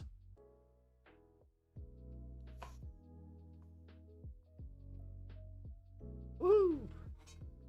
And I will catch you guys tomorrow. Just remember, this space tomorrow, I have Pepaganda starting at noon, and then I have my regular show at 4 o'clock. Then on Wednesday, I might not make the 2 o'clock. We might be doing a little bit of a later thing. I know that I'm also going to be on this space for primetime Pepaganda, so yeah, definitely keep your notifications on, and look out for the Discord if you are you know what, if you're interested, if you're hanging out right now, hold on guys, don't go anywhere. I'm about to give the Discord link. I do not have an open Discord, so this is only going to be good for a little bit, except for Crooked D Finger. Fuck him. Yeah, get him out of there. No, it's not cool. God damn it. Never mind. I am not linking the Discord. That sucks. I thought that we had a pretty cool contingent of people here. It's still too risky. Well, that's just how that goes.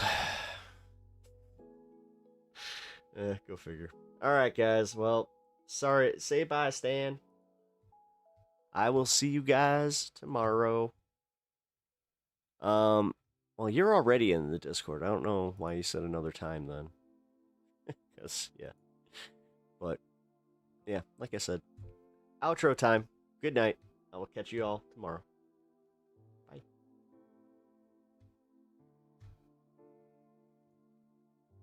Who the heck is Pep Talks? I'm not gay, but I fantasize about Marco Rubio. Pep Talks. Pep Talks. Pep Talks. Let's eradicate the Kung Flu. I'm literally coming. Pep Talks. Pep Talks. Who the heck is Pep Talk? They want our women. They want our children. Pep Talks. Sometimes no means yes. Grab them by the Pep Talk. Grab them by the Marco Rubio. Obama is a racist. Pep Talks. I'm literally coming.